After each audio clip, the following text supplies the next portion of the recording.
Jamie did creating his character. Yeah, Well- I'm like, this is gonna be fun. I'm gonna do this. This is gonna be sick. And then What does I my did character do? Yeah, basically. Well, on that note, are you guys ready? I am. Yes, 'Kay. sir. So, starting off your adventure, you're on a ship. Have been for the last several days, even up to a week. Making several stops along Sword Coast. The ship is transporting goods from the north, from specifically Waterdeep, down to the southern parts of the continent, and the end for you guys would be stopping in, and specifically at the small village of Yokotoro.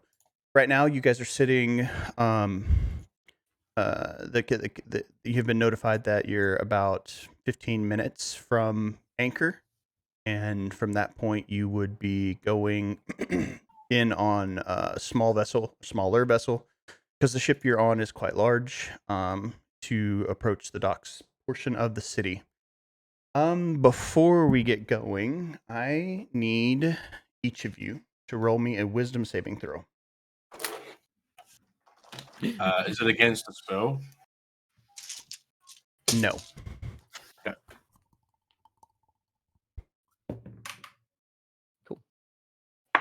23. 16. 10. Interesting.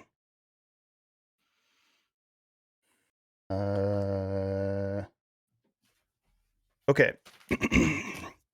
So in your quarters, it is working to be. It's getting close to. It's late afternoon, maybe early evening, even.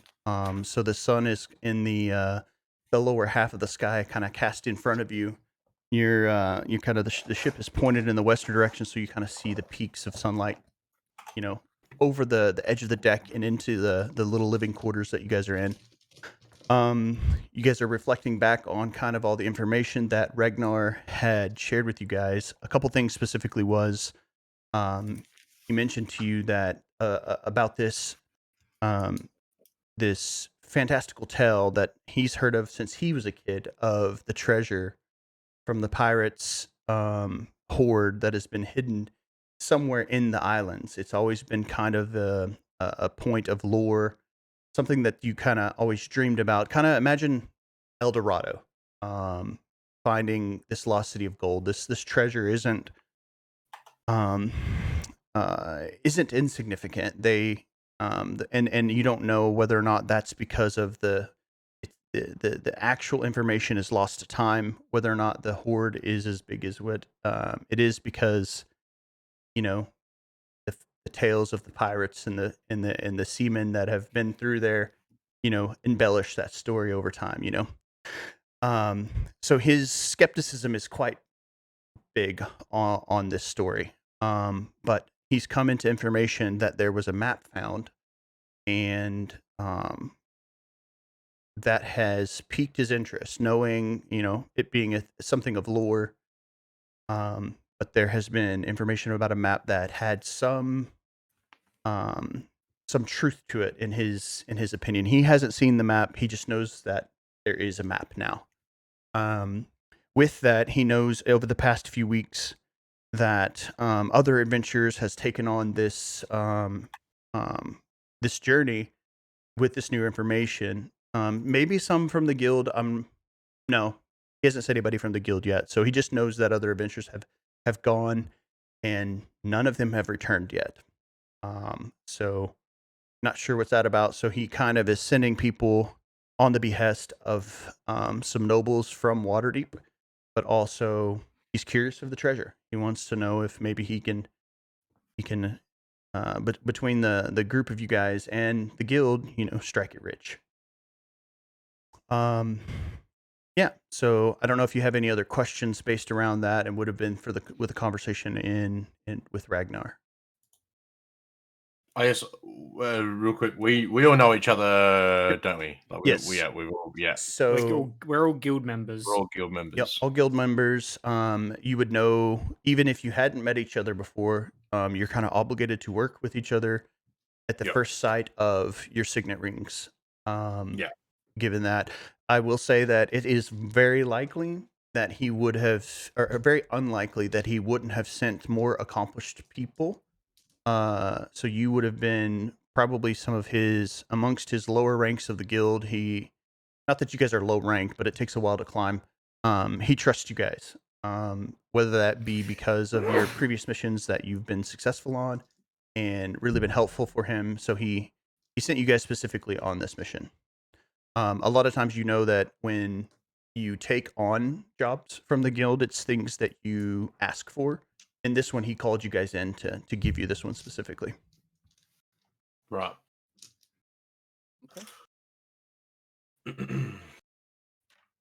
Well, I think we should carry on. Wait, so are we all in our quarters, just on the ship, Sorry. heading to the island? Oh, I think we should carry on. There it is. Yes, yeah. So it being afternoon, evening time, you would have had maybe a little bit to eat and drink, and you're just kind of moving into what will be the later part of the day and preparing to anchor and travel to the island. So I guess just before we'd start to anchor, I'd go up to Ragnar. Ragnar's on the boat. No, he sent you guys away. Yeah, so he stays in Waterdeep.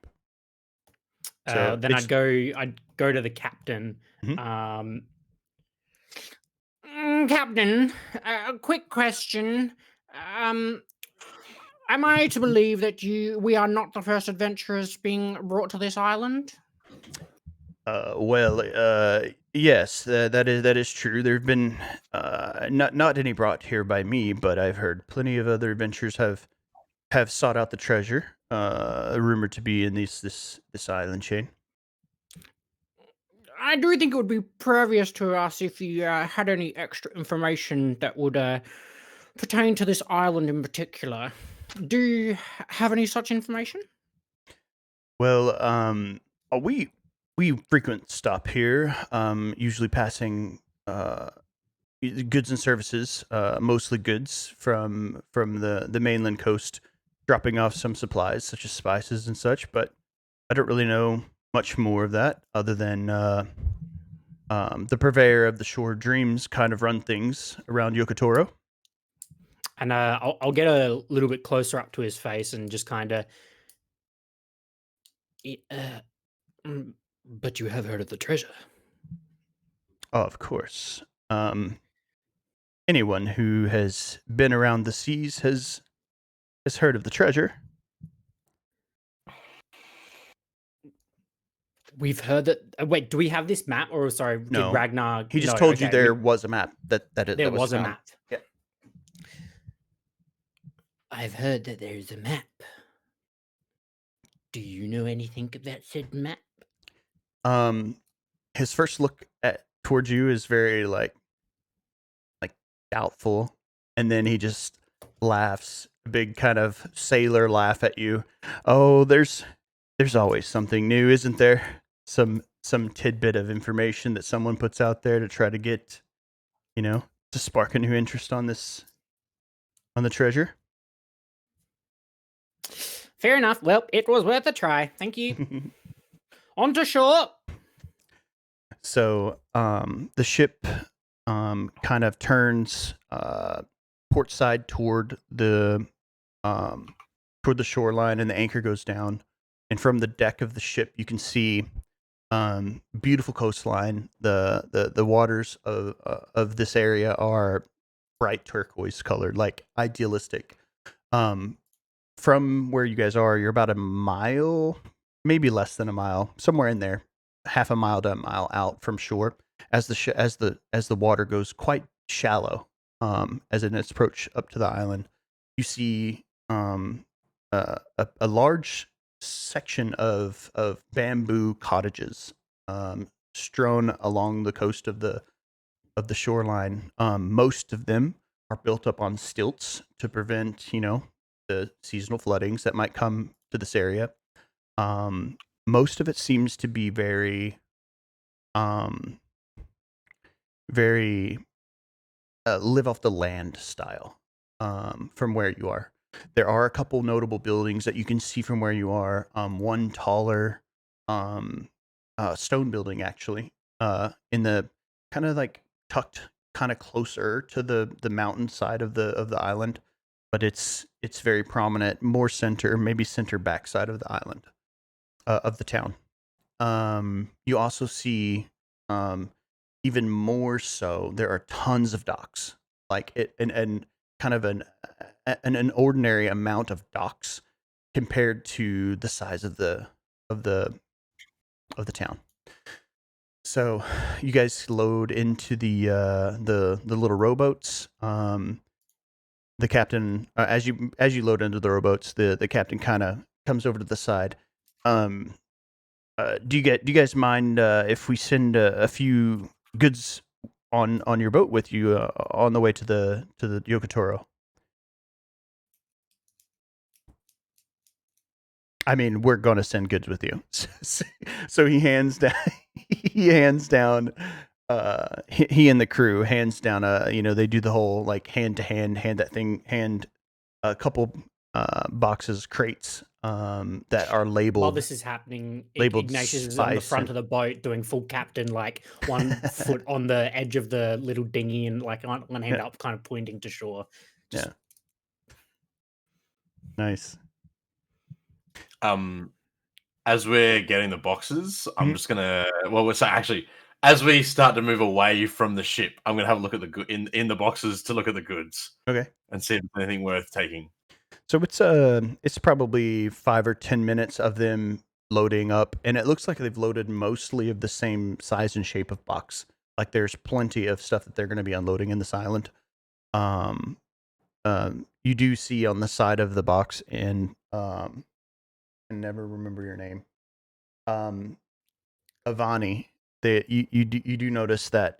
I mean, you would know each of the boxes say spices, but Yeah, in I can that read them all. yeah, yeah, yeah. The language is specifically Elven, and it would be I don't even spices of don't all even different have room for that one. kinds. Yeah.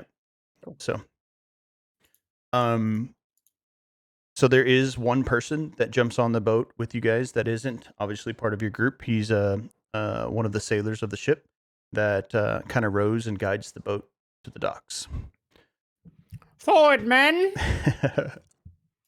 All right then, Excuse me. starts rowing. General term, colloquial use.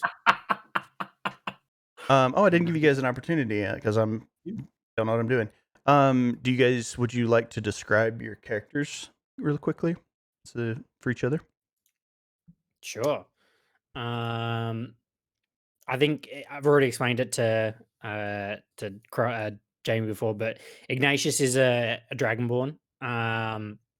He is red scaled, has quite extravagant horns that kind of work up the way the sides of his head and then like out towards the back, and has like red accents all through them, and has mostly like orange yellowy scales. Has full kind of like sorcerer's cloak, and has a cloak over the top of them like robes, um, and has a very long and proud tail that he wears, and would appear to be, I suppose, of a younger dragonborn, Okay. not older. Avani, or as if you've worked with her before, would be Ava. As how she goes, is a relatively young-looking elf. As far as elves go, knowing elf ages, probably close to 200 or almost 200. Only just kind of hitting that point where she'd be considered mature. Although all the actions that you've seen from her suggest that she's probably not that mature.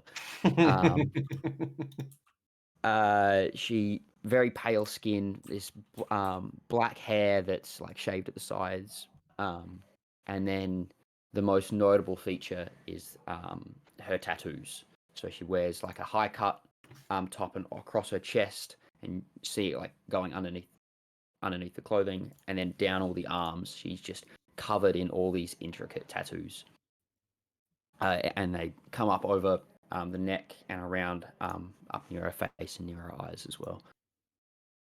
Walking around carrying, and most of the time you've seen her carrying her longbow. And if you have worked with her, she's probably occasionally used some magic, but is heavily focused on the longbow. You probably also heard her talk to it a couple times.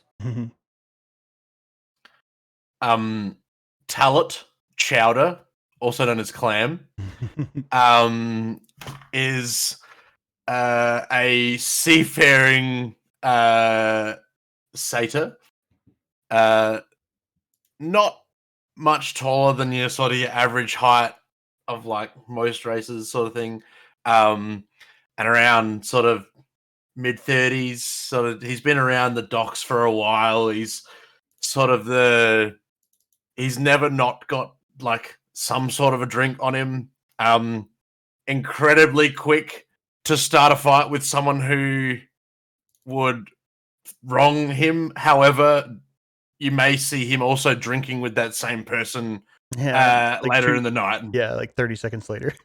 Correct. So quick to fight, but also quick to make up. Doesn't carry a weapon. But you would notice that he does carry some funky looking braces on his hands that you would see under his from his sleeves, under his sleeves. Awesome. So it is about a I don't know, 15 or 20 minute row in, uneventful. You guys are just kind of looking around, soaking in the paradise-like sights of the island. I will say too that as you row in, it may have been some sort of kind of, I don't know, illusion of some sort, just by the shape of the island. When you guys first approached, it didn't look so inland, but you do row into like a cove or a like a tidal pool of sorts to approach the island. So it feels like you've rowed a little bit further than maybe you would have expected at the beginning of arriving. But you do reach the docks. There's lots of people still working at the docks. It being in the evening, it's probably not very many of the dock workers are they would be probably fishermen. Kind of obvious, but they're not bringing any of their catch because it's in the evening time. There may be a couple boats, the vessels that would be. There's plenty of people tending to their boats, though, whether that be repairs on their sails or their rudders or miscellaneous little leaks they might have sprung, as well as mending nets. But as you guys dock, there's kind of a bustle of people that kind of rush over. Dressed a little bit different than it would be the fishermen that help unload the cargo from you guys' little dinghy. So as you stop onto the dock, the docks are pretty large for the size of the island and what would be this village. And you look down the line, there are several other a couple other larger ships that are shallow enough to have reached in and docked alongside the end of the piers, where all the fishing vessels are quite small. So once you're on the docks, it's hand the reins over to you guys. What do you do? I think Clam is definitely just rolling through and like feeling at home. Like he'd be walking through. To be honest, you've probably been here. Yeah. So I was gonna see if there would be anyone. I guess is there anyone that I would know on the dock? Moving forward. Sure. There is an elder human that is kind of sitting alongside his boat, probably halfway down the dock that stretches, I don't know, maybe 150 yards from where you are back to the shore. And you recognize the gentleman as somebody you've probably drank with a couple times here when you've stopped. Another fisherman.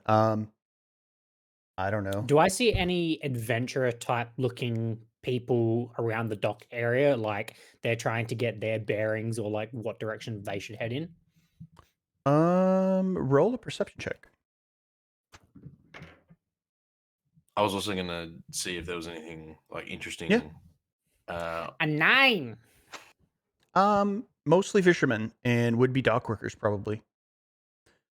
You saying you were gonna look for anything? I was gonna say if there was anything interesting as we walked through the dock. Yeah. Like I would know, like if there's anything. Yeah, like for you specifically, maybe anything that might seem out of place, weird Yeah. or different from when you were here before. Yeah. Am I rolling perception? Perception as well, yeah. 13. Seems business as usual, honestly. The sound, the city kind of seems alive and like if you could put a vibe to a city, happy, healthy. You hear maybe distant sounds of music played from different parts of the city. Not just the central section, but all over. Sounds of music and laughter and singing. So Okay. Does there appear to be like any sort of trails that lead further into the island, or is this a fairly secluded dock area? The docks, there is a stretch of beach that go from where the end of the docks where they reach land before it gets up to where people stay. You would probably think maybe that's because they want to avoid too much flooding when the seas are high. But for the most part, it goes from docks to a little section of beach, which does have like a boardwalk that walks across it, to the housing of the city, and then as a backdrop, it kind of steeply ramps up to would be a long dormant volcanic mountain, with little shelves of maybe rice paddies and little crops that they self sustain off of. So that's about all you can see from here is the city, and then it's surrounded by this kind of water, and then the edge of the city kind of tapers off to the edge where the mountain might come down to the edge of the shoreline. And is there a jungle surrounding like the mountain and like around the town? Yeah, it's quite rocky, but there are jungle vibes where you would imagine around the rest of the island where the city doesn't occupy, kind of in that same like climate zone. Ignatius is probably going to start heading to the city or the town. I want to go speak to. I'm going to name this guy for you. Sure. Harmon. Harmon? In this town, Harmon. And just go and strike up a conversation with him, and then subtly ask him, Harmon,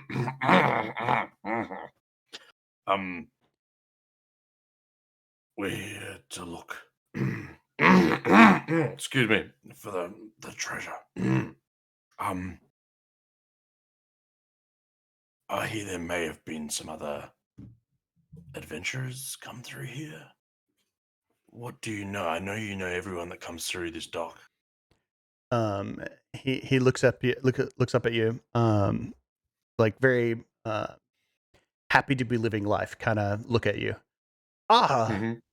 Clem, brother. Yes. There's. Well, great to see you, old friend. It's very good to see you, my friend. It's been far too long. When was I here last? It must have been 4 or 5 moons ago.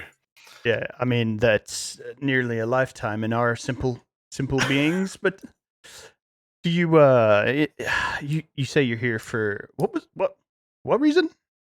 No, I was just being silly. We're just here to drop some stuff off. Here for a drink? We're gonna have a look around. Yeah, I mean always. How pirate? Yeah. well. I've got one right now, and I pull out my little flask, and I'll take a nip.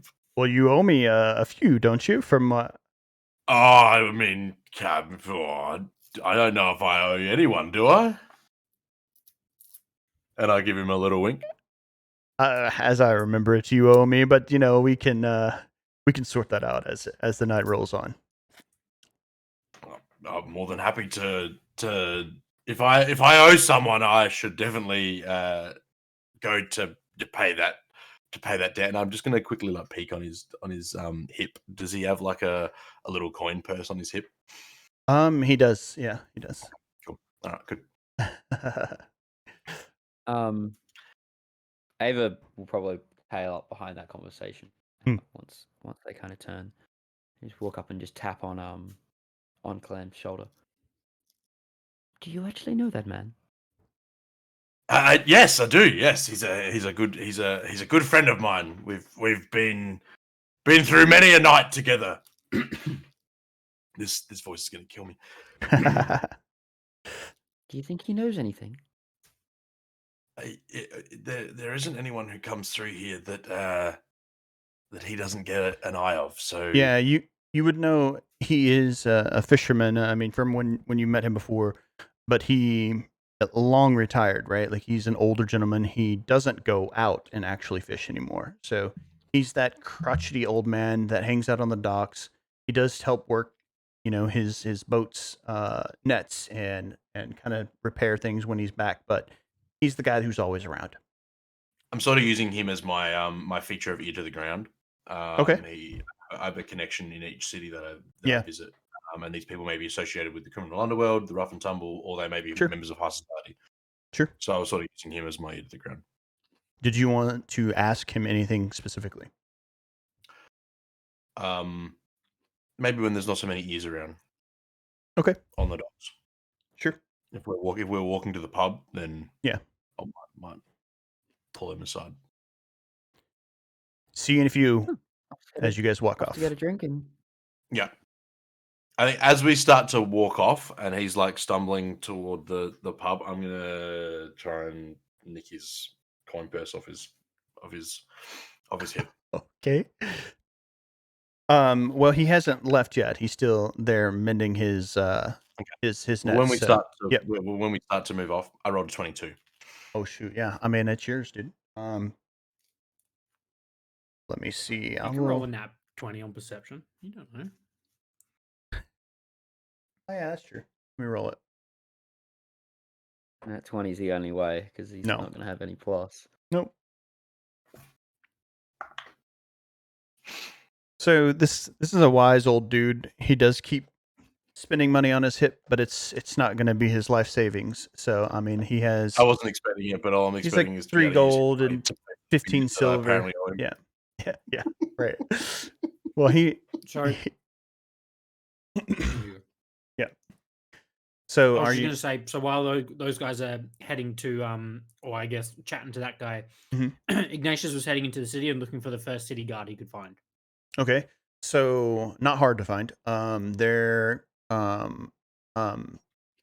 the end of the docks. So there's a vast spread of docks that I explained to, but they all kind of filter down to one entrance into the city. And at the side of that entrance is a guard tower. Sorry. Ignatius, very proud, very pompous, walking up to the guard tower, hands on hips. As he gets close to the guard tower. Excuse me, please, guard. What can I do for you? And he kind of holds his hand up, and so you can see the guild ring. I am from the guild, and I have been sent on a very important mission to find the treasure of Nethlos Island. I think that was what it was called, Nethlos. Yeah. It's the Jade. You know, it's Captain Jadescale's treasure hoard. Oh, it's kind of like the lore name of it. Yep, Captain Jadescale's. I have been sent to find Captain Jade Score's treasure. If any and all information could be shared with me as soon as possible, that would be much appreciated.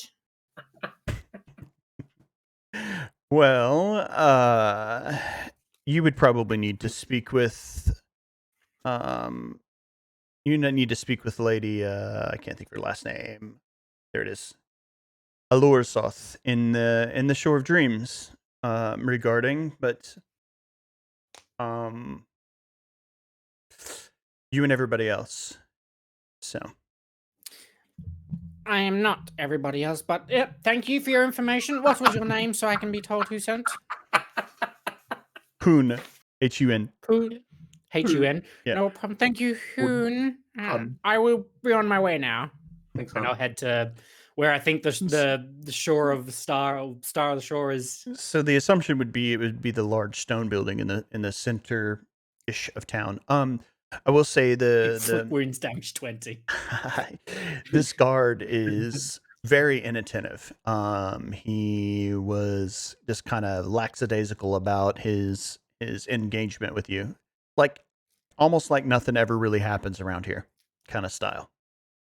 Yeah, right. I took that as he knew exactly who I was, as my reputation precedes me, and gave me the information I knew. Nice. I love that. Excellent. Cool. Oh shit. Okay. So, are you guys headed to the Shore of Dreams? Is that the plan, or you want to look around town? Yeah. I think basically I'm going to the shore. I think Yep. we go to the Shore of Dreams. That's Yeah, the fair pub, enough. yeah. Ignatius Yeah. knew that anywhere he went, he could always go back to the pub and find Clam. So yeah, Pretty like, much. bounce Yeah. back. And Ava is currently just following the band that knows the area. Yeah. So Ava's just kind of happy to. Yeah, I guess as Find we're out walking tomorrow. and talking, I'll find a moment where there's less people around and be like, "Hey, Harmon, have you found any? Have you seen anyone come who wouldn't necessarily look like they belong on a dock or that? And did they say anything on their way through?" Yeah, actually, as I remember it, there have been a rather large rash of other adventurers that have made it in, all seeking this treasure, the legendary treasure of Captain Jade Scale. They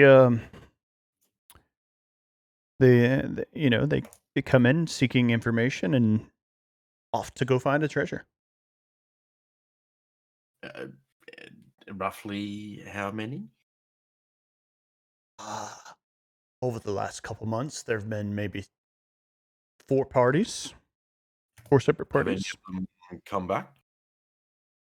Wouldn't know. They rented ships or loaned out ships and sailed off. Not sure Where they if sailed to. And I'll just kind of peek my head up over his shoulder, which I do have to do. I'm like 5'5". So This is Ava, by the way. hello. She's a friend of mine. he just grins and kind of nods. Kind of looking you up and down. I don't think he would have maybe seen an elf with so many tattoos. Also probably not a Shark. Like my eyes are yeah. like this piercing green and black. But he keeps a friendly face still.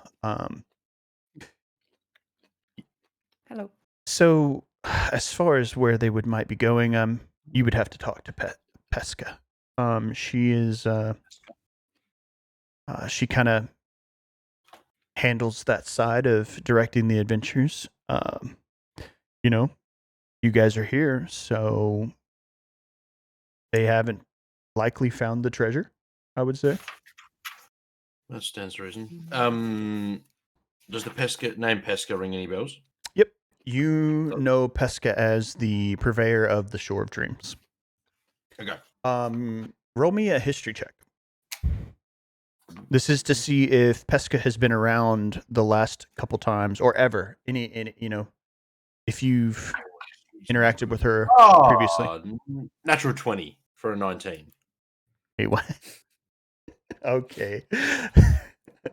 So yes, you've Hell yeah. you've spent time in the Shore of Dreams, and you know Pesca as the purveyor of the establishment. She runs the Shore of Dreams, and the Shore of Dreams being kind of this magical, I mean, not in actuality, but like this mythological, fantastical inn, this tavern on an island that is of paradise, essentially.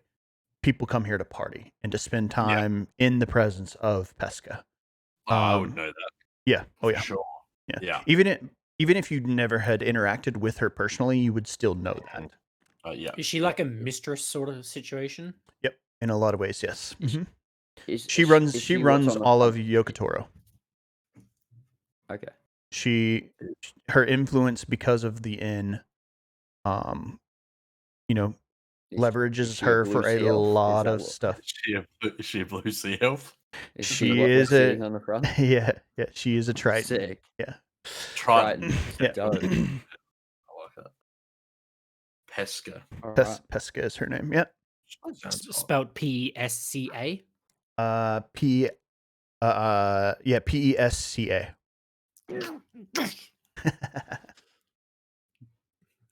Yeah, I As a definitely, DM, that makes me very happy. I definitely would have gone. Getting that right.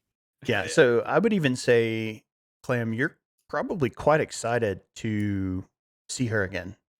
Oh yeah. And you might even know that her entertainment is of legendary status. So Shit, what was that? What was it? Yeah, I'll roll that again. I mean, did you rolled a natural 20 on your investigation I or rolled your it.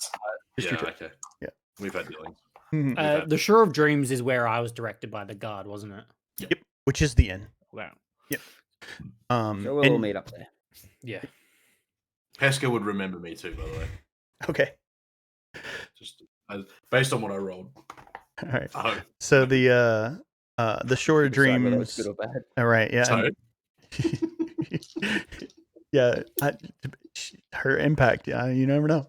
The Shore of Dreams is a 2-story stone building filled with long tables and benches. So as you enter, it's busy. The sun is maybe not quite behind the mountain, behind Yokotoro, but it's already. You would think that it may be a little early in most places, but it's already quite busy. Lots of people in here. If you look around the room, there's plenty of like stacked kegs in certain corners of the room, like they are prepared, like they have, they are used to having a lot of people. They're used to having lots of good times in here. Lots of people sitting around the long tables, just cheerful merriment, eating, drinking, having a good time. You do see at the bar, the person tending is a rock gnome, bright red hair. Clam, you would remember this person. Her name is Scorch, as the person who tends the bar. And then you also see a couple other people waiting tables, as well as Pisca. She is, I keep missing her. Is it Pesca or Pisca? Pesca. She's just kind of like mingling with the townsfolk. You imagine the people that she is talking to, would be maybe of some importance to her, but she's just kind of mingling with everybody that's in the room. So I imagine I'd probably get there a little bit before Clem and Ava. Yep. Before I would, I'd kind of just peer through the window and just kind of get a vibe of the inside, Mhm. to work out, like, are people. Well, first of all, I didn't actually get a description of Pesca, so I'm just going off a name at the moment. But I'm just trying to get a vibe of the inside, like how are people acting, and what is kind of everyone's Yeah. interest. Are there like secluded groups of people talking to each other? Is there a big kind of show going on? Like, what's other than what you just explained? Yeah, so most people they're not specifically sectioned off, no more than what would be maybe friend groups of people sitting at a table together. It is organized in a way that it's kind of like group shared anyways. The tables are extremely long. To have like an individual table, there might only be a couple of those in the entire bar. But the vast majority is just kind of people hanging out, having a good time. Does there appear to be a single person that has the most people either listening to them or around them? Because that's who Ignatius would be looking to go to speak to. Yeah. So near the center portion of the room, there's a stage, and just off the stage, addressing the front table, there's uh, a a copper-haired blue Triton, and as far as Tritons go, her skin is vibrantly blue. Most Tritons do have very colorful skin, but hers is extremely vibrant, like very, whether or not that's well taken care of, or maybe Almost she's fluorescent. Yep, maybe she's special. So Magically so. mhm. All right. I will Did say you- while you're looking through that window, I'd say like we roll up behind you. Yeah, you and weren't then too far ahead. Like, I did roll for it. What's your passive perception? 12. Cool. 15. You don't hear coming up like Ava coming behind you, and then she just kind of tapped you and said, "What you doing?" Ah, oh my Just god! right in your hip. Ava. Yeah. I'm still with I was Harmon. investigating, and from the outside, it looked like I was totally peeping. Like, Yeah, being a Yeah. weirdo. Yeah. Clam's literally Mhm, gonna like investigating. The door's over there. No, just walk over to the door. Clam's gonna like bust through the doors and go, "Daddy's home!" And see. So and I'd like to roll a performance check to see Hold what on, response hold I on. get. So before you do that, though, the doors on the building's quite large. The doors are wide open, and they're like a massive double door. So like Yeah. you walk in, and it is like entrance of a stage style, and you walk forward, and yeah. So roll me a performance check. Oh, it's a natural one. perfect. Perfect. So Please tell me true. Daddy's Vomits on the floor. so you see yeah. Can't, well, maybe. So you see next to the door there, arms folded, a rather kind of stacked, like really strong looking tiefling. Clam, Bouncer. you would remember this person as Tamirti. She just kind of looks at you.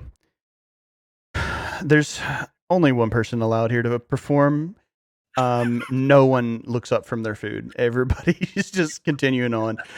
Partially because it's they're in no one was expecting a performance. So Timothy, baby, like you've been working out, and I like try and smooch up to her. yeah. Before you even get anywhere close, she physically holds you away from her. Like Whoa, hey.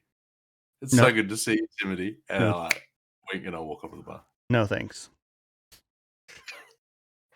One day. Yeah, she goes back to cross arm leaned against the door. So after probably just a few seconds after Clam almost vomits on his own shoes, and then tries to chat up the bouncer, Ignatius would then probably be pretty quick in after him, almost trying to push Ahead. Clam out of the way to get in front, and kind of strutting his thing, walking towards the blue Triton that he saw everyone kind of gathered around, and kind of puts an arm, like a knee up on a stool, and like an elbow on the knee. Well, I can assume you're Pesca. Am I right? She gonna get kind of chuckles under her breath, smiles a really big, incredibly beautiful smile at you. Yes. Who's asking? Well, I am Ignatius, and Hoon told me that you are the person to speak to about a certain treasure on the island. Well, aren't you a colorful little guy? What's everyone else's reaction? If a Dragonborn could blush, that he would be blushing. Yeah. Well, of course, this place is of a legend. There's plenty here that come looking for the treasure. Yeah, got lots of information, lots of time. What's the after I ask about the treasure, anyone that's around the area, what's their kind of look? Are they another dude looking for a treasure Not sort of thing, or almost is not it phased at all. okay? Yeah.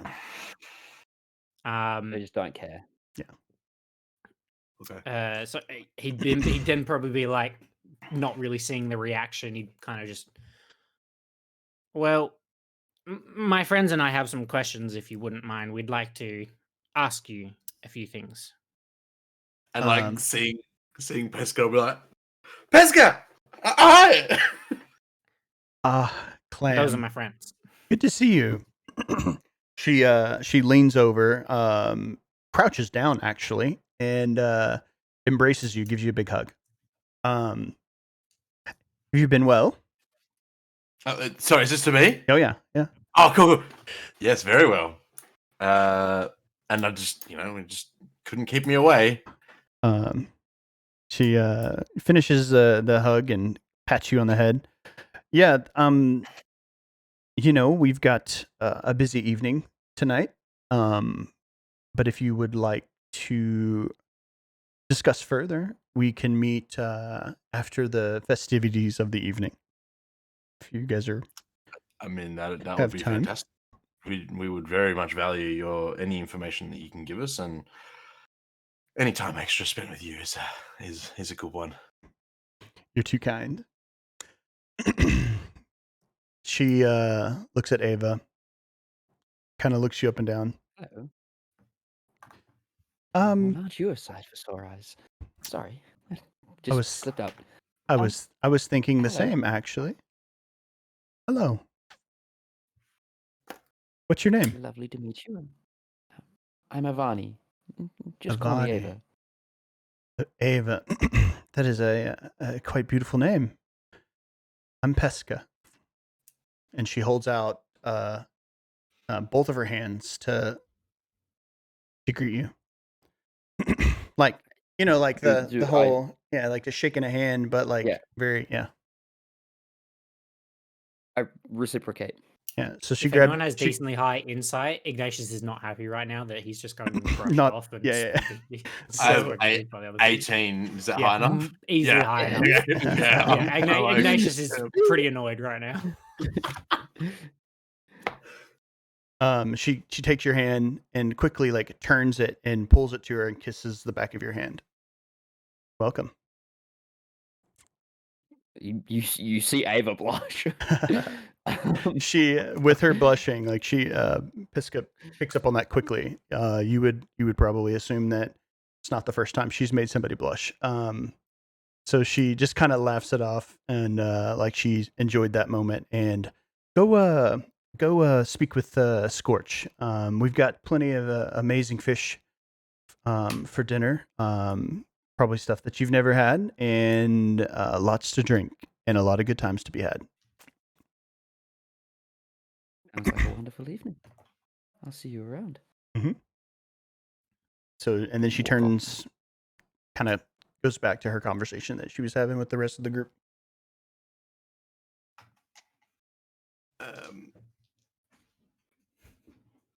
Ignatius is probably retreating a little bit and just kind of maybe just kind of going up to the bar and just maybe sitting there for a moment. As he retreats, I'll put my arm around his shoulder and be like, "Don't worry, man. She'll warm up to us, and we'll walk over to the bar." As you do that, he kind of regains himself. I am fine. Oh, I know. So, as you approach the bar, you see at this moment there's where you did see Scorch there before. She's not. The door to a storage room is open behind the bar, and you hear a little gnomish voice swearing and kind of shuffling through something. Shuffling through the goods in the back. Oh, it's Scorch. You need Scorch. Same thing. You go. You say it. I didn't say it. Sorry, I didn't understand. Would you be Scorch? Do you need a hand back there? Oi, one second. I'll be back back out in a minute. Digging through, still continuing. And then she kind of nervously looks out the door. Oh, yeah. 1 minute. And goes back to just looking for my spices. She's rummages of another few seconds and then kind of joyfully and bouncily pops back out. Yes, what can I do for you? I was just wondering maybe what was on the menu for tonight. I'm rather peckish myself. We have the jewel of the sea, the turquoise tuna, grilled with a little bit of well, I don't want to tell you specifically. It's my secret little douse of seasoning that I was put on this. But we also have some rum, recently imported from the south, as well as some fried up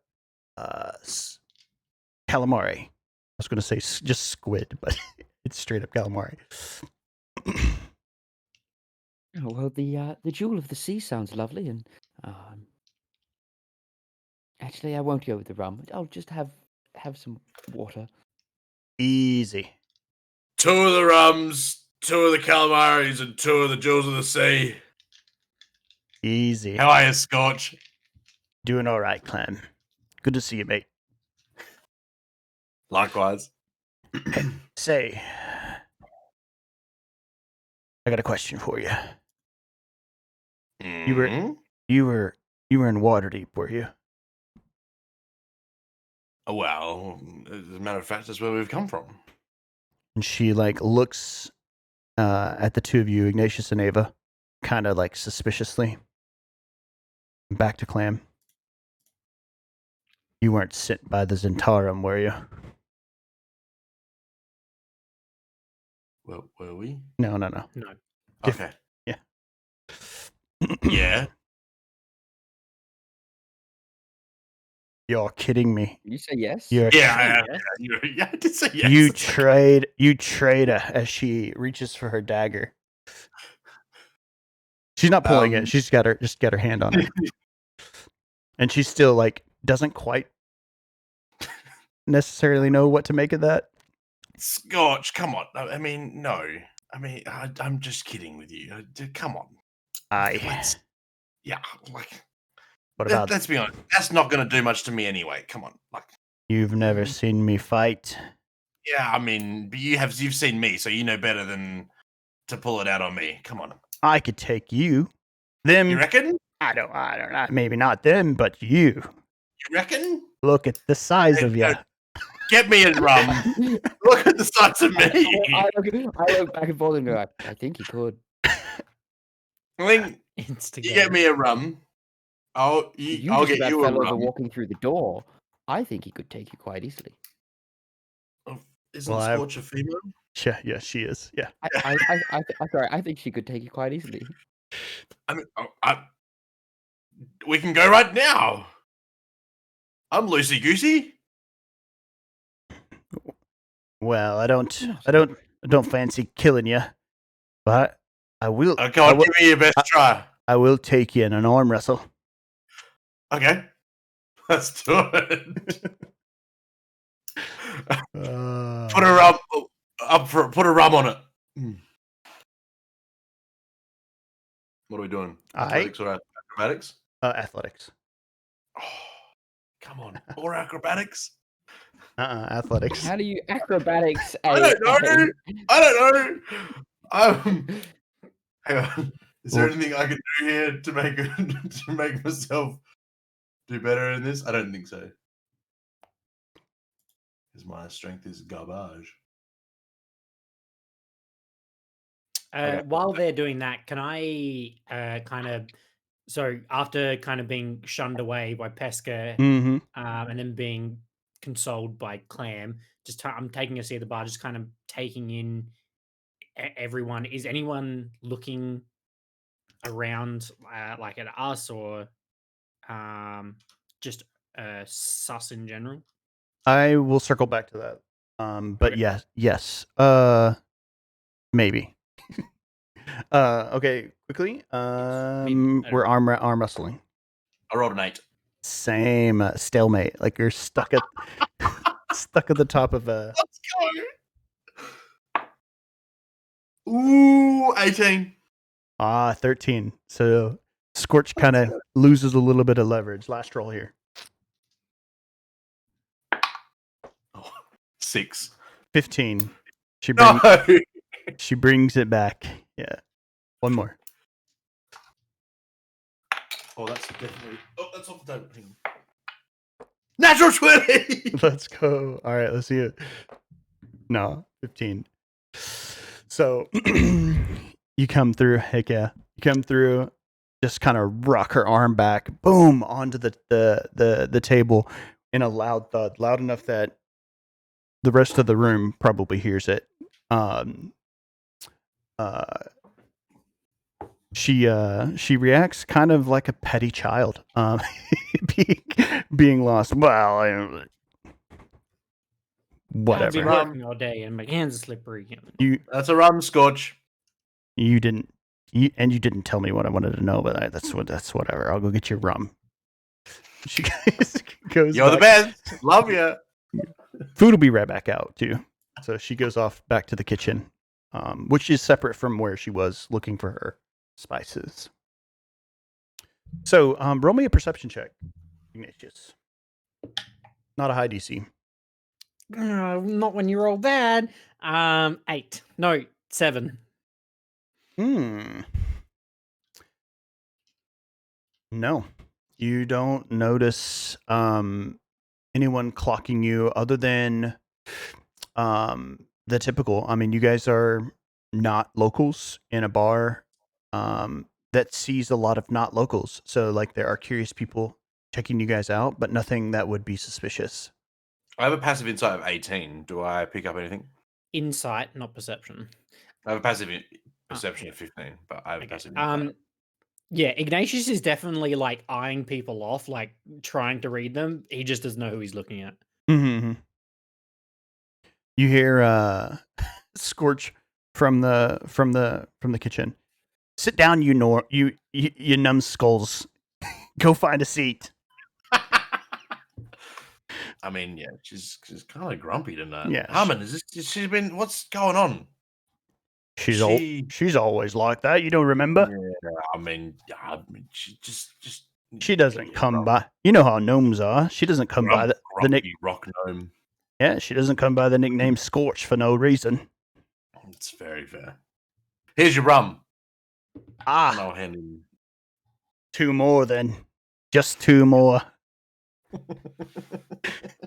He doesn't care where you guys are sitting. He is going to find a seat. So yeah, well, we'll follow him and we'll go sit with him. Yeah. I'd probably try and find a seat close to Pesca and try and listen in on her conversation. Yeah, so if you're following him, that's where he's headed anyways. He wants to be up close to the action. So the end of the tables, you would think that's kind of a bit counterintuitive. So the tables are on long ways toward the stage. They don't sit in rows perpendicular I'm to imagining a darts tournament. Oh yeah. If you ever seen a Well, they're darts all, tournament, like, it's just long two, ways? like long tables. They're with long the ways, stage at one yeah. end. And they all Yeah. like if you were to watch the stage, you would have to sit and look to your left Yeah. or your right down towards the stage. 100%. Yeah. So 100%, he's picked a table to the second to far left and near the front is where he's sitting. Below it. Close to the action.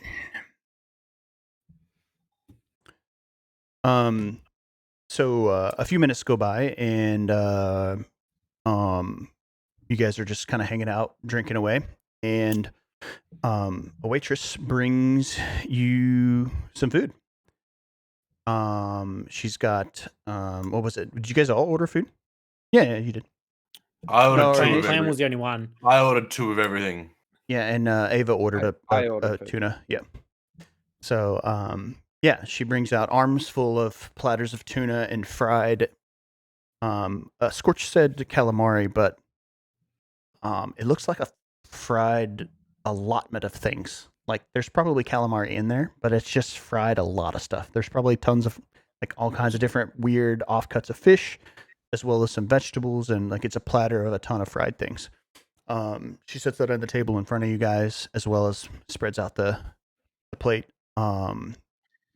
She is a local female, wearing like amber silken robes and has her hair up in a bun and seems very tidy and clean and just well taken care of, as well as very polite person.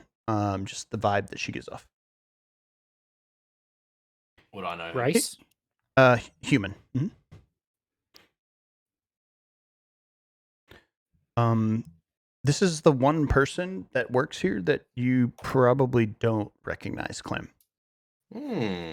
As far as I understand it, everyone that we have seen so far has been female that's worked in here. Yep. That is true.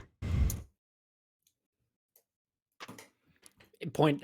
Have I seen any male employees at all? Not employees. Nope.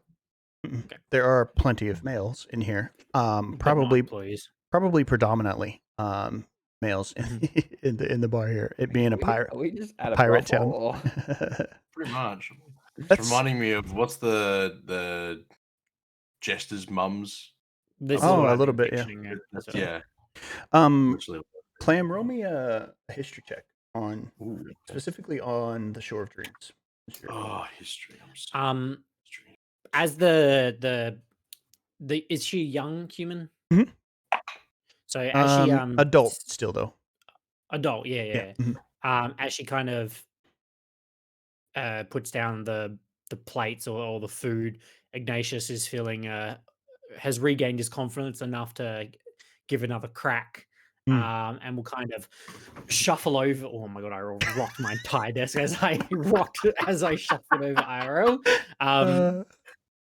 He'll kind of shuffle over as quickly as he can to kind of catch her as she's putting it down. And hello, my lady. What is your name? Quietly, she says, "Mersa." And she's smiles at you, like being friendly, and is also setting down plates. Well, Mercer, I'm not sure if you know, but my friends and I, we are from the guild in Waterdeep, and are here on some very important business. I'm sure you know of the treasure of Captain Jadescow. We are here to claim that treasure. He's putting on a voice here, by the way. This is not his regular voice. I love that. I wonder if you may have heard anything about said treasure. You are you? We are. I've heard lots of the treasure. What would you like to know? I mean, there is rumor of a map circulating. Any such information surrounding that map could be quite beneficial to you in more ways than one. As he looks in her eyes. She she probably deals with this on the regular, right? So she quickly pulls up her finger, her hand, and holds in front of you, and she's got a ring on her index finger. And I'm sorry, I don't want to give you the wrong impression. And she holds it in front of your face. And you see it's a no. I was just talking about gold and silver, like different forms of currency. Obviously, gold and silver. Oh, forgive me for the assumption. I'm so sorry. You. No, that's okay. It happens all the time. Yeah, you can imagine that. Being here, it's something we deal with all the time. But yes, there is a map, and she sits down next to you and is like, are you adventurers? In the prospect that this has actually provided some information, he's a little bit caught off and kind of drops the facade a little bit and goes, well, yes, we are. No, seriously, do you have information? We really need some. Well, Pisca has a map. But Looks over at Clam. Dude, We're talking You to her have after the bases? show. What do you mean? anyway, I've already done my bit. We're enjoying the food. would you happen to know if Pisca is interested in parting with said map? um, I believe she is. I knew of another adventurer that she gave a map to about a week ago, and she's speaking under her breath, like, Can I? and at this Totally. point, she puts her arm on your forearm. Ignatius is blushing again. Yeah. What did you say, Clam? I'd like to do an insight check on her to see if she's actually easy. Let me look. No, Ignatius doesn't care. Dirty 20. Oh yeah, so she is being truthful. She knows something. Okay. Yeah, there's more to it though, isn't there? Mm-hmm. Yeah. Okay. I have no idea about that, by the way. I don't pick up on that. I would like If for I was 17, I probably do. Yeah, if you guys feel your characters have the high enough insight to know that this is a moment of kind of like secrecy, right? Like, I mean, I'll let you play that how you need to, just because I'm not going to pull up each one of you's thing to look at your passive insight. But My passive insight is actually 15, so I probably do get that You would vibe, trigger- but Ignatius's personality overrides that and is just he's more infatuated with the fact that a female is giving him attention at the Yeah. moment. So with that, you kind of get the vibe. The other two, if you would like, you get the vibe that this is probably not a conversation that she should be having with you guys. And you get the feeling that she's extremely concerned about something. And she darts her eyes back toward the door. Several times while having your conversation. I'm gonna lean over. Mercer. I don't believe I've seen you here before. She pushes you back and kind of gives you this look of don't want to tip anybody off. Yeah, well, I am new here, and she raises her voice a little bit. I started working about 2 months ago. But I wouldn't say that it is on my own merit. My parents used to own the Shore of Dreams before Pisca bought them out of it. But I'm happy to work here. I'm happy to be back. It's an incredible opportunity as well as good money. And your partner is happy with you working in an establishment like this? Oh, yes, too happy. They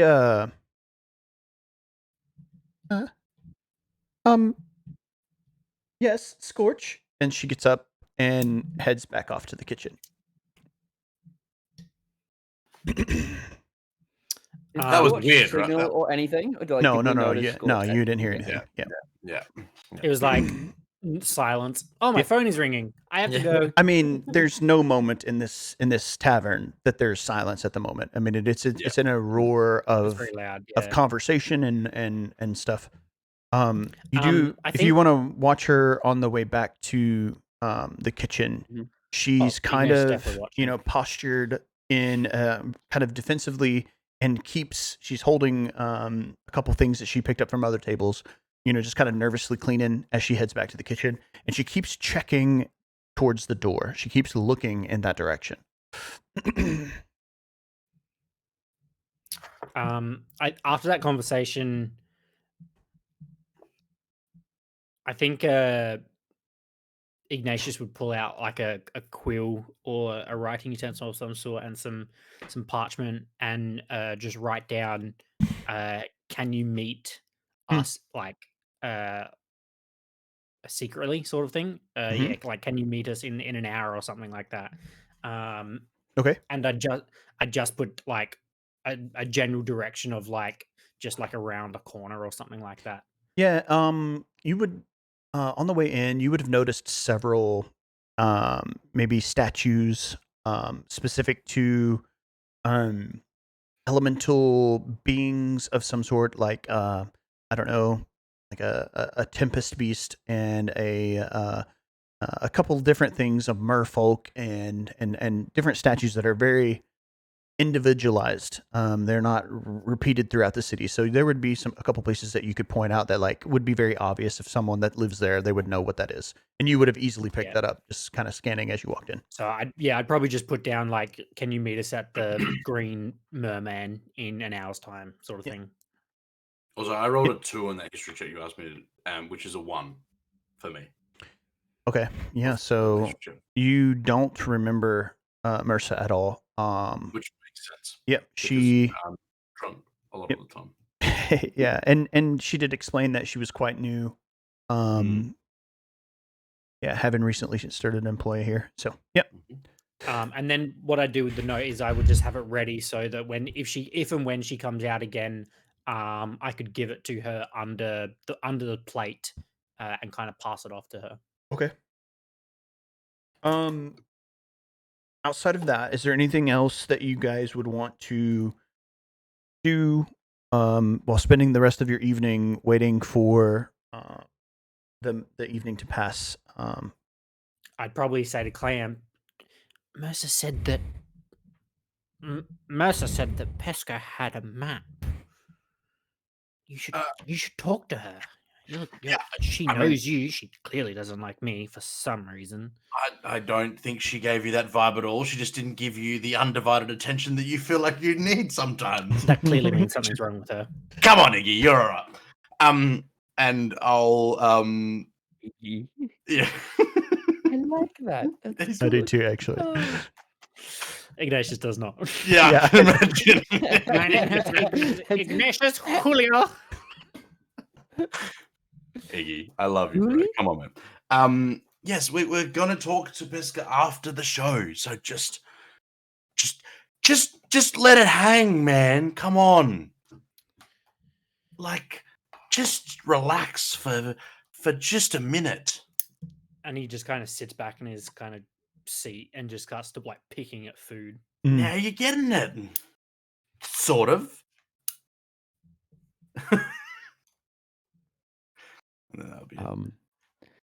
You probably do see Ava, and it's probably something you've seen her do a couple of times. As she's eating, she's like, this is really good. I wish you could try it. And looks over and says it to her beau, just out of just while they're sitting at the table. It's probably something you've seen her do a couple of times, whether or not you've asked her about it. But yeah, and the tuna, if you have it, is incredible, very fresh, grilled. The seasoning on it is like perfect. You know, like when something's like over seasoned, under seasoned, it's like perfect. Scorch is an incredible cook. She knows what she's doing, especially with seafood. Ava, we have mentioned. I'm pretty sure we've mentioned this to you in the past. Keeping our inside voices when we're talking to inanimate objects. I've explained to you before. We have conversations. I understand this, but many others may not see it the same way. Why do I care what they think? No, you're right. We shouldn't. Have another water. Okay. So let's say about that time you hear a strum on the lute that you guys have seen propped on the side of the. Actually, it's kept in a case, a quite ornate case.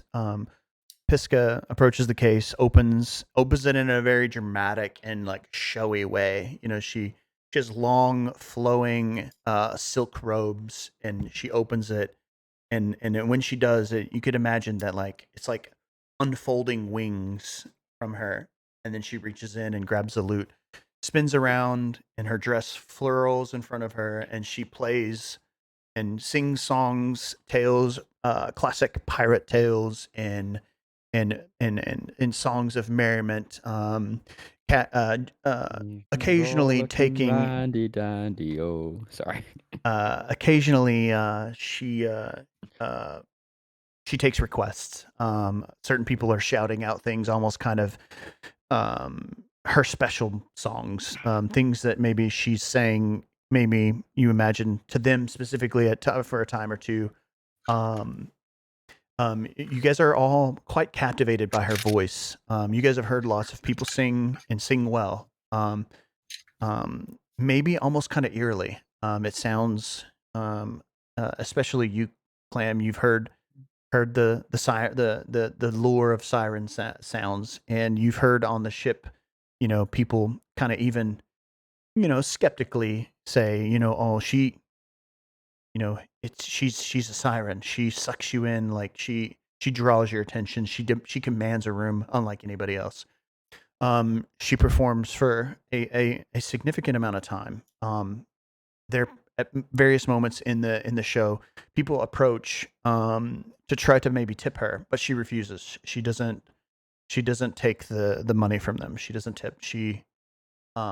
She turns them away if they're trying to give her anything extra. You get the vibe that she just really enjoys the performance. By this time she wraps up. There are moments in the performance, especially toward the end, where it's a lot more casual and people kind of go back to intermingling while she's still performing. They know that from having been there probably hundreds of times that this is the part of the show where she's winding down and just kind of casually. Sometimes she sings, sometimes she doesn't, but she's playing her instrument while people are winding down, and you see Timony. Was that her name? Timothy. Yeah, she's going around kind of kicking the people out that are really drunk. She's in kind of a nice way. She's like helping them. You see her grasp them and give them something every now and then to, you know, say a few arcane words and help them out of the establishment. But she's also kind of ushering people out because the night is closing. It's wrapping down, helping them back to their rooms and such. So, around this time, if you would like, Ignatius, you know that since the evening is wrapping down, if you want to try to slip Marissa the note. Yeah, absolutely. So I yeah. guess as she's kind of moving around, also if she doesn't necessarily come directly over to our table, Yep. I would cast Mage Hand and try and slip it S- into her pocket or something like that. So she doesn't. She doesn't. Almost oddly, like avoids cleaning you guys' space up. Especially if you guys have not moved away from the table. Well, in that case, yeah, I would probably cast Mage Hand and try and slip it into her pocket of some sort, trying to avoid any attention if I can. Do you have? Is it invisible? No, Mage Hand is not for me anyway. Not for you. Yeah. Okay. So I'd probably whisper the vocal component, and then just try and cast it. And I'm gonna say, do you have subtle spell with? nope. No. So No. I'll let Your vocal component doesn't need to be loud.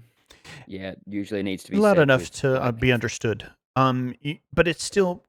That's I would say it's you would loud have. in here though. Yeah, you would have picked a moment where it's not the dead part of the wind down of the night. Maybe. I would say that it's loud enough that you could, with a good Actually, enough roll, scratch you that. could hide that. Scratch that. I'd call her over and I'd point to like I'm the, gonna say, the, the empty dishes on the table. I'd be like, Massa, we have some empty dishes here. Can you please remove them from the table? And then yeah, if she come over, She would, almost embarrassingly so. She would rush over, and be like, and that's when I would use the opportunity. I'm so sorry, and is like gathering up. No, I understand. Busy times. Give me a sleight of hand check so that you can make sure that she has it and knows she has it, versus you just slipping a piece of paper randomly on or under a piece of, and you know what I'm saying? Like, if you don't know what to grab or you're not knowing it's there, then she. Motherfucker. 7. Okay. So she has the paper. but you don't know if she knows she has the paper. Okay. Is that where your passive perception kicks in? Yeah. So Wait, I would what, see that. Mercer's or yours? No, Sure. mine. I see that. What is your passive? Yeah, I mean, your passive perception would beat that sleight of hand check. You would see what's going on. Whether or not Ignatius shared what he was doing, I don't know, but you kind of see him try to slip her a piece of paper. I'm just gonna let it go. So she, again, I apologize, and thank you for your time. And then Apologies are necessary. I Yeah. appreciate your company. she bows slightly and takes your dishes back. You guys stick around, kind of as everything winds down, kind of try to be the last ones to leave. Yep. Okay. So there's still a handful of people left. Piska has finished all of her playing and singing and has put the lute away and comes to approaches you guys and doesn't sit right next to you, but sits at the table with you guys. So, what has brought you, lovely gentlemen, and looks at you, beautiful lady, to our humble village? Does she look at me? Yeah, when she says gentlemen, she looks at the two Okay. of you, but doesn't like make the specific eye contact with you as she did with Ava. Okay. You're still butthurt. I'm giving her the cold shoulder. Yeah. Well, we've come seeking Jade Scale's treasure, as ones do. Oh, Thought we yeah. might try our hand. Fair enough. You guys look very, and then kind of like questioningly looks at you. Look very young and capable, except for maybe Clam here. I don't know how capable he is still. Pesca, I'm capable, just not the young part. Yeah, quite capable. I'm assuming. I mean, yeah. He's surprisingly spry in a brawl. I will say it's quite impressive for a man of his appetite. Oh, appetite for sure. Is there any reason you're specifically looking for the Jade Skill treasure? I mean, other than just a bit of fun and going and looking for this long sought treasure. I mean, how seriously are you taking it? Personal gain, fame, glory, a quest from a guild. A guild? It was not even from the guild. Just we got a little tip that there was a map floating around, and we thought that maybe we could try our luck. She darts her eyes down to the ring on your finger and looks back at you. Ah, yes. A great treasure such as the Jade Scale would bring you quite fame and fortune. The people would talk about you for decades, if not millennia to come, if you found this. People tend to talk about me for a fair while anyway. Hmm. He winks. Oh, I bet. How dare you! Iggy's just, I was doing that's Iggy shake. So It's just kind of like, how crass. what would you need of me? I imagine you're not asking for my audience without having something in mind. I mean, your audience is very pleasant, so it wouldn't have been that bad anyway. But if you have any leads, I assume you see many people come and go through this wonderful town, and from what I've heard, not much seems to happen without you knowing. You were quite quite correct. And I do have some recent lead. Have recently come across a map that claims to be the locale of this treasure, or at least some other clue to the treasure.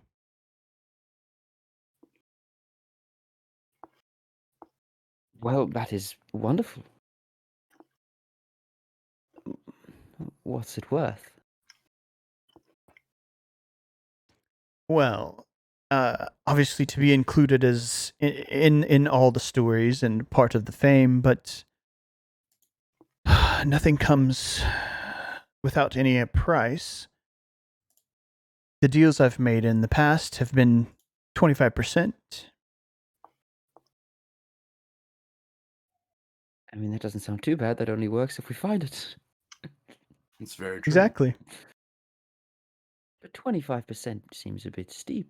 You're barely fronting any risk, really. I mean, if no one does anything with the map, you get nothing. And then you want us to go through everything, so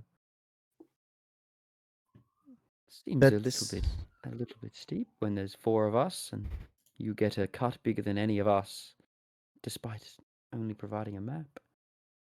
There's technically 3 of us. 3 of us. Sorry, I'm used to 4.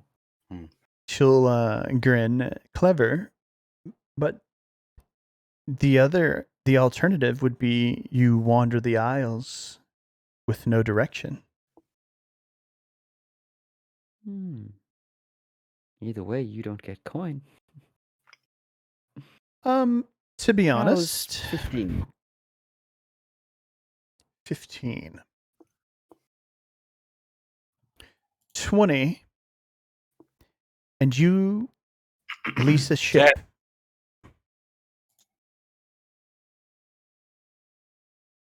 I don't think that I can do it for that. I might just wait for the next batch of adventurers. 20, you pay for the lease. Say again. 20 and we pay for the lease. I said 20 and you pay for the lease. That sounds like a deal I can agree to. Wonderful. 20% share, and you can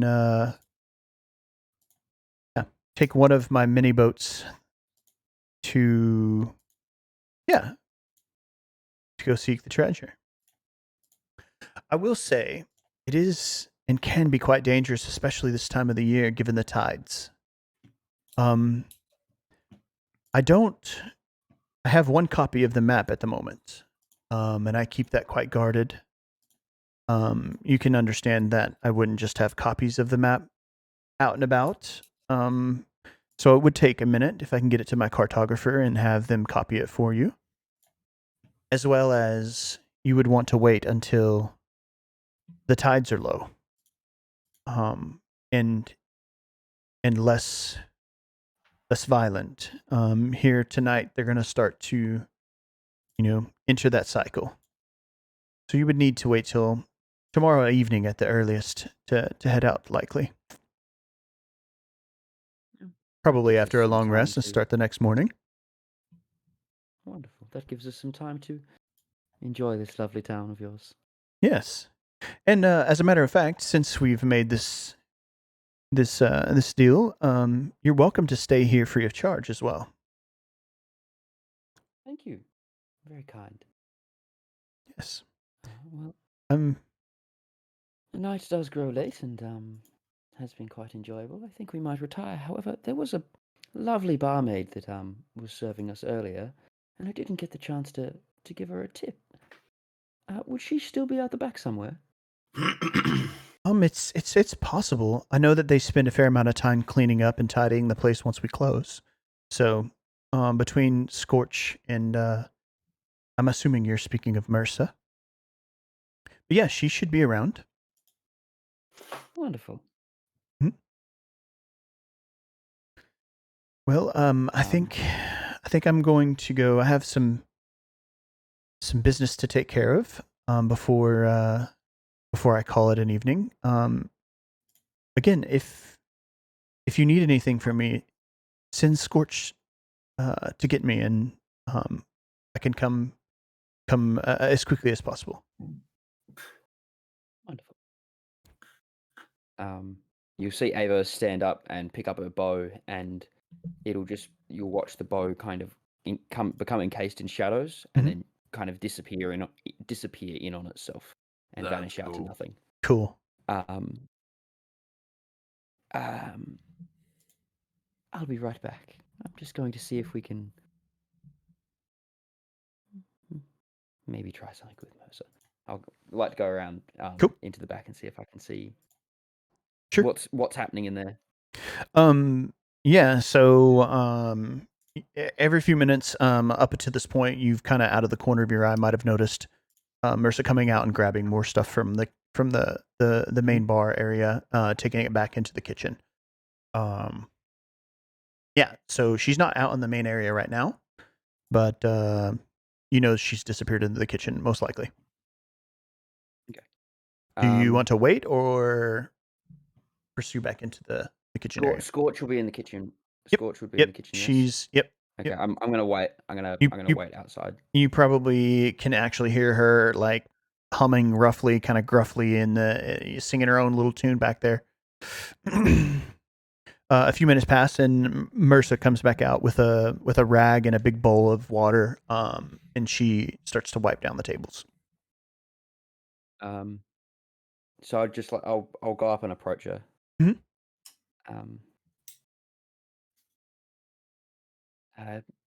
Hello, Mercer.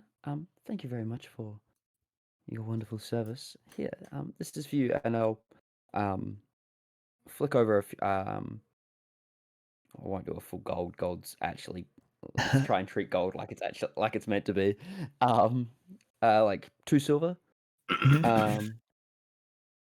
And if you did need a hand, I believe I'm staying in room 6. Come and see me. She's a very clever person, so she recognizes and gets what you're getting at. Yes, of course. I hope she gets what I'm getting at, because I'm not. There's a couple of things that could be hinting, and I'm not hinting towards one of them. Yep. Of course. Ignatius is kind of like half intrigued. She says, of course, takes the silver and thank you very much. We don't often get tipped, as it's not necessary, but thank you. Much appreciated. And again, our eyes dart past you over your shoulder to the door. To the door, yeah. Mm-hmm. According to this website, continues, 1 silver piece is about $49. Oh God. You would know, because you pay like a couple silver for like a drink. I didn't do it because I'm not good at this yet, but the food and drink. How much a silver piece would be in real life, though, with like if you had a chunk of silver. According to US dollars, 1 silver piece would be $49. Yeah. Wow. A gold piece is $490. Yeah. When you guys paid for the food and drink, you would have noted that it's quite expensive. Clam, you would remember this from when you were here. Probably because of its remote location. That their stocks and the prestige of it. It's you're not only paying when you pay for food. You're not experience. You didn't buy a ticket to come see the show. You bought the food and drink while you're here. So. Mercer finishes cleaning and tidying up the room. They do spend a fair amount of time cleaning because it's a prestigious place. Again, she wants to make sure that it's clean. Blacklight.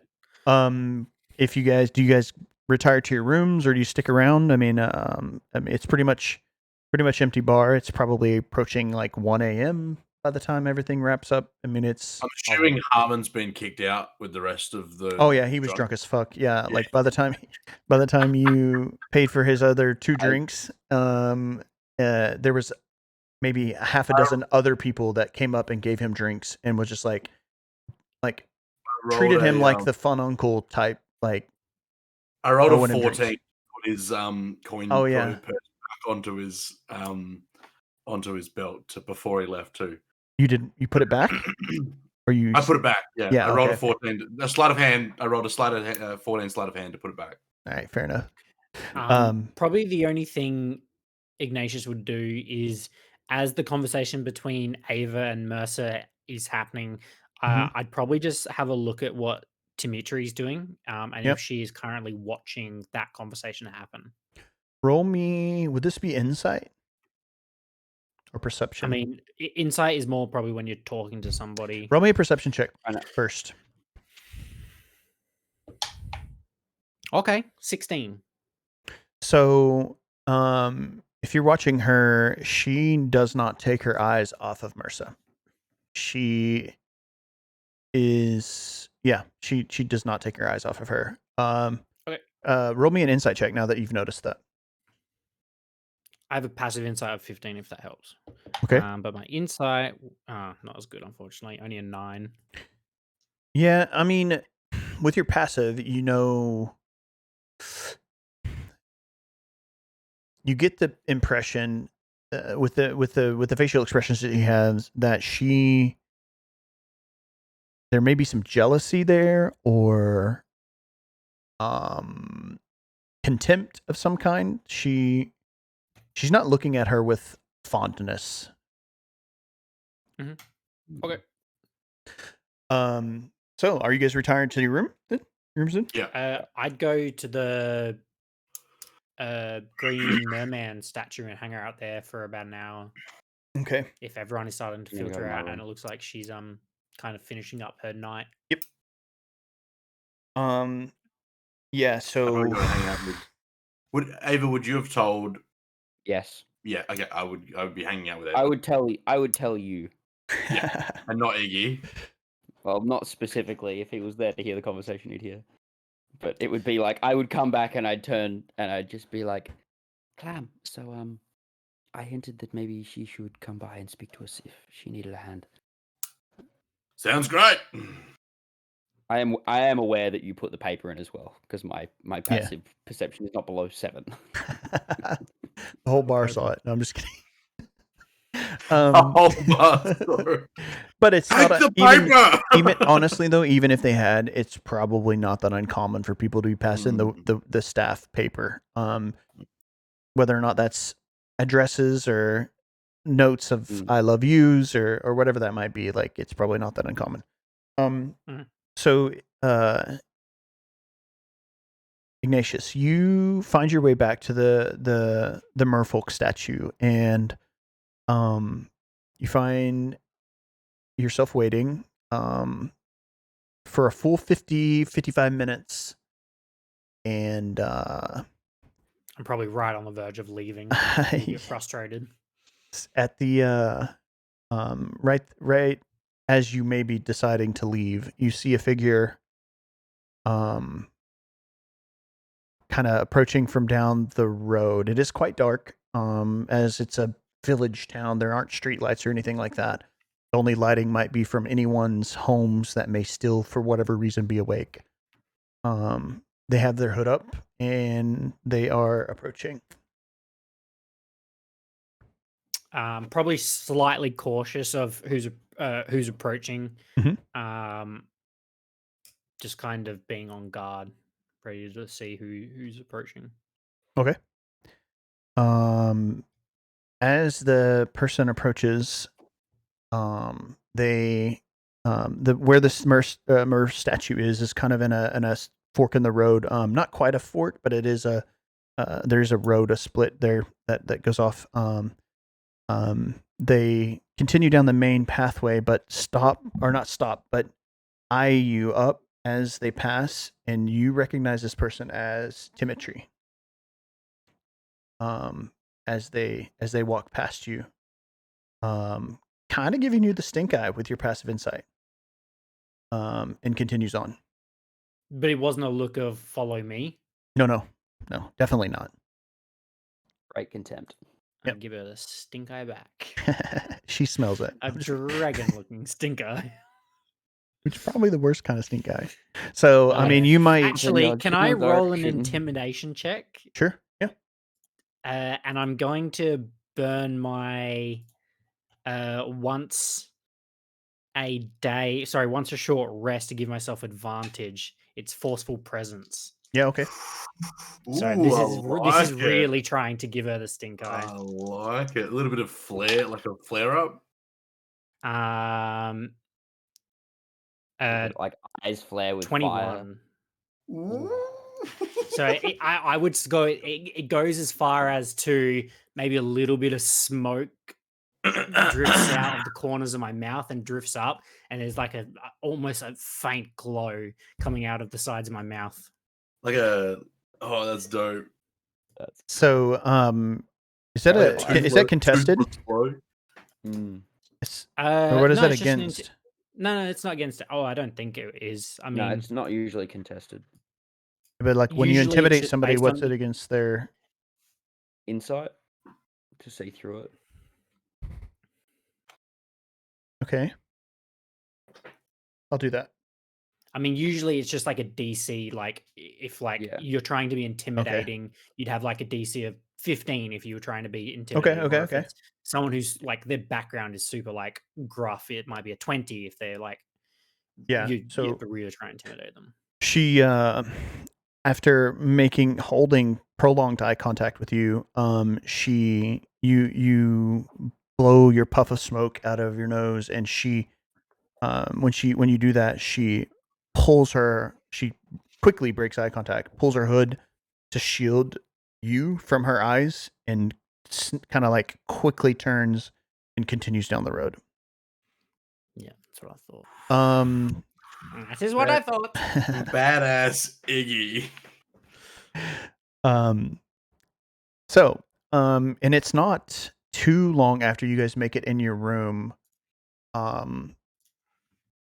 Ava and Clam, you hear a knock at the door. I go over and open the door. It's Mersa standing at the door. Before you even invite her in, she walks in and closes the door behind her.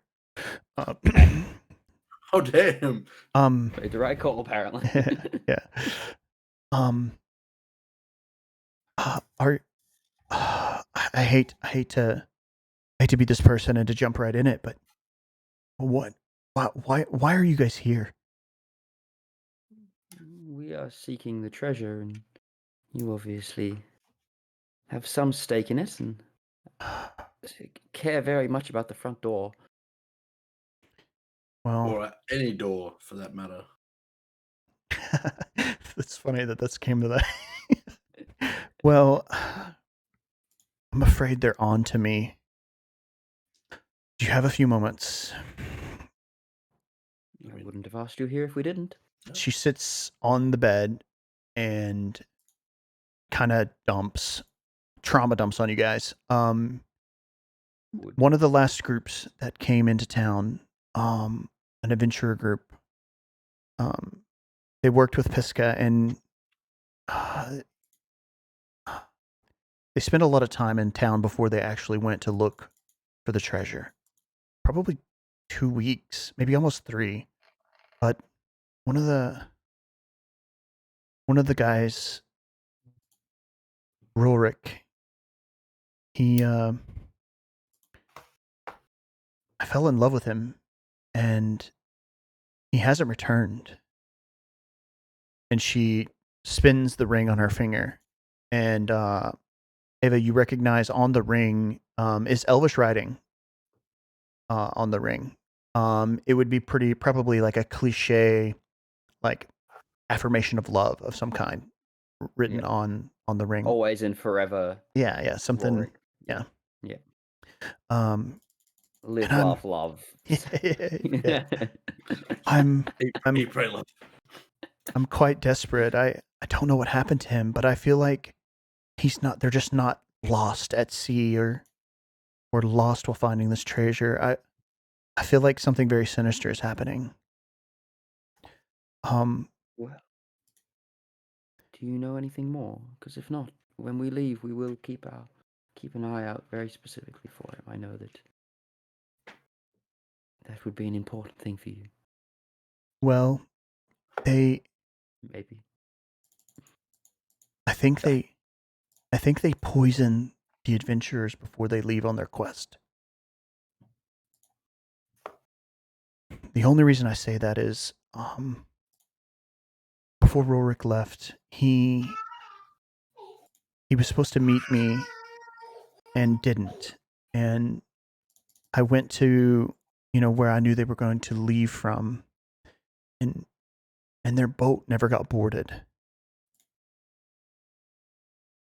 And in the past, we've heard rumor, just talking under people's breaths, that to be careful of the drinks that are served during the performance. Here, and she pulls a small flask from her side, and gives it to you, Ava. Don't drink anything without putting this in there first. I'd like to roll an insight check. Yeah. I want to do the same. Yeah. Anyone who's there. That's pretty good. 19. I will do the same. I rolled a 10. I got a 19. So, yeah, Ava, you get the feeling that she is terrified. The person that she's fell in love with is missing and acting in that way, right? And as being as truthful as she can with a group of people that she barely knows, in an act of desperation, trying to get somebody to help her.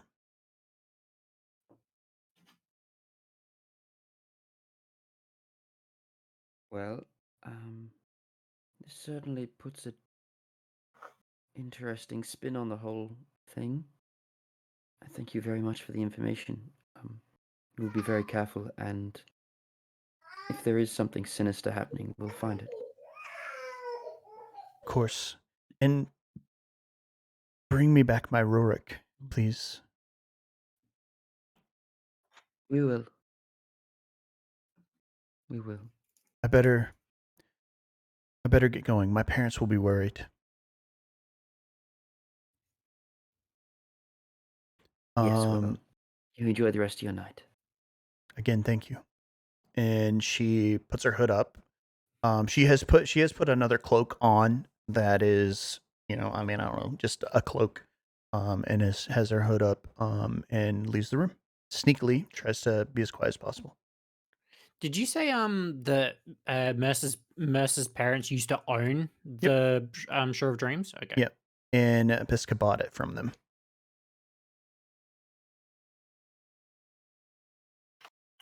Does anything that she said, would I have heard anything of that regard? You can roll a history check. It's a high DC. Say 16. 16. So Rolled a 17 with a -1, so 16. Oh god, yeah. So you might have heard that Pisca, and specifically the duo of Pisca and Timotry, aren't always completely honest and upfront. That there is oftentimes some trickery to take and to get, to gain things from people once they attend to the Shore Dreams. Okay. Spend some time there. Yeah, okay. You probably But nothing more sinister than that. Like no. You probably easily dismiss that as just part of the charm and being in the pirate world, right? Like that's probably pretty casual, comparatively. Yeah. Was there a basement or like a cellar that I would have seen coming up to this building? No, and I would even no, you wouldn't have. No, it's being an island of that up until maybe like specifically where the Shore of Dreams is set on this island. Everything's been up on stilts, so you imagine that flooding and having anything in a basement just kind of wouldn't really work. On sandy soil and stuff like that. Yeah. Ava is going to leave the Shore of Dreams. Okay. And probably, Clem, I'm going to stay somewhere else. I don't know if I feel comfortable staying here anymore. No, I understand. You may, but Um, that's fine. I'll probably think. just be out on the docks. I don't need sleep after all, so Hmm. I'll be back in the morning. No worries. No, yeah, well, I'm just gonna stay here, and um, and we'll see where the morning takes us. Do I? I have been rolling Constitution saves, by the way, and I've been nailing them. Oh, so you're not drunk beyond inebriation, like comprehension of No, things? Okay. I'm just my normal Yeah. drunken master drunk, Yeah. Okay. which is like a good. Which actually doesn't have to be drunk at all. No, that's Yeah. right. Yeah, I act it like I look like I am, Yeah. but I'm not. Like Yeah. it's sort John- of that whole Johnny false sense Depp. of security. Yeah, kinda like- yeah, perfect. Yeah, Mhm. I am well in control of my faculties, and Mhm. you Anyone that knows you would you look at me. might think that that's you putting it on a little bit. Correct. Yeah. But I'm gonna stay. I'm gonna stay the night. Yeah. In the room. Okay. I'm going to go out and stay by the docks, very specifically looking out towards the sea and trying to see what the tide's doing and whether or not there is a storm or something happening if it's rough, like Like what? Okay. Pesca was What saying. Pesca said. Yep. Roll me. Actually, I was gonna and see- ask about that. Would I know specifically about that, given that Seafarer? Both of you, I guess. Ava, you can roll me a nature check. I guess that would be probably dealing with the tides and stuff. Yeah, both of you roll nature checks. No, jeez. 17. Yeah. All these intelligence checks. 13. So, I think both of you, that's above enough, especially with your experience there, Clem. You both know that on the way in, the ship made specific, when you left Waterdeep and all that, made specific timings and routes based around the tides of them coming and going. Okay. So getting into the island when you did was important, because it was the low tide and the mouth of the entrance to where the Yokatora sits. It's quite rough seas when the tide starts coming in, and the tide is currently coming in. Yeah. Okay. So the seas are looking quite rough. For starting to the beginning parts of that. With that as well, Ava, if you're looking around and kind of investigating the shoreline, can you roll me an investigation check? Can it be a perception? No, and this one is Oh, specific. 18. Okay. So you notice that the larger ships have insignia and signage from other parts of trade, and you make the connection that there may be other people here. Pesca led you to believe that maybe all her ships were available, like that all the ships in the dock in the bay were hers. That's not necessarily true. You see symbols from all over, different guilds, trade guilds and such, marked on these ships. The ships that are docked in are shallower ships, maybe meant for passengers, that have, I don't know, you imagine this as being like a vacation destination. Sure. Yeah. So there are, it's not an island or a town that was completely controlled by Pesca in a way that, like, there aren't the absence of people that aren't under her control. If not only by proxy of the economy, that she controls the economy in some way. But yeah, if you guys are taking a rest, Ignatius, are you headed back to the inn, or how long would you wait at the statue? I imagine I would have just started to head back after, probably not that long after, Okay. and I may have even passed Ava on the way out, or not. But then would have just headed back up to the room, noticed that she wasn't there, and got an explanation from Clem, I guess. No, I don't think, because like you would have maybe headed in. You would have headed in the same direction. I don't know.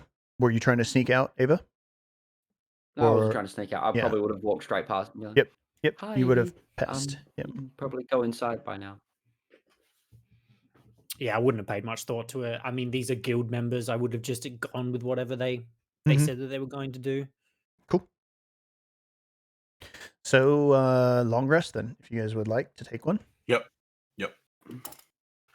I haven't used anything, so it doesn't really matter.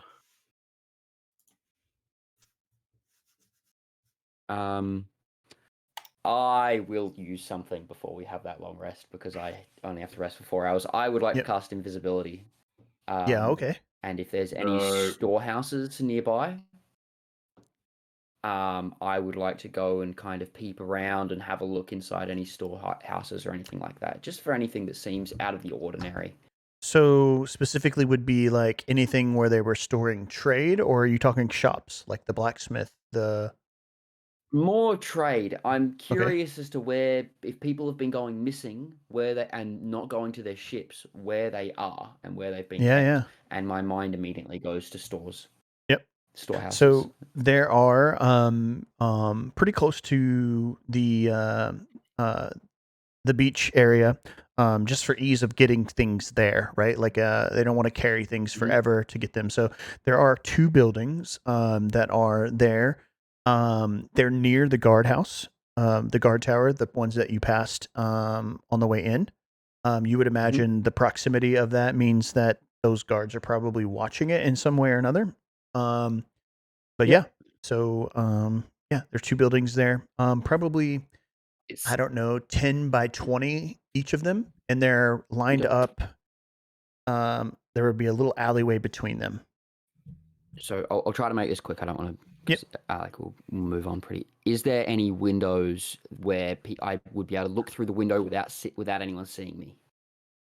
No. You're invisible. The building is all bamboo, and I'm invisible. Yep. Yeah, you're It doesn't invisible. even matter. I'm Yep. going to walk up to a window. I'm going to teleport through using my my blessing of the Raven Queen. Let me So I can explain do the a 30 building foot- real quick 30 though. So there's not Yeah. any windows on the building, but there is a gap at the top of the bamboo where the roof comes in, Okay. and you would imagine that's just to allow airflow. Like imagine the eave of a house.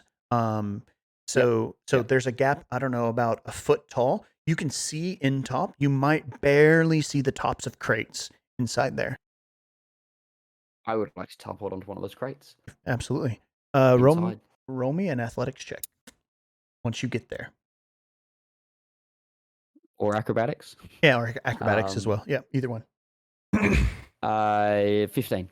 Yeah. Okay. So you appear on top of this crate, and the crate rocks and kind of teeters far to the right, and rocks back, and kind of.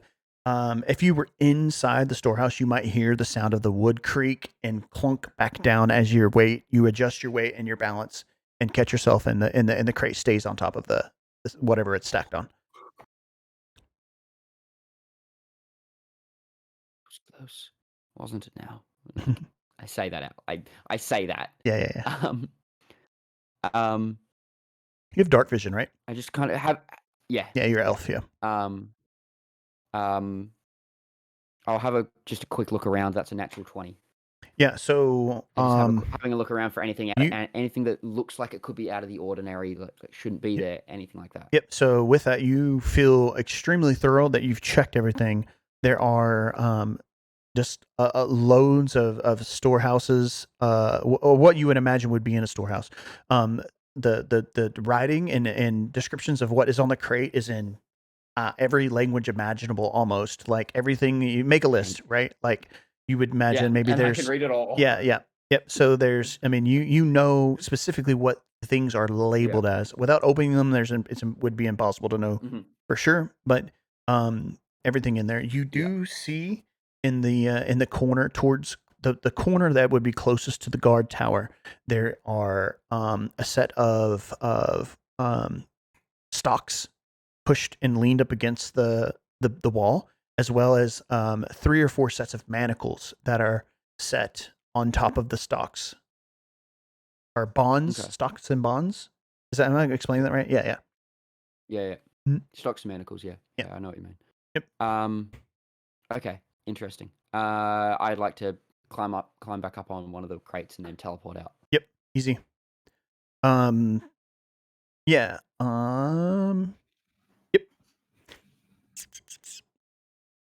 Yeah, and so then I'll go back to my room. with your investigation check, that you gather that if there was anything nefarious, it might not have happened in that. Any information might not have been in that storage room. Yeah. Yep. Cool. I'm not smart enough to have a good idea on where to look. I have a good idea as me, but Yeah. I don't think Ava does. So Ava will just go back to her room. all right. She'll forget that she made herself invisible and just open the door. Just walk through. Yeah. By this time I think that Scorch is still hanging out, if not feet propped up on a sack of flour, kind of in the corner where I described there was kind of extra storage, kind of snoring away. She doesn't wake up to you coming in. Yeah, so Or did you come back to the Shore of Dreams? I came back close. I'm not going to actually. No, I'm not going to stay there. I'll Okay. probably just head back out to the docks and I'll find a nice spot and I'll go into my little meditation, listening to the waves or the Easy. water coming up and down the shore. Yeah. So sun rises. Probably something that's very foreign to me, actually. Yeah, probably is. A warm, paradisical place. Like, you're quite dark. Yeah. Yeah. So you wake up to, or you end your meditation to the sun rising just over the horizon of the ocean, beaming directly into your face. Like when you wake up and the sun is like that perfect angle into your eyeballs, and like even if you wanted to stay asleep, you're not going to. Yeah, you kind of end your meditation with the sun rising. And the hustle and bustle of fishermen jumping onto boats. I mean, they've prepped from the night before and they're headed out to go catch some fish. So lots of activity at the dock this time of day. Cool. Yeah. I'll So just watch it all with a little bit of fascination. yeah, I guess depending on what Ignatius and Clam would like to do, up to getting up and getting ready and meeting with Ava.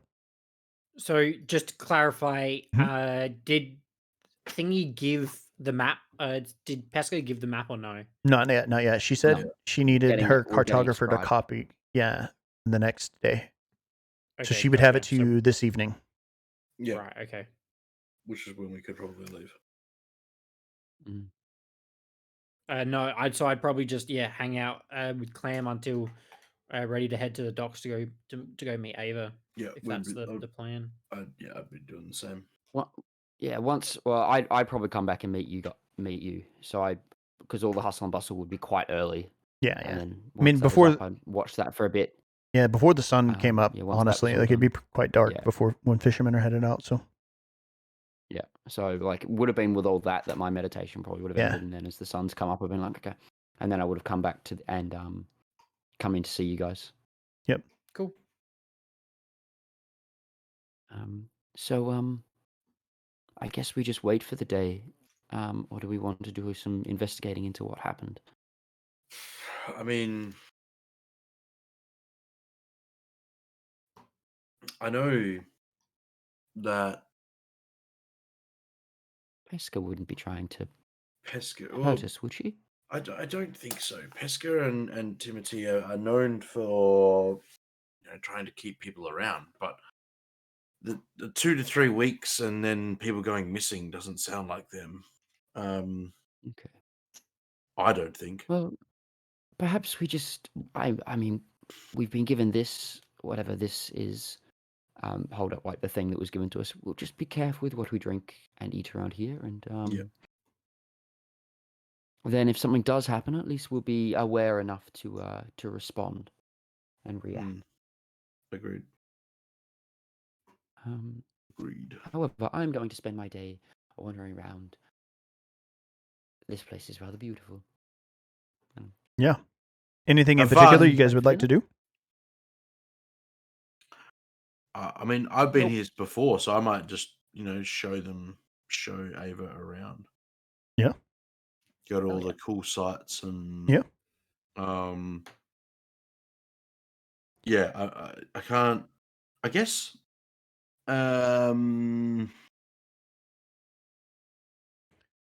Knowing what I know now in regards to Rorik, Rorik. Yep. Rorik, Mhm. I might speak to Harmon in regards to a boat that was meant to leave, Yep. and then but didn't, and if he knows anything more about it. So I think Sure. on our walk as we get around, Yeah. I might try and find Harmon and see if he knows it. Yeah, have a chat Yeah. with him about it. So there's Um, a handful of places in town that are like kind of tourist attraction style stuff. So like in the backdrop, there's that kind of frames the city. There's a large waterfall that comes off the edge of the mountain that that people trek up to. It's no more than probably an hour and a half there and back at most in total. So like Definitely went for a walk there. yeah, go head up to the waterfall, see this big space, and then there's a coconut grove, and specifically you get these coconut drinks at the coconut grove if you'd like to go there as well, which is kind of on the shoreline, around to the north side of the island.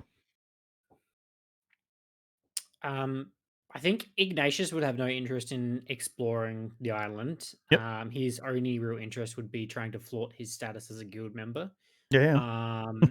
And in so doing, I think he would try and find like the wharf master or like the person who would Okay. be in charge of all the ships in and out, sort of thing. Yep. If he could try and find that person, so whether that meant Sure. going a couple of different ports until we found the right person. Yeah. Uh, So I he'd guess be trying, to find basically a log of who ships, has come and gone. ships that were meant to leave, come in, sort of thing. Yep. Sure. Yeah, I mean, if you want to head with Clam down to the docks, I guess he wanted to talk with old boy, anyways. So, if anyone, he would know where to point you, the person that might be keeping those records. Yeah. So I'd head basically straight to them. So if Tonk came with, that's fine. If he wants to stay and chat to Harmon, all good too. Oh yeah, Tonk can come. Clam. For some reason, And- Clam and Tonk. They're in the same vein for sure. Similar Like, vibe, similar vibes. Yeah. Yeah. I think it's because I also had like clip clop in my head as well. Clip clop Tonk. Tonk clip clop. Like they're Yeah, all it just goes. Yeah. they're all 4-letter words rolling around in my head associated with Jamie, so they're all the same to me. So, at the dock, you find Harmon in his usual space. He actually already has a tankard of a mixed drink. Would be some sort of rum based mixed drink. His breakfast, he calls it. Getting ready for the day. Yeah. So I mean, it is quite early. I think that you guys were probably here on business. So I imagine you guys were pretty early. So all the fishing ships that you can tell of are gone. There are a handful of ships that are still there. Most of the larger ships are still there because they're too big to leave with this this tide coming in. Yeah, I'll go up to Harmon and be like, "All right, bro, so we're even now." Are we ever even? I mean, I think as even as we can get. Depends on what you're about to ask me. Wow, this is true. This could be a very interesting one. I hear there was a ship that was supposed to leave but didn't because everyone went missing. A ship. Ah. Or a boat. Well, I mean, it's not quite a ship, and he gestures over towards. dinghy? Yeah. He gestures over towards the end of the dock where there's, I don't know, half dozen little. I mean, they're barely bigger than canoes. I mean, imagine the canoes, the stereotypical canoes that you see like Polynesians use, where it's like a canoe and it has the buoy that comes off the side. They were meant to take one of those, I believe, or a couple of those, possibly. Yep. I think my intelligence would be high enough to realize that that sort of dinghy would never be able to take them where they need to be, right? Yes, very likely. Depending on the time of the tides, it gets quite calm on low tide. Yep. And also depending on how far. So you haven't seen a map yet. You don't know how far they would have had to go. Yeah.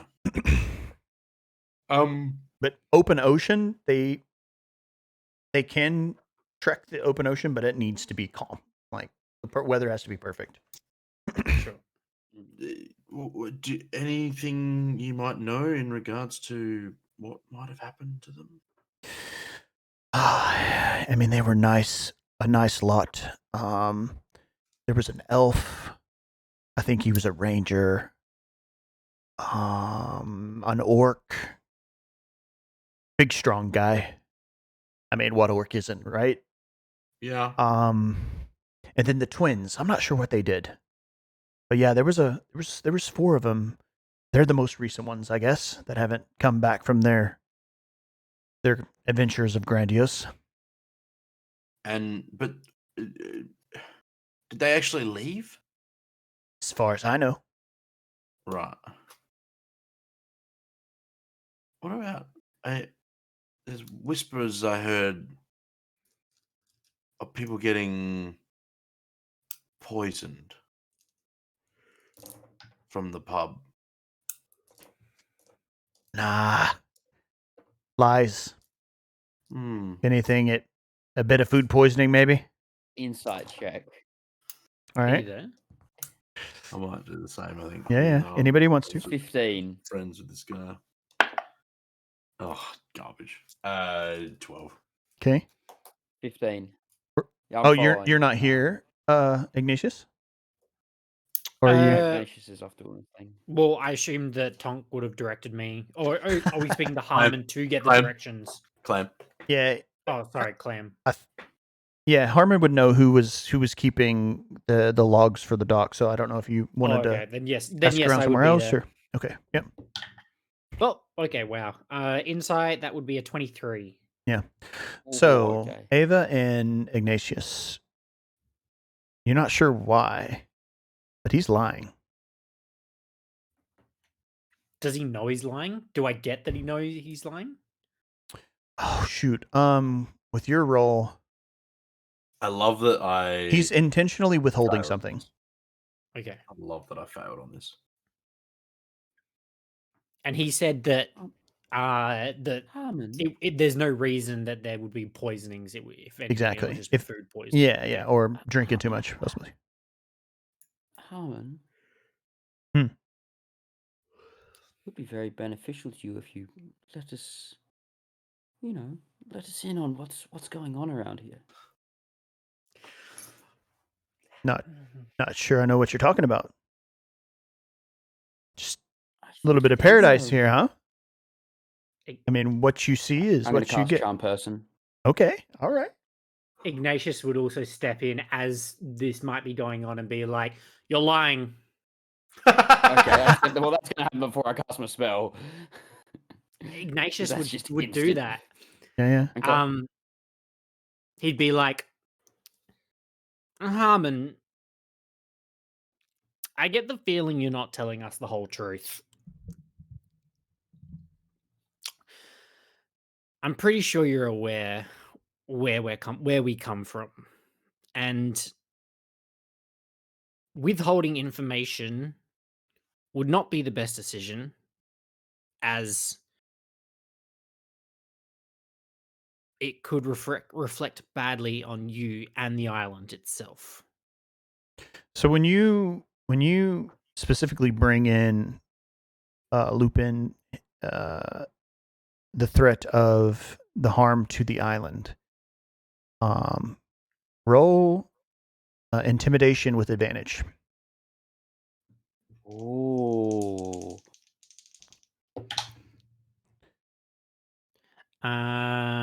Intimidation, dirty 20. Ooh. I'm actually quite He- intimidating. Yeah, he He's a friggin' sighs. dragon. He sighs really big and kind of looks over his shoulders. There's no one around. What Like is Harmon, by the way? Is he he's a human. Like, Human. Yeah. Okay. He's a local. Like you know Like that. tanned. Yep. The people around here have a distinct look about them that you would know specifically if they're from the island. Okay. He looks over his shoulder and everyone's gone. It's just on this stretch of dock where he sits. It's kind of just off the corner of the main dock that runs up the middle. He's sitting on his pile of netting and he looks over. I don't know enough. I'm come too often about the comings and goings of this of the island and Yokotoro specifically, but I grew up here. I have a deep love for this this village and the inhabitants. I honestly, something is going on, but I don't know what it is. What have you noticed? Well, a lot of traffic, a lot of adventurers have come into this area. I don't, like I said, I just make observations, but the they never leave. They Have you ever come, but they never leave. It's been years. What the fuck? Harmon, This do you speak plainly, please? But do you think that Pesca is harming your island? No, Pesca would never. She would never, right? what about what was the other one's name? Timotei. Timotei? What about Timotei. Timotei? She's rough. She is Pesca's muscle.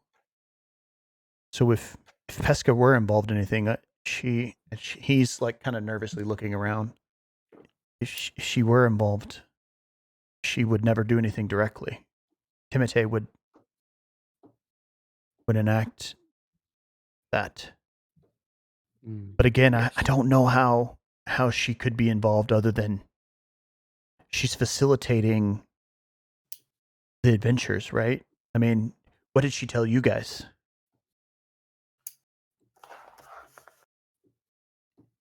Pesca told us that that adventurers have come before us. I don't think anything more. Yes, but she did not tell us that they'd never left. And she would know that if she's facilitating the ships that they're leaving on. I don't know why I know that because my character's dumb. Sorry.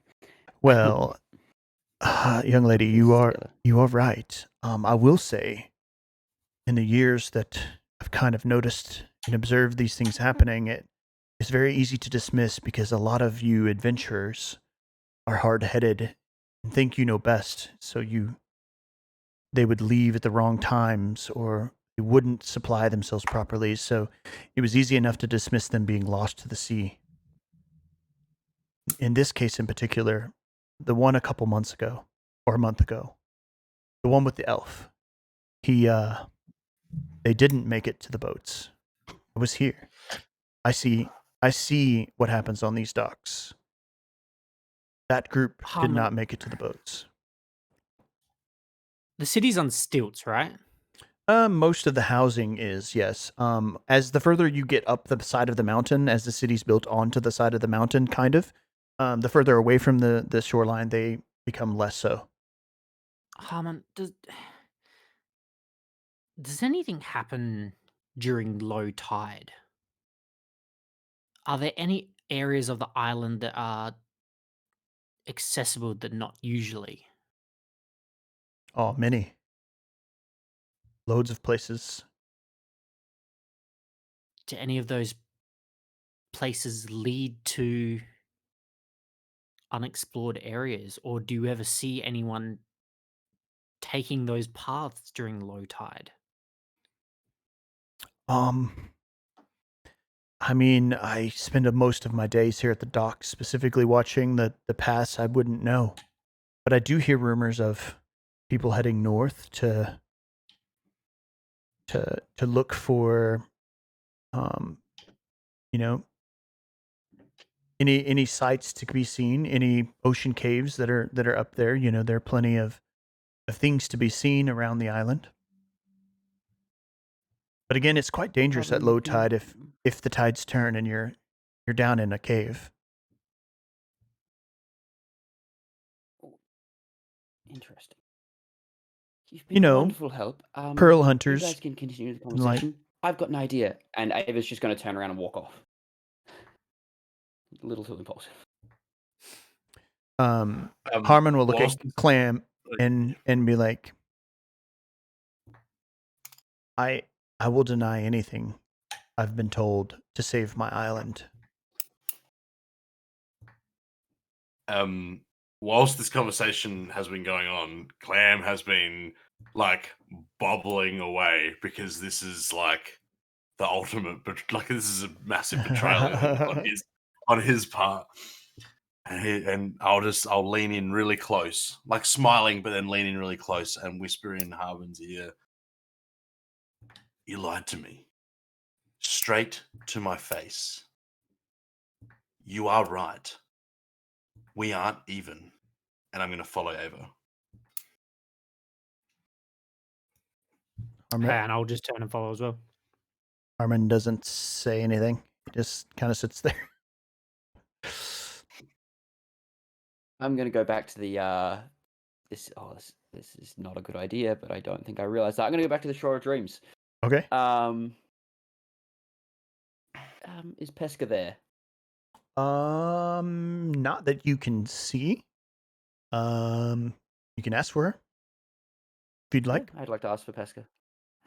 If Scorch or Scorch is there. You get the impression that Scorch probably never leaves. She slept on a freaking flour sack last night, so she doesn't leave the kitchen. Do you know where Pesca is? Gnomes. She came in early this morning and said, I think she was headed to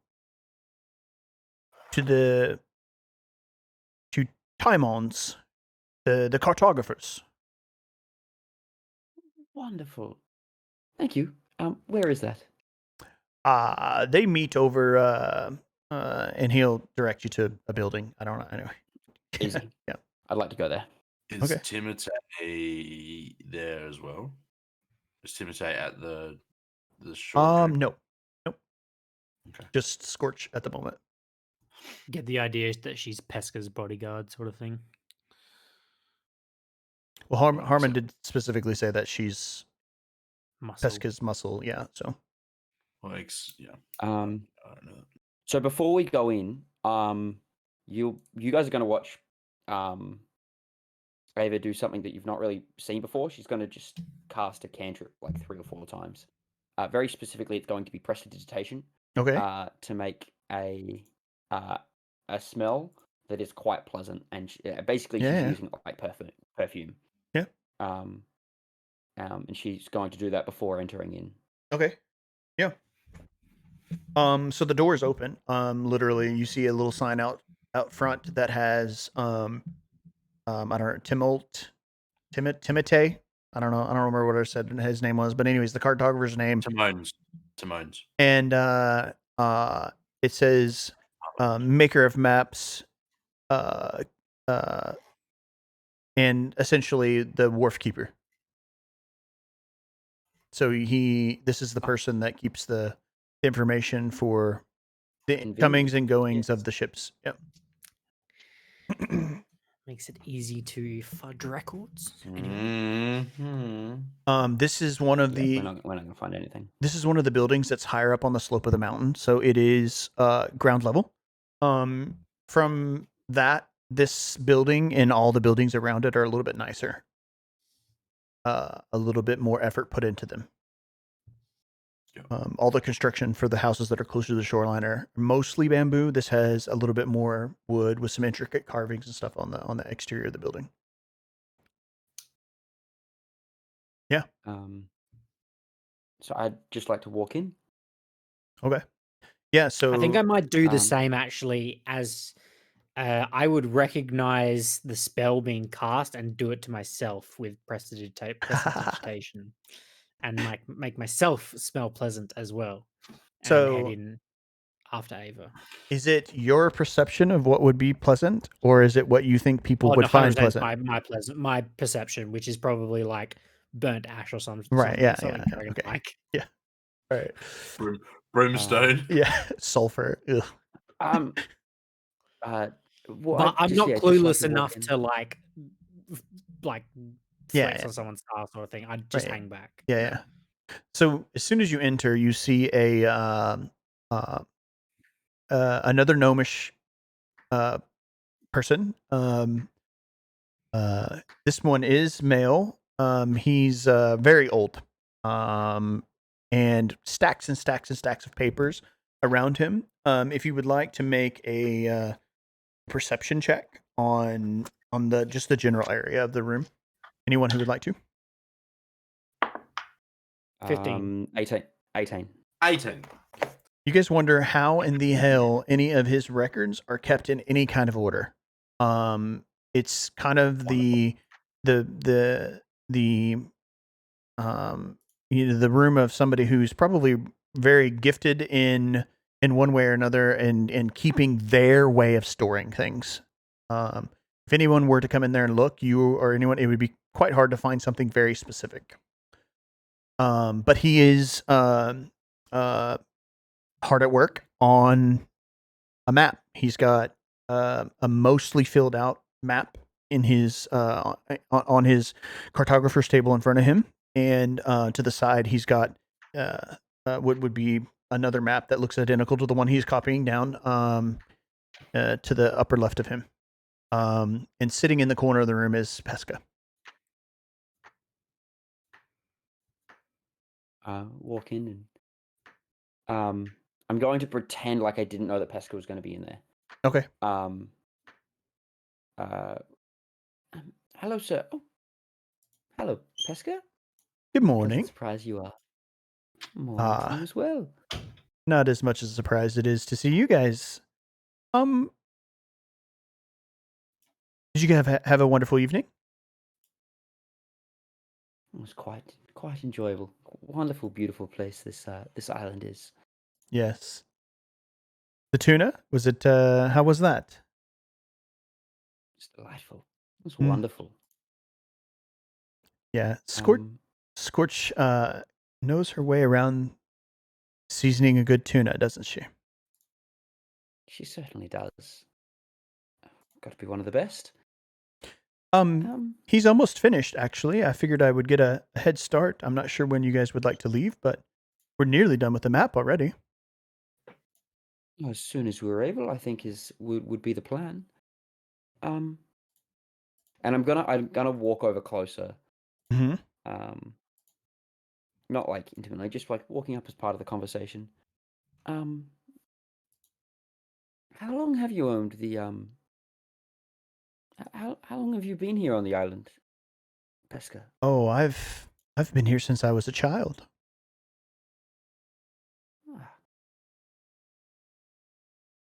I mean, obviously, born here then. Have we seen other Tritons around? No. Okay. If you have, it would be other visitors of the island, like obviously either tourists or other people. Yeah. I wasn't born far from here, and yeah, I've been lucky to call this place home for an extremely long time. That is wonderful. On another note, Mm-hmm. there's something that you might be able to help me with as a purveyor of wonders. I'm trying some new things with magic and smells. Okay. And I was hoping that you could help me pick out which one of these was best. And I'm going to prestidigitate a couple of different smells. Mm-hmm. So I'm going to prestidigitate twice, and then the third time I'm going to cast Dispel Magic on her. Okay. And Yes, that they both smell incredible. And she looks at you as you cast the spell. And smiles real big. What do you think I have to hide? ooh, I don't know. But I really thought that you couldn't be that blue without something. No, it is all me and Amazing. a lot of self-care. I When bet. I mean, like, look at my skin. It doesn't do much at all. Those tattoos are quite improving. They are, aren't they? Thank you. Put a lot of effort into them. Effort. when she says, "What do you think I've got to hide?" I'd love Mhm. to insight check, and I rolled a 27.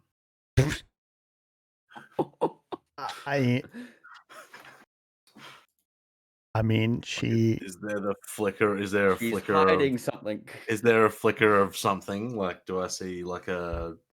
Is she she taken aback by the fact that the spell magic was done? Though? she is composed. Okay. You get the idea that she knows exactly what dispel magic is, Mm-hmm. and that she knows what That's the part that she knows the spell I cast. Yep. She knows what it was, and she knows what it would have done. So therefore, she knows what she would be hiding, like the perception of what she might be hiding. So her reaction to that would be genuine in that she doesn't have anything to hide, in specifically to dispel magic. Okay. I rolled 26 on a deception for the conversation that we had. Yeah. If you're curious as to She's because I was lying through my teeth for most of it. Yeah, I don't even think she cares, honestly. She probably has awkward and pressing conversations quite often with pirates and people trying to, especially as it deals with the Captain Jade's treasure. So you get the idea that it's kind of business as usual for her, that she's not quite surprised that you guys don't trust her completely.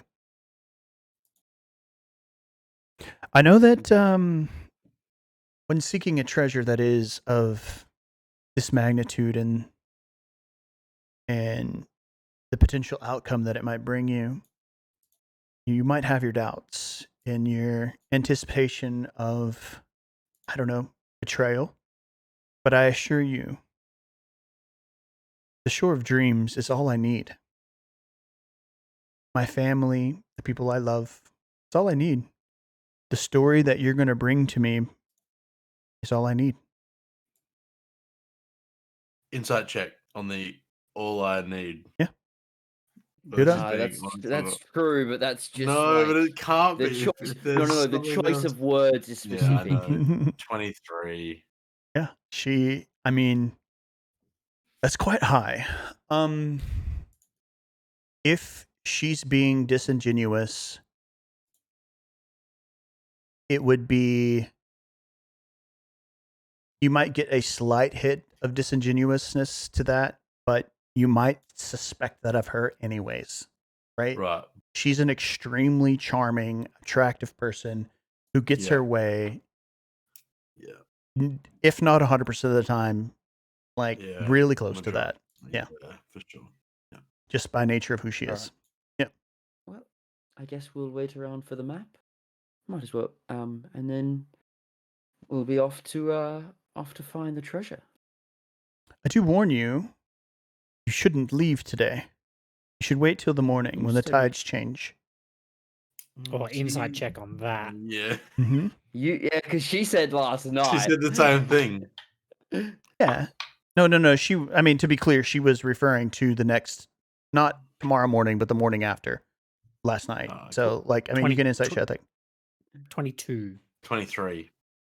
Yeah, I mean, she isn't a sea captain or someone who fares the seas often. She knows the tides, but she may not know Yeah, exactly I'm when that comes or goes, right? So Mm. I am so getting a captain and asking him. I think we want to get going as soon as possible, Pesca. So I think we'll be leaving tonight. Clam, you again. I get your apprehension, but don't be a fool. You should Oh, know. no. Yeah. I think we'll be okay. Okay. Be careful. Oh, always. Thank you for your concern. And I don't know. It's a couple minutes later. The cartographer signs the bottom of the map, and hands it over to you guys. Cool. Wonderful. It was interesting. Let's. Pesca, did you have a ship in mind for us with a crew, or? I don't have a crew. But I do have vessels that I have available for you guys if you would like to use those. Yeah, I have vessels that are available. Consider options. That would be wonderful. She laughs. Okay. You're, like, as in your options. What She's options laughing do you at them. Yeah. Would that be the same? I'm the one that saw other ships that knows that they're not all hers. Yeah. So that's fine. Would it be the same boat that was meant to be used by a previous party that perhaps weren't able to use their boat? I would have no idea. You might speak with Harmon at the docks. He would line you up with the proper boat. Ah. Okay. Mm-hmm. Wonderful. Well, enjoy the rest of your Enjoy- day. Yeah. It's enjoy early. the rest of your day. Yeah. Enjoy your next 24 hours. Well, I hope to see you this evening for the show. Would love to have you guys around again. Tides willing. Yeah. Yes, would be lovely. Sure, of course.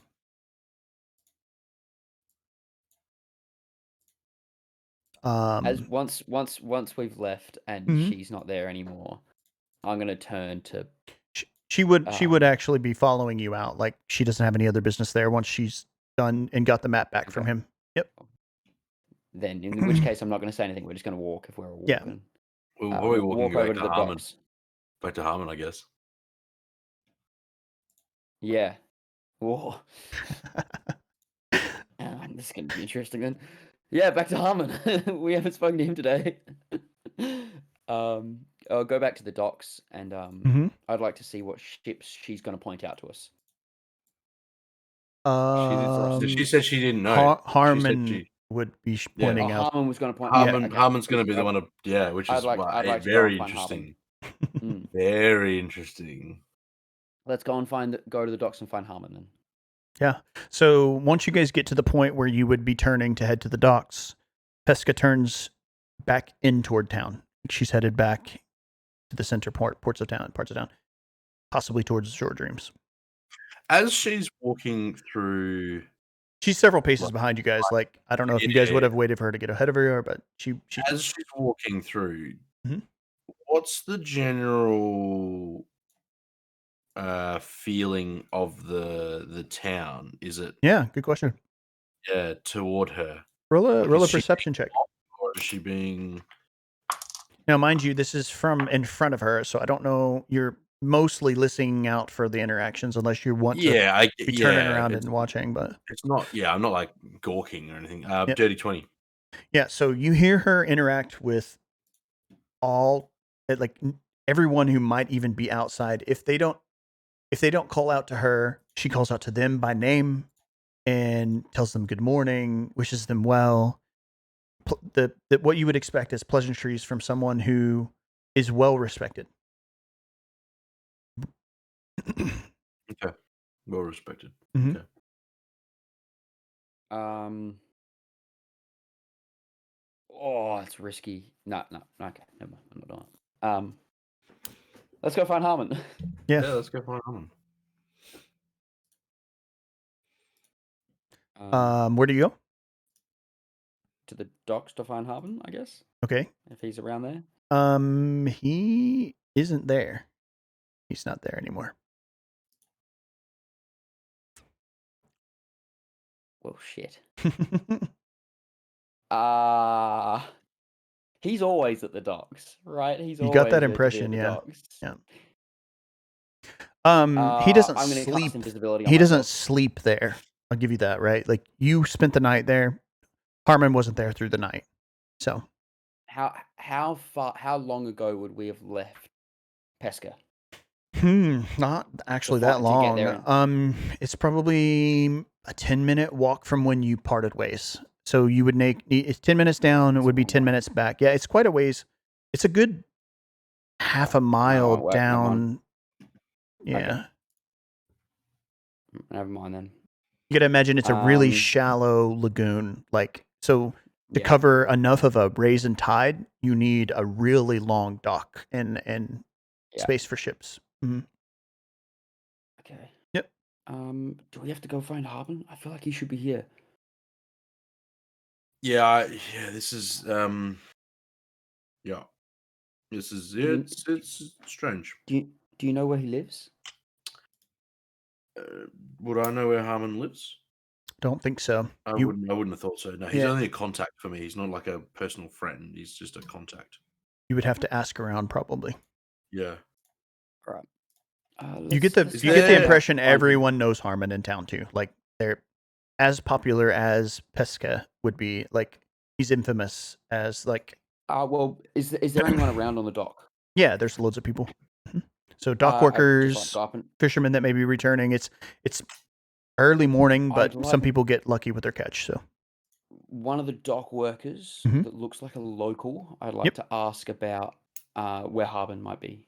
Yeah. So you see someone tending some rope that had fell off the side of the dock there into the ocean. He's just pulling it up and spooling it back up.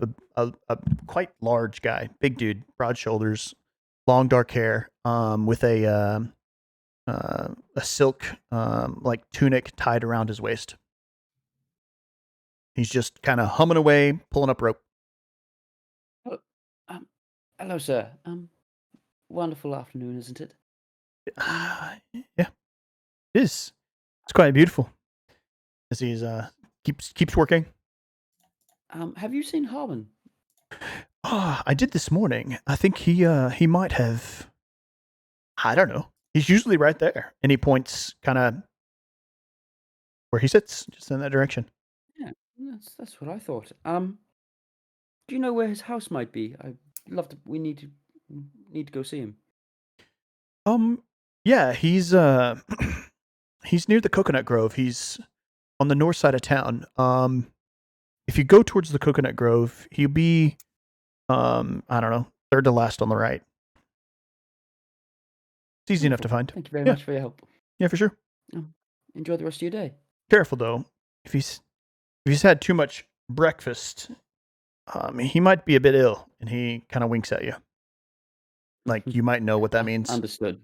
Yeah, I know exactly what you mean. I have no idea what he means. I'm gonna walk off. For sure. Yeah, so you guys easily make your way to what you were given directions to Harmon's place. Mm-hmm.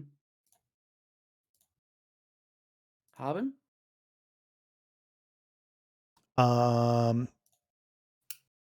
You when you walked up, you heard someone in the house, but as soon as you knocked and said his name, it's complete silence. I'm looking in the windows. I heard you in there, Harmon. Can you let us in, please? I'm not sure that's going to be too pleasant for me, is it? Why wouldn't it be? Well, I've pissed the clam off. Harmon, come out. He's not. Not, He's not I'm looking. not gonna. And I'm this- not gonna hit you. This dude's an old dude, remember? Like he's I he's could, not like get- anciently old, but he's an old man. He's probably kill him with a mid to punch. late 60s older dude. Yeah, so he opens the door and he's kind of dejected, like head down, like before you can say anything, you know this place is the only place I know, the only thing I love, right? Yep. What do you want? We were told to come and see you about the ship that we might need to take on our journey. You too, Is eh? it- Yes, I can get you a ship. preferably not the little canoes. There are options. There are some bigger dinghies that fare a little bit better in the sea. But nothing, you might wait till the morning. Nothing I have will be suitable for the tides. You understand the tides around here. I've been here Oh, for a long yes. time. When will the tides be good to sail on? First thing in the morning. And he would give you a time specific. It's that they turn and start going out. As soon as the tide starts going out, the waters change and it's not as rough. So you would have, it would be before daylight. I'm going to do the insight check 24. Yeah. It's Yeah. like quoting it cool. out of, like if you were to have a Yeah, book in front of you, he same. knows it that well. It's like literally off the top of his head. Awesome. He wouldn't have even had time to think of a lie kind of reaction to that. Yeah. Yeah. Well, I guess we wait until the morning and then set sail. Do you have any What you will could would do the ship need a cap? if you wanted to leave tonight, it's possible you could pay a captain of one of the fishing vessels. They make it over the wall every evening or every morning, regardless of the tides. They'll be a pretty penny. They fetch a lot when they catch fish. And when the tide's changing, they catch the most. It won't be cheap, but it's possible. I like that. I look at the map. Robin. Does Yeah, the yeah. map actually like take us over like to a different island, or is that are we just like going So- through a wild goose chase? This is quite important. I need all of you to look at the map at the same time and investigate it. Roll an investigation check on that map. Oh, my investigation's so garbage. So shit. However, I have rolled a 17. Yeah.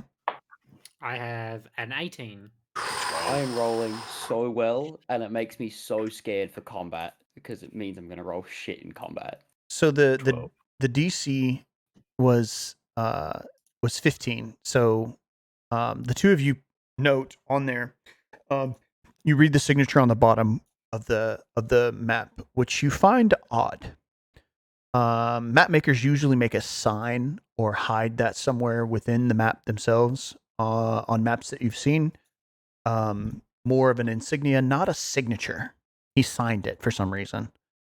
Like it's a portrait or something. Like it's Yep, a like it's a work of Piece art. of art. And that's when you see that signature, you kind of make that connection that it feels more like art than actual directions to something. You gather a rough idea that the island you're on is pretty accurately depicted, and there are directions to a place that circle around to the north and follow back quite far east along the chain, or west along the chain, and northwest on the outside of the chain to a random island, kind of.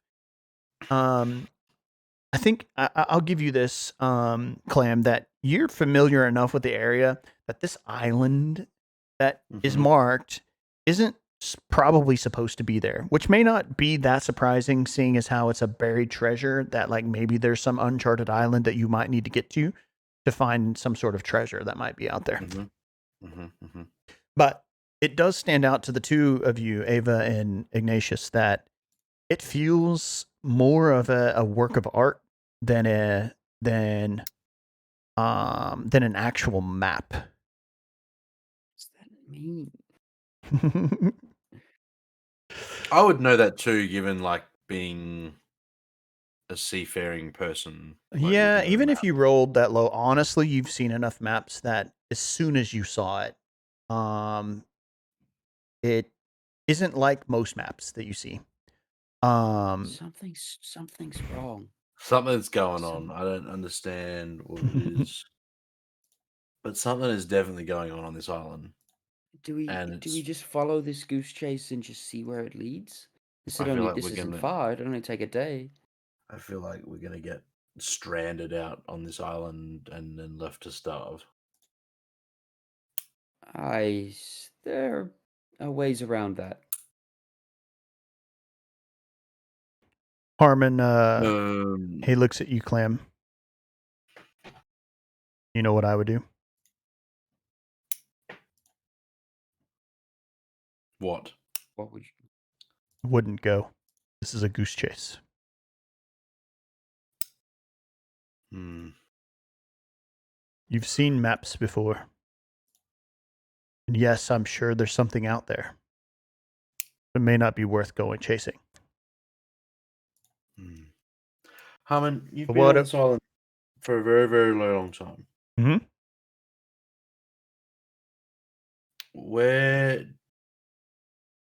When did Pesca get here? How did Pesca become the person that she is in standing with this island? Because as far as I can see, there aren't many other Tritons around, and it So just seems a little strange. That being said, too, this is just me speaking above the table. How many other tieflings are there in the town? you haven't seen any. Mhm. I'm so wrong. So Oh, I love Did this. So once they you- I'm so confused. did they come together, Harmon? Did Timothy and Pesca come together? Come together. so Harmon closes the door and shuts the blinds and brings you to his kitchen area, which is a room inside of a room, essentially. So, like, Yeah. if you imagine there's his bedroom in the back, the 4-room, and then in the kitchen, you have like basically a door that goes through into the bedroom and a door that would come back from the bedroom. In the middle of that is like a little hallway in the kitchen. So he's like brings you to the interior of his room. Pesca Pesca's always been around. She grew up here as a child, and then one day she was gone. And it was years. Now this is part of this is before my time even. This is legend. She disappeared as a child, and when I was a teenager, she came back to this island as an adult woman and worked her charm. She's obviously very beautiful. She's very inspiring and convincing. And she has done almost nothing but good for us. She bought the Shore of Dreams. A lot of us questions how, but she did. She purchased the Shore of Dreams. Many of us had our doubts and questioned the previous owners, but they have no qualms with her. Paid a pretty price in gold, and since then she's ran it. But she pays a lot of us for our jobs, and specifically things that she doesn't want to find out. She makes sure that Timothy knows that we aren't supposed to let people find out. I do know that she propagates this lie that is the Jade Scale Horde in order to get people to come to the island. she is a. It's rumored that she is a high-standing member in a cult of sorts. And she returned to this island seeking a temple. And this temple, from the history of the island, we know that the maker of the temple of this island, and the temple has been long lost to time, but the temple was the creator of this island chain. The mistress Ophelia, the goddess or the princess of the elemental plane, the princess of the water element. And between her, this is the legend, between her tryst with the prince of the element of earth, they created this island chain. And rumor has it that there is a temple here to Ophelia that Pisca has been looking for a long time. We think that she knows where it is, but she's not sure how to get in, or maybe she just isn't physical enough to get in. I'm not sure. But at low tide, and you guys probably need to hurry, but it's on the north side of the island. Before the tide comes in, you guys need to take the trail beyond the coconut grove, and at the bottom of the cliff, just beyond the coconut grove, there's a sea cave that you have to get into. And from there, I don't know. I've never been there myself.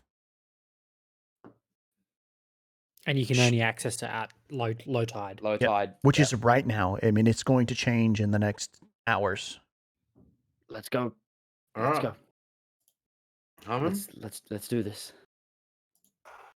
We're even. If she'll kill me, you know.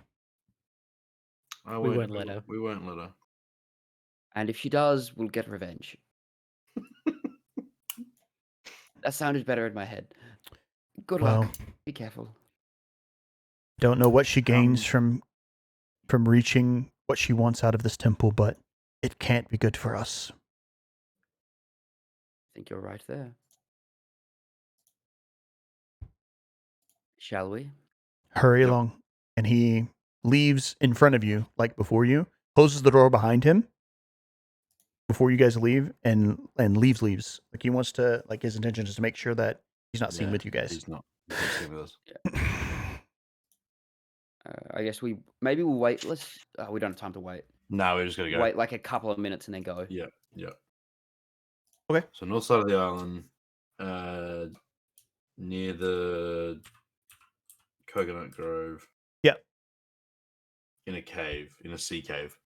Yeah. All right, we book it there. Looking for us. Yeah. Basically, he was explaining follow the the trail until you can kind of get to a cliff that you think that you might be a cave below it. So, we'll head that way in the sake of time, because we are going slow as all get out. Yeah. But it's fun. I'm having fun. So, if you guys want to roll a perception check, we'll just roll one. That's fine. 19. Yeah. 10.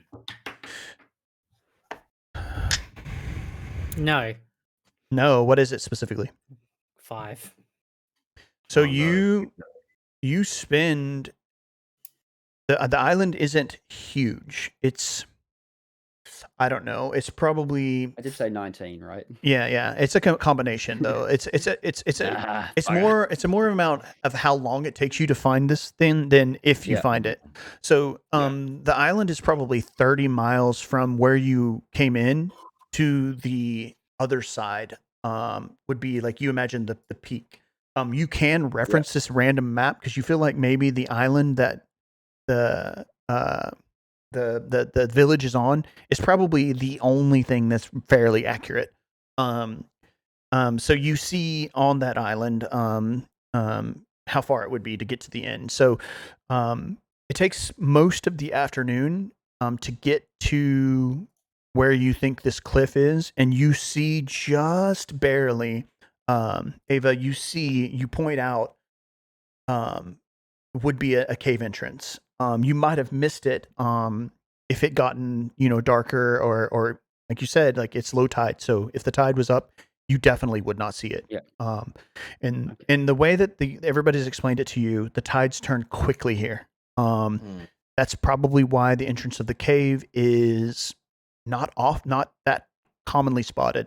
You'd have to be there at the right time. And almost be described where it's at. You do see you're on a cliff that's about 60 feet in the air. One way to get down would be to backtrack. You Can we estimate jump in the water? you can. One second though. To backtrack, it would take you probably another hour to get back, backtrack back, and then go in. There are vines that climb that have grown down the face of the cliff, and you certainly could try to jump in the water. Before you do, how far is it? It's about 60 feet. 60 feet. Yep. Can we see if the cave entrance is like open? Like it's like you can go in it? It's hard to tell. Like you can see that there's some rubble that fell down and a clear hole. From the angle that you get, you can't really see much more than just like the floor of the opening to the cave. You can tell that it is a cave that goes inward. You can't really see any details of the cave itself from up here. If you would like, I think you you're guys feel about passive, getting down. especially Clam. You could tell the water is deep enough here that you could jump if you would like. I'm just gonna. I'm obviously the jump off. safest way is to climb down. So Clam jumps off. Okay. And as Clam gets to within about 5 to 10 feet of getting to the ocean, are we like in terms of distance? Are we like directly above the cave, or what's the? Yep. So yeah. So as I get to the cliff, actually kind of leans a bit over from the side that you could see it from. Is as you approach the top of the cliff. I can slow fall. As far as worrying about damage, jumping into the water from here, you would be fine. No, I'm just doing that then. I'm going to jump into the water. I'm going to use slow fall if I need to, but otherwise I'm just going to. Yeah. I'll do the same. I'm going to run and jump. Ignatius? Sillies. And wings bamf out, and I will fly down myself. Okay. And I cast fly on myself. Alrighty. So, Clam and Ava, I'm imagining you probably didn't jump to maybe a second or two behind Clam, Ava? Or would you have waited till he hit the water? I would have waited till he hit the water. Okay. I was watching him go first. I got to make sure I don't land on him. Yeah, for sure. So, Clam, you hit the water. You sink to the bottom. You descend, and before you reach the bottom of the seabed, like you have plenty of time. The water slows you down. You're nearly at a standstill before you reach the bottom. Your feet barely, your little hoovies barely tip tap on the rocks at the bottom of the ocean there. And you open your eyes, or would you open your eyes underwater and look around? Yeah, I would. Yeah. Okay. Yeah, I would. So wanting to know where I need to go to get up. You open your eyes and you glance around. Make me a perception check at disadvantage because you're underwater. It's really clear though. Let's do a straight roll. As I fly down, so I can see the entrance to this cave now above the water, or is it below the water? Or I can't see. Are you flying down in like sync with Clam jumping? No, so I mean, I've got a 60-foot fly speed while I have fly up, so I'm just probably just casually scrolling, like flying down, and just kind of making a good perception check from the like air outside of the cliff face. For like the order of operations here, like that will happen just in a second. What was your roll on your 15? Okay, you turn around and you're glancing across into the water is quite clear, but it gets bluer as it goes deeper, right? and where you jumped in, it was deeper. Where deep enough to where you could jump off a 60-foot cliff and not fall. So it's probably, I don't know. Yeah. At most, maybe 18 feet deep. I mean, you could Yeah. jump off. I mean, you could stop yourself pretty deep. And you Yeah. look off into the depths of the ocean, and from the depths, you see a massive mouth of teeth swimming towards you. As you've opened your eyes and looked back that direction, it's a good, I don't know, maybe 50 feet away, but you clearly see the mouth of something with teeth swimming towards you wide open. Crocodilian-ish is what you perceive at the moment. Yeah. Yeah. Do I see that swimming towards him? What's your passive perception? 15. Yeah, you see a shadow of something in the water. Heading towards Clam. It's hard to tell. I don't know that you would make the difference of it's moving towards him, but I'm not going to say that you don't necessarily know what it is just yet. Okay. You see a shadow in the water. I'm just watching. I'm waiting for Clam to surface. Yep. I'd probably be waiting for the same. I'm gonna swim to the top. Yeah, easily. Yeah, you know the ocean. You swim in it many times. You pop up, gasping for air. I'm sure you're surprised at some way, and yeah, what you do from there. And holy shit! There's something down here with teeth. At this point, I've seen him get up, and I'm just about to jump, and then I just hear that. I'm like, stop. Just look over to the vines, and I'm just gonna start climbing down the vines. All right.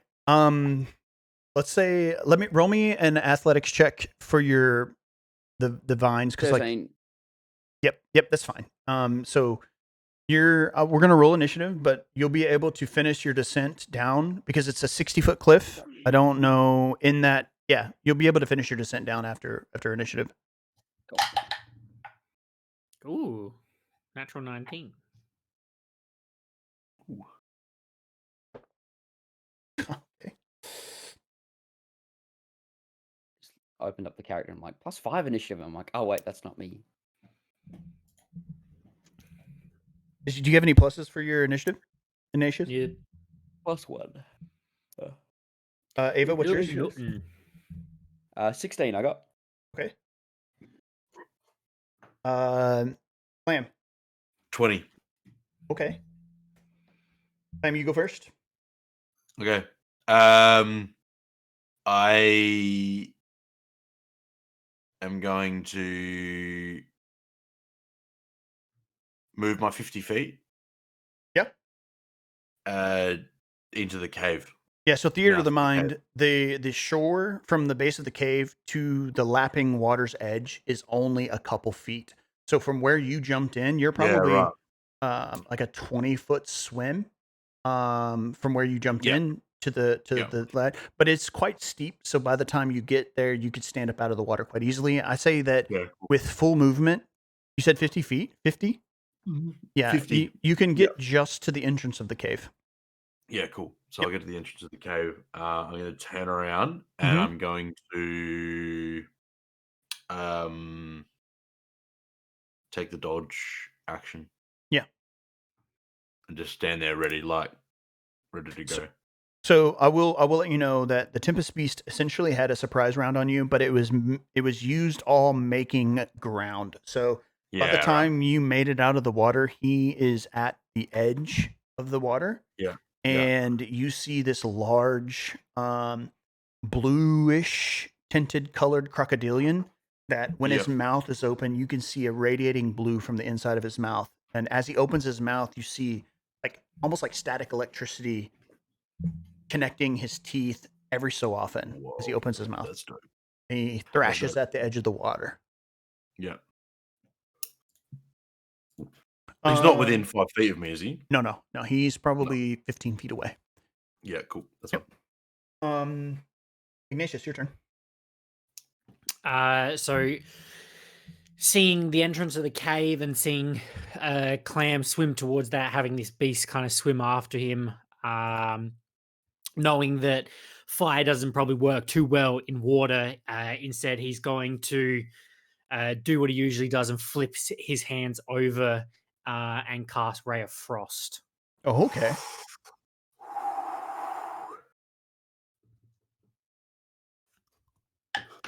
This thing have Was it resistance in the box? control? No, that wasn't in the box.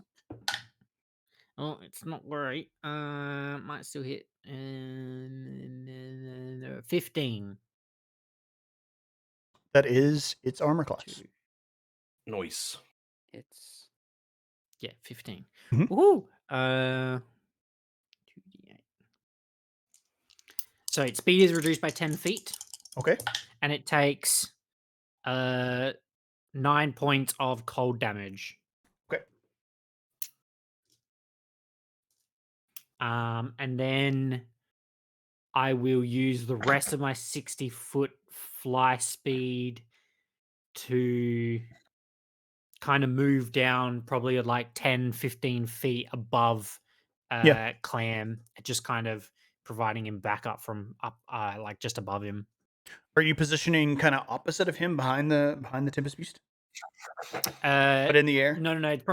Yeah, probably like to the left or right. Okay, kind of just more like next to him.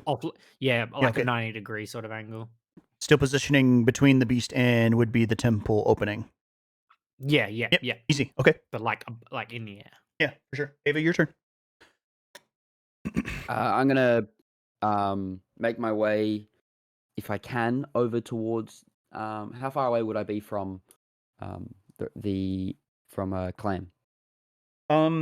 I would say not far at all. I mean, I had Clam jumping almost straight in line with the cliff into the deepest part of the water. So if you So I'm climb down, you're gonna. If you Mhm. continue to climb down, you're basically climb down right on top of him where he's standing right now at the opening of this mouth. I'll basically drop right next to him. Yep. And as I turn, and then I'll turn around and I'll draw and fire 2 arrows at this beast. Okay, easy. Just whip out my bow and just. Oh, first one's going to miss for sure. That's a 9 for the first one. Yeah, that does miss. And a 9 and an 18 for the second one. Second one hits. Wonderful. That is one of these.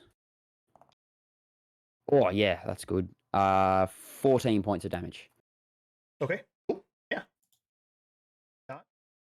As my arrow rips in.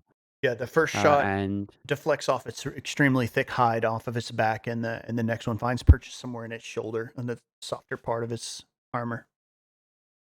And then I'm going to use my movement and I'm going to say it's like we should start heading in. We need to get moving now. Yeah. So you do have, I would say, climbing down. What's your movement? 30. Only 30, so I'd say most of my movement would be just getting to that. You can move position 10 feet. I would say, like 10 feet. I'll yeah. move 10 feet further inside. Yep. So that perspective wise, you are about 25 feet from the mouth of this Tempest Beast right now. Yeah, it's his turn now. So he is going to lunge forward, moving his reduced speed, moving 20 feet and getting up next to you, Clam, and he is going to make his bite attack on you. Mm-hmm. Disadvantage. Oh yeah, because of his dodge. Yep.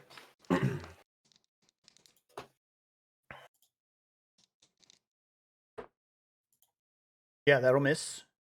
And then his multi attack will be one with his claw, also with disadvantage. Mm-hmm. Yep. It misses as well. And then out of his frustrations of you just easily in your goat form just freaking dodging his gigantic being in the mouth of this cave. Yeah. Drunken, stumbly way. He unleashes a thunderous his thunderous sweep. Creatures within 10 feet of each other and 5 feet of the Tempest Beast must succeed on a DC 10 saving throw. On a failed save, the target takes damage. Yeah. So what type of saving throw? What's the saving throw? It's a dexterity saving throw. Yeah, cool. He Is said, it so a it's is it a spell? No, it's an ability. Okay. It's an innate ability. Yep. wait, so am I doing it? You're in the air, so no. Okay. Wait, am I taking Get this? too far away. No, I think you're just out of range of it. 20. I think you're 15 feet. So 20. Yeah, you save.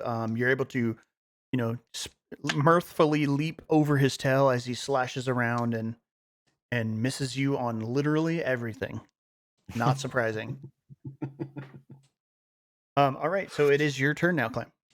Yeah, cool. So he's within 5 feet of me now. Yeah. I'm gonna punch him. Yeah. Prepare to be punched. That's a 19 to hit. That hits. Stunning strike. Okay. Constitution save, Here's right?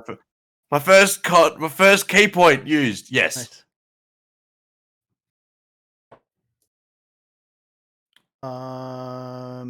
That is a 19 save. Yeah, he saves.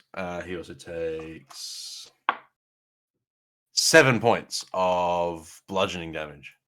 Awesome. I'm gonna punch him again. Punch him again. I'm gonna punch him again. 26.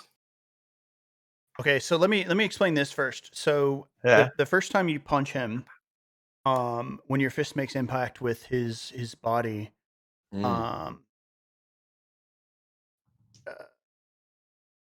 you feel this build up ecstatic energy and a release of lightning damage surges through your body, and you take with the first hit.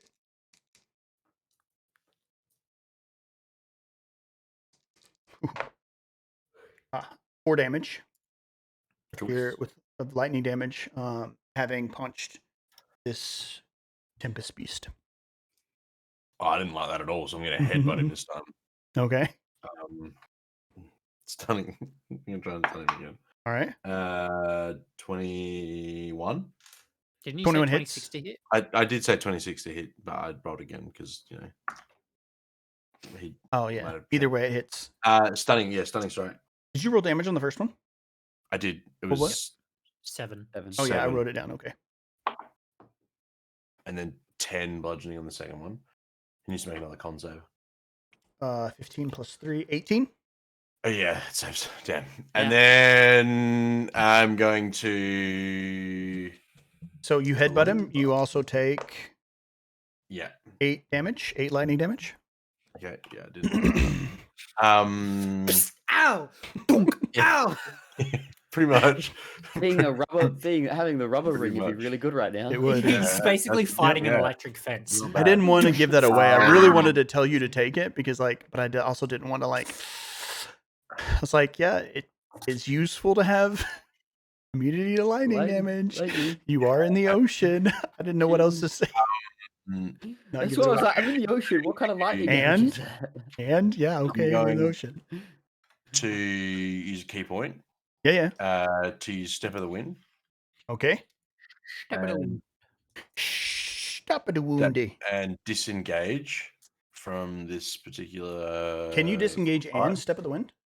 It's Step of the Wind is part. I can disengage? take. Yeah, so you spend a key point to take the disengage or dash action as a bonus action on your turn. Yeah. And your jump distance is doubled for the turn.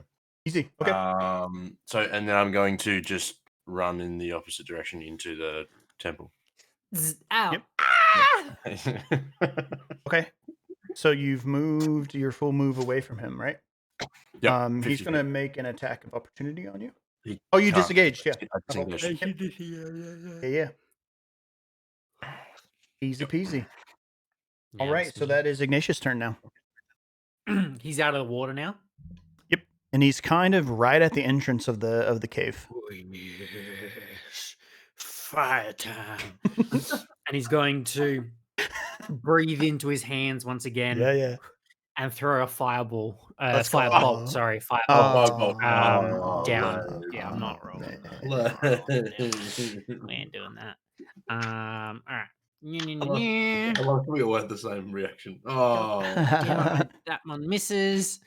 Wah! No, that's only a 13, unfortunately. Yeah, that doesn't hit. Yeah. In that case, we will use 2. Do I want to use 2? Yeah, right. We're going to use 2 sorcery points to quicken a spell, and we will cast Scorching Ray at 2nd level. Okay. So because obviously that was a cantrip on the first one, I can cast it in an action. Yep. Because that's a bonus action. All right. So first ray being a 10. Second ray, that will hit 20. Yep. Third ray, natural 1. God damn, I'm rolling terrible. Brother. Oh, brother, Yeah. this guy stinks. Put your DM dice away and take out your players. Yeah, I know, right? Jesus Christ. Savage. Where is my? Oh, there it is. No. Is that once per turn or is that? Is this when the spell?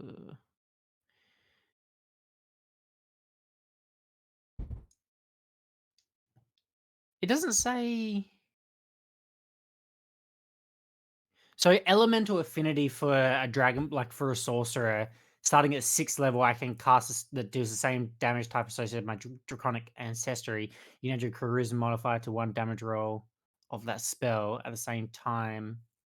Yeah, so I can do it once per turn. I can do it as many As long times as as it's I the want. same elemental damage, it seems. Yeah, which is 5 for me. Okay, cool. So it'll be 15 points of damage. Yeah. Fire damage. So it's basically just +5 to my damage Yes. on 1 die.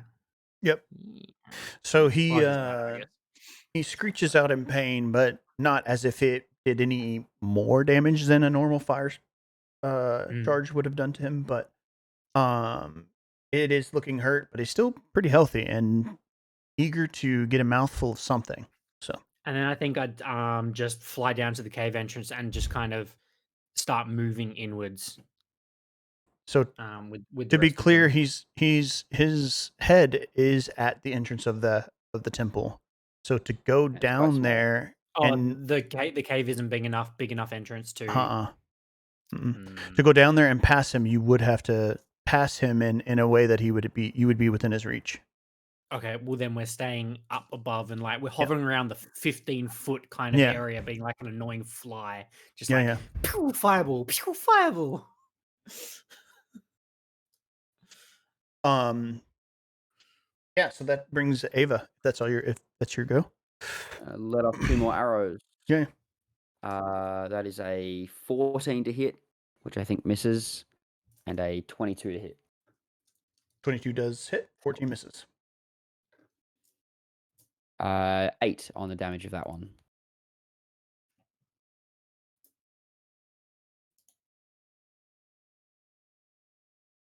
And that'll be all. That'll be it. And then I'll gonna move some more. I'll move 30 feet further in. So about this time you're running in, you imagine I don't know, you would have seen it. There's to the built into the side of the cave wall, there's a bamboo structure. It looks like a cell of some kind. Like a bars in a cell. Something. Is there anything in there? From as of right now, it's quite dark in there. So unless you have dark vision. Yeah, you can see 2 humanoid figures at the back of the cage, back of the cell. Okay. Mm-hmm. Instead of running straight back, I'll kind of run diagonally towards that. They're not cowering either. They're more or less just kind of standing at the back, kind of gauging what's going on. Okay. Yep. That is now the Tempest Beast's turn. His reduction in movement was just for the 1 turn? Yes. Yeah, okay. So he will move his 30 feet into the cave. And remind me, Clam, you moved much further than that, right? No, you only moved. You moved 50. So I'm closer. I'd be 40 feet away from him. Okay. So I'm now only 10 feet. Yeah, I mean, he isn't clever enough to not do this. He's just going to keep gumming. He's a freaking crocodile, right? So he's gonna, Quack, wow. yeah, he's gonna use his other his action to move and get in your space. I don't think he can pass you. He's quite big. To get beyond you, he has to move through you, but he is moved into melee range of you. Ava, and that'll be his turn. Yeah. Clam, your go, buddy. Seeing that this thing just keeps wanting to. You have dark vision as well. You gave me with my rolls. Oh yeah. Okay, so you also see what Ava sees once you pass them. Yeah, cool. Is the Yeah. the little imprisonment with a couple humanoids in there. Yep. Yeah.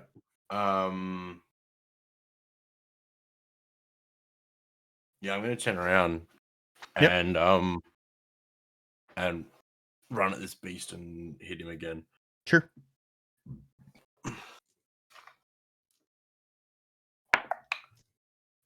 Natural one. And that's dirty 20. I'll stunning strike him again, because if we can stun him, then that'll be much better. Yep.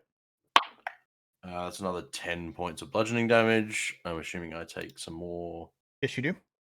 damage. You ran forward to hit him, right? Yeah. Yeah, I ran. Yeah. 5 damage on that one. 5. Stunning strike, you said? Yeah, he takes 10 bludgeoning and stunning strike. He fails. He is stunned for his round. Yep. Cool. Or until the end of your next round. End of my next turn, yeah. So what is that?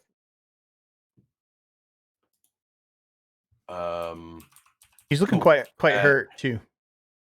What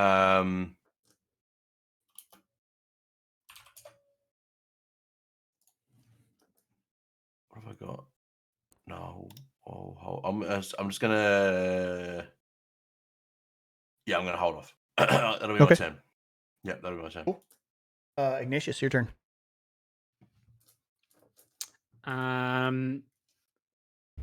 So I'd probably fly down then towards the entrance of the cave, seeing that this creature has moved probably 30 or so feet into the cave. And I'd get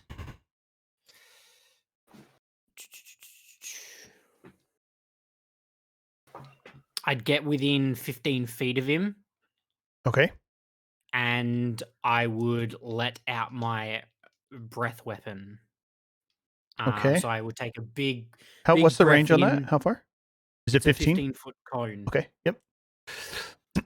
And I would take a big breath in, and my wings that are kind of these fiery spectral kind of wings would diminish for a little bit as it almost seems the fire gets sucked in.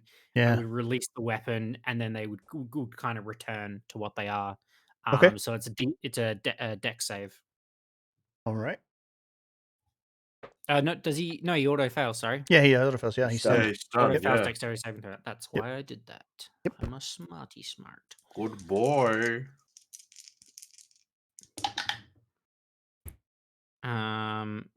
16 points of fire damage. Ooh. Nice.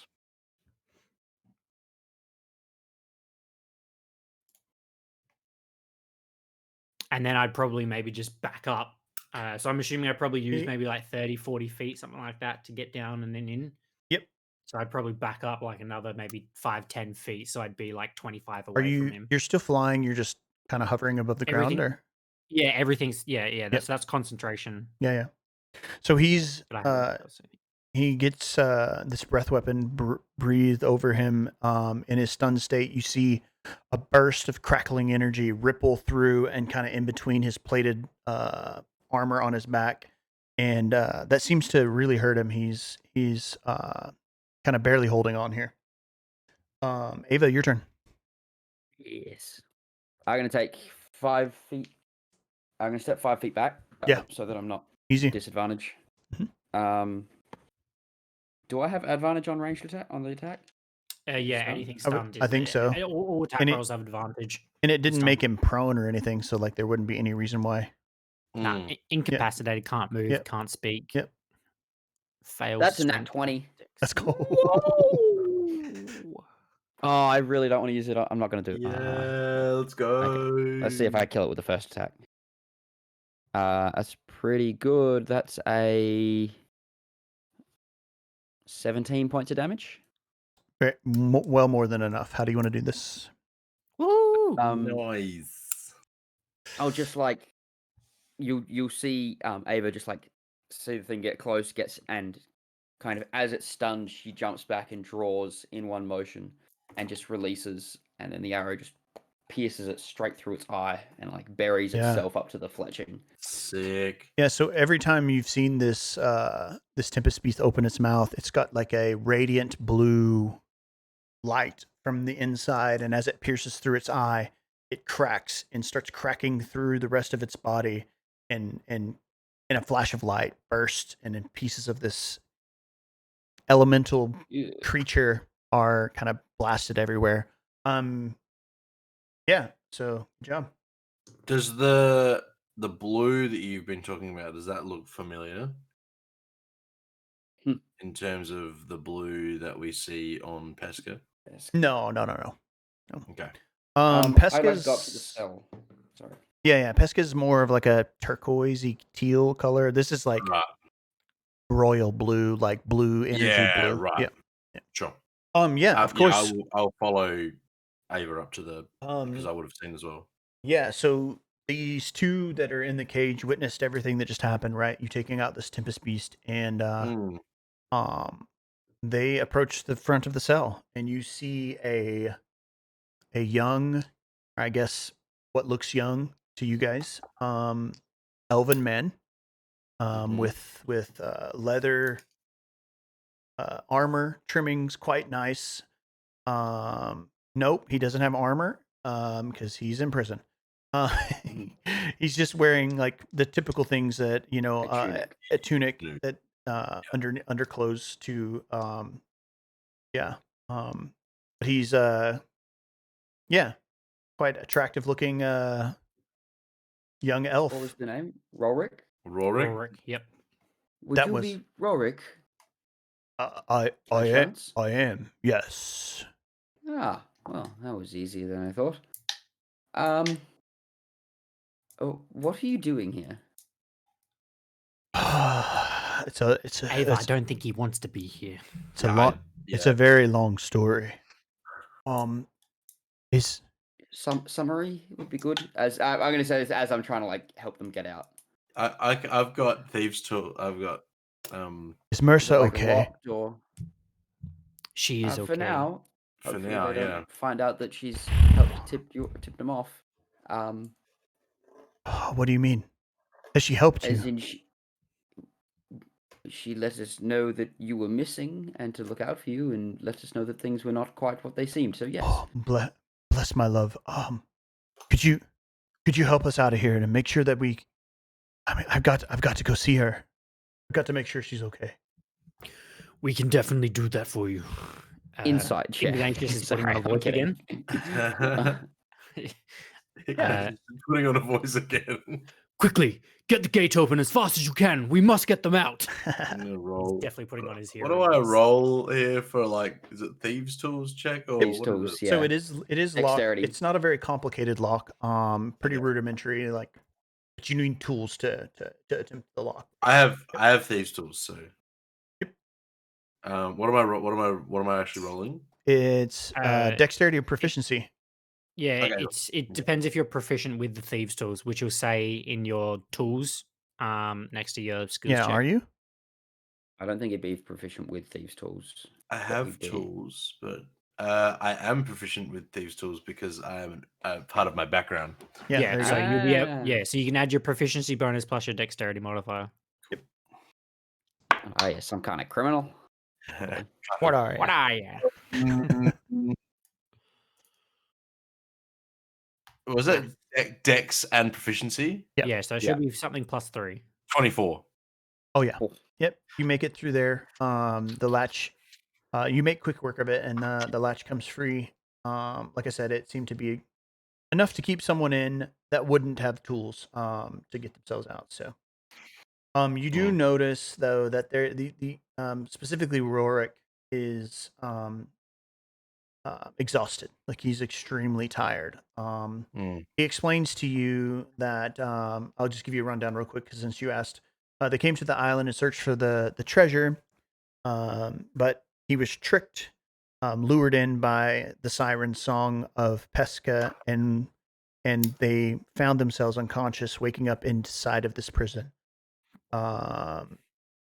He suspects that Dimitri has something to do with it, and that it's possible that Pesca is paying the entire town to go along with her shenanigans. He gathers that just based on having been down here for several weeks doing the work of Pesca. He explains that he's spending time, him and there's a half orc in here named Chung. I was gonna say, is it the orc or is it the twins? What's his name? Chung. Chung. Yep. They do explain that they haven't seen the twins in a while. They're afraid that they have drowned, or have been trapped somewhere in the temple, during their excavation. So it's forced labor essentially. Pesca and specifically Timmery is forcing them every day. She comes down there and literally whips to their back, makes them excavate parts of this cave. With coincidentally enough, as the story would have it, they're close to making a breakthrough into what they believe is the main part of the temple. And he tells you to hurry because Pesca has already passed by not that long ago. Oh, okay. Pesca's down here. Yes. She beat us to it. Yeah. Oh, okay. Let's go. Let's follow. Let's keep going in. It would have been. I should have. I almost followed her. I'm assuming 10 minutes would probably pass by now. Yeah. I mean, it definitely would by the time you make it any further into the cave. I will also give you a little bit here. As you passed in, it wasn't on the face of the cave itself, on the cliff, but inside. After you made maybe like 10 or 15 feet in, on the entrance of the cave, there's an archway, and on either side of the archway is ornamental decorations of, like, there's a merfolk on one side, and actually two merfolk. There'll be another merfolk, or what you would know, heard through legend. What are they called? Let me look real quick. A marrow, a merfolk on one side and a marrow on the other.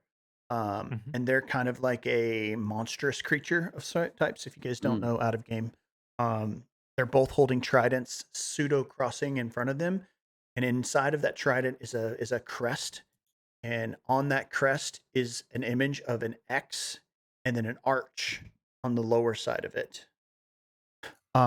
Anyone who would like to can roll a history, a religion, or one of those two checks. History or religion. What would be a wisdom one? Nah, I think that's it though. I think that has to be one of the two. Yeah. So history or a religion check. Okay. 13 on history. Animal handling. And Clam specifically, I'm going to give you advantage.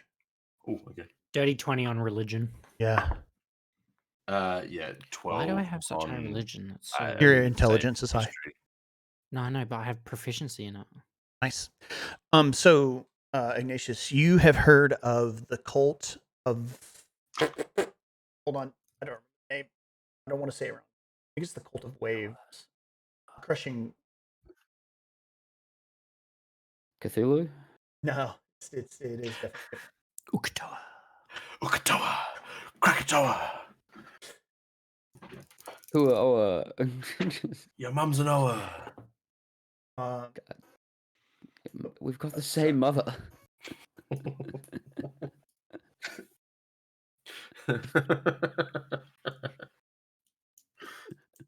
Yeah, it's the cult of the crashing wave. The crushing wave, sorry. Cult of the crushing wave. You know that.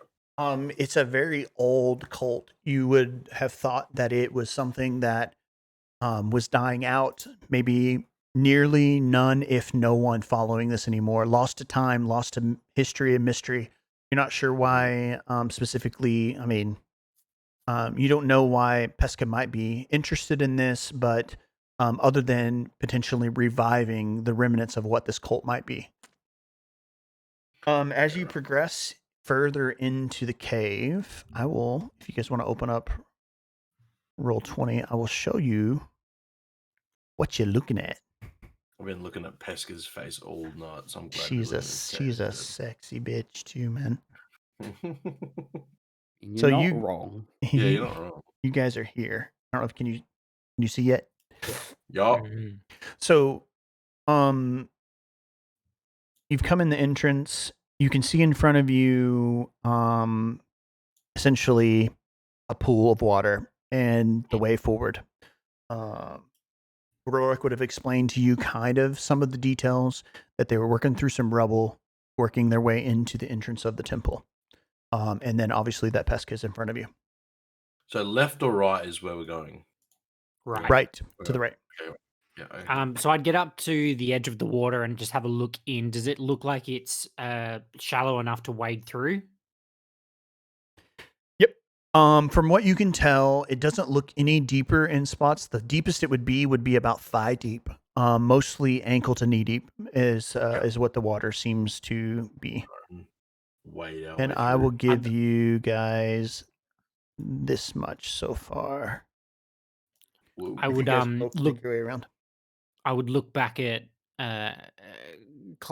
Clam and just You almost so called you me know, Clomp then. I almost did, yes. Clonk. I'd look back at him and say, "You know, Fire Dragon take water, right? I do this for the guild." Bravely wade through the water. I like it. Iggy, you're so manly. Follow. Yeah, so I'd probably get to around here. Yeah, I'll be right next to him, just like walking my way through, making my way. Yeah. Wading my way. Okay. Waiting my way. Come around as well. So once you get here, you see that. So there's a pile of rubble and a very clear opening in that rubble. This cavern, how tall is it? It's quite tall. This section that you're in right now is very natural. This cave goes up and actually you can feel the wind rushing from the ocean side into this room and up and out, leading to believe that there may be some sort of vent hole in the room that goes up and out of this room right here. Is the water flowing in any way? Does it appear like there's only one entrance or like one movement of water, or are there like a couple different currents coming in and out? Roll a perception check. Can I check out this? What this is? This an entrance over here, or is this just wall? Yeah. Roll an investigation check on that for me. Perception is an 18. So you can tell that the water seems to be surging, but just only. It seems to be coming from the door, like in and around or under that door area that Clam is by, and then flowing through from this open hole in the debris wall. Okay. But it's not much at all. It's not like a river. It's not much of a current. It's almost like it's just a flow of water. Slightly rising. You would imagine with the crashing of waves, it might move enough that whatever volume of water might be coming with the lapping of waves. Your investigation check? Natural 20 for a 19. Yeah. So that is a door. Obviously, when you walk up, you can tell that it's a door. It is locked. You feel like you could unlock it if you wanted to. I'm gonna try and pick it. Yeah. While he does that, I'd move up to this brick wall and kind of edge up to it and just try and start to peek around the corner. Are you climbing onto it, or are you staying in the water? Oh no, I'd climb onto it out of the water. Absolutely. Yeah. Okay. Roll me before you roll your lockpick check, Mud. Can you roll me a perception check? I have already rolled my lockpick check, and it was a 26. Yeah. Okay. So do you want to go ahead and pick it, or do you want to roll a perception check before you pick it? Which do you want to have happen first? I've already rolled my perception check. Yep. And that is a 12. Okay. So you make quick work of the lock, and it's open. Yours to do with whatever you would like. it's a solid door, yeah. Like it's not like I can't see through it. No, you can tell that the door doesn't make it all the way to the ground, whether that's via erosion or something. You're standing in roughly knee-deep water, and Yeah. the bottom of the door is about that height at knee-deep. So I'm not feeling like, am I feeling water coming from underneath the door? if it is, it's just barely. That is one of the sources of water into this room. I'm gonna open the door. All right. As you open the door, you hear a low growl, and you see on the top of the water a rumble on the water. It goes, and out of the bottom of the water, you see, if I can get to the right layer. What have you gotten us into? Curiosity and the Seder. What they say, right? You see two beasts that are smaller but look a lot like the Tempest beast that you. Can I close the door? No, that they. Sorry, this would be a wrong door. I changed my mind. Why can't I move that? Wrong lever. You were a wrong door. Oh, here we go. No, because by the time you swung the door open, they've made their full movement and are literally up next to you. And one of them is close enough; it makes his bite and claw attack on you. Okay.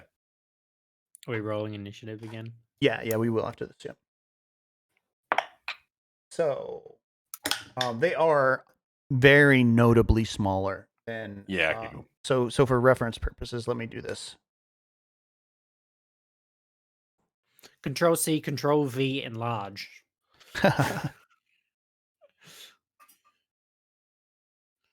So this is the size of the Tempest Beast you just fought, right? Yeah. Okay. Yeah. Chuck him in the entrance of the cave. Yeah, dead. Dead.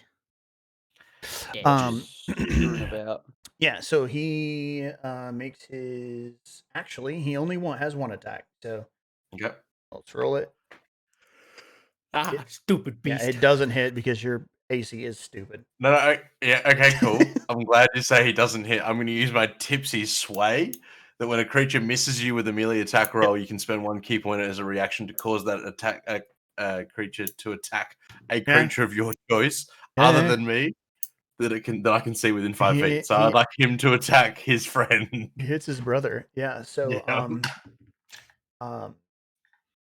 it hits for sure. It was I imagine it's some sort of like redirection, like he lashes out and you like whip him around onto his brother, sort of thing.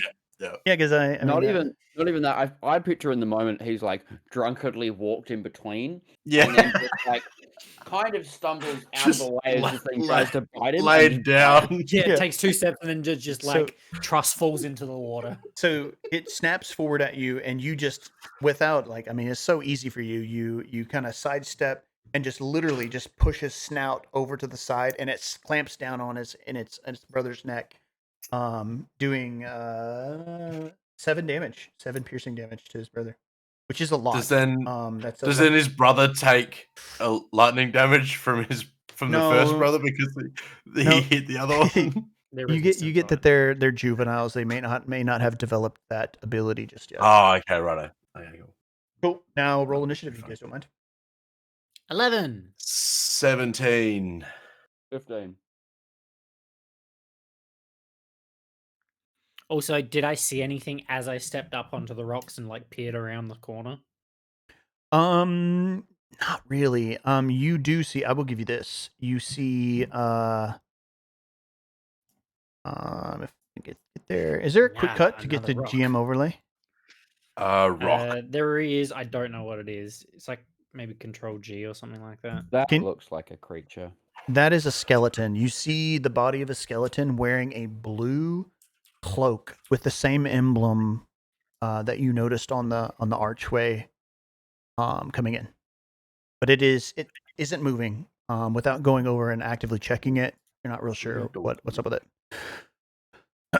Yeah. So first up would be a clam again.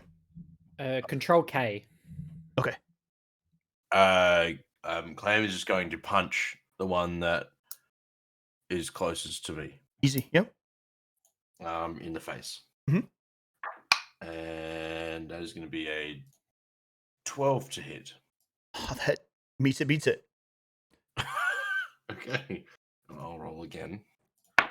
That's a 16 to hit. So that'll hit 2. Yep. I roll 2 d6s. That is going to be 16 points of damage to that one. That one in a quick blur, simultaneous punches with the fist. You've broken its snout and dislocated its shoulder. It is looking really rough. Nice. What can I do as my bonus action? Wait, can I make another unarmed strike as a bonus action? Yes, you can. Oh, I'll make another one. I'll make another. I'm pretty sure you can as a. Another You 16 can hit. you can As a monk. always make a bonus Yep. action attack because your fist counters like light weapons. Yeah. light weapons. Yeah. Cool. And yeah. Okay. you can use a key point to flurry of blows to Yes. make Gives it you two another No, more. I one. know. Yeah. I don't. But I don't. Yeah. I just another 10 points of bludgeoning damage. So that one goes down. You your final punch is like, I imagine you do the elbow to the top of the skull. Yeah. Oof. Just yeah. Yeah, and it The old, rolls was it- over on its back, belly up, Happy and Gilmore style. floats against the edge. Yeah. So that one's That'll be dead. my turn. Okay, easy. That may Ava, your go. Will fire a shot at the one closest to Clam. Can I not move Yeah, those? roll What's the going on dice. here? Oh, I'm dumb. Wrong layer. Yeah. No, I just didn't have the selected move. So this At one the kind of one floated or- back. Yeah. You're making a shot at at- this one. I'll make a shot at that one. Yep, easy. That's a 22 to hit. Yeah, for sure. That is- This one 11 had already points of taken a damage. big ooh. You'll it's barely up. The skin its skin is not nearly as thick as its parent was, and it took a lot of damage, but it's still barely hanging on. Second arrow is 12 points of damage. Yeah, dead. Done. Nice. This one pours out a bunch of blood into the water near You're gonna Clam, say and pours this- one out for his homies. and That's what I you do. dispatch them quite easily. I will say you kind of understood as this being a locked door that maybe someone was keeping them until they might be older, to help guard something very precious to them, like they Raising did their kids. adults. Yep. Alrighty. Looking in that room, is there anything extra in that room, or is it just them? No, even if you went all the way into the back, that room has a deep well of water. You don't know if it goes eventually out to the sea, or if it's underground river or something that is slowly trickling in water. But there would be a way out, but you have no idea if you'd be able to hold your breath long enough to get out through that hole. So Ignatius, without even kind of paying attention to what was happening behind him, Mhm. sent out a mage hand 30 feet at the skeleton Yeah. and basically started to jostle it to see if it reacted in any way. It doesn't move at all. Nah, okay. Nope. And then he would start moving forward and then work Cool. his way around a little bit further, trying to stay on the Yeah. rubble area, trying to stay out of the water. Well, use whatever movement you would like to move as far as you would like. If that's where you're stopping, I'll highlight wherever you. I would See. probably then stop on this like large rock underneath me. Yeah. Okay. I will give And that get a lay of the land. to you. Whoa! So you see also in this room at the Wait. Yeah, you see at this this decorative that's Pisca there at this. It's called like a redoubt or something like that. It's basically you would know that in a religious context, it's a representation of virtue or their god or something. Like It's an sort of thing. sort of What's it but called? it's a carving. It's carved out. Let me pull it up in What did you say? A redoubt. a redoubt, Redaeau or something like that. Hold on, I may be way wrong.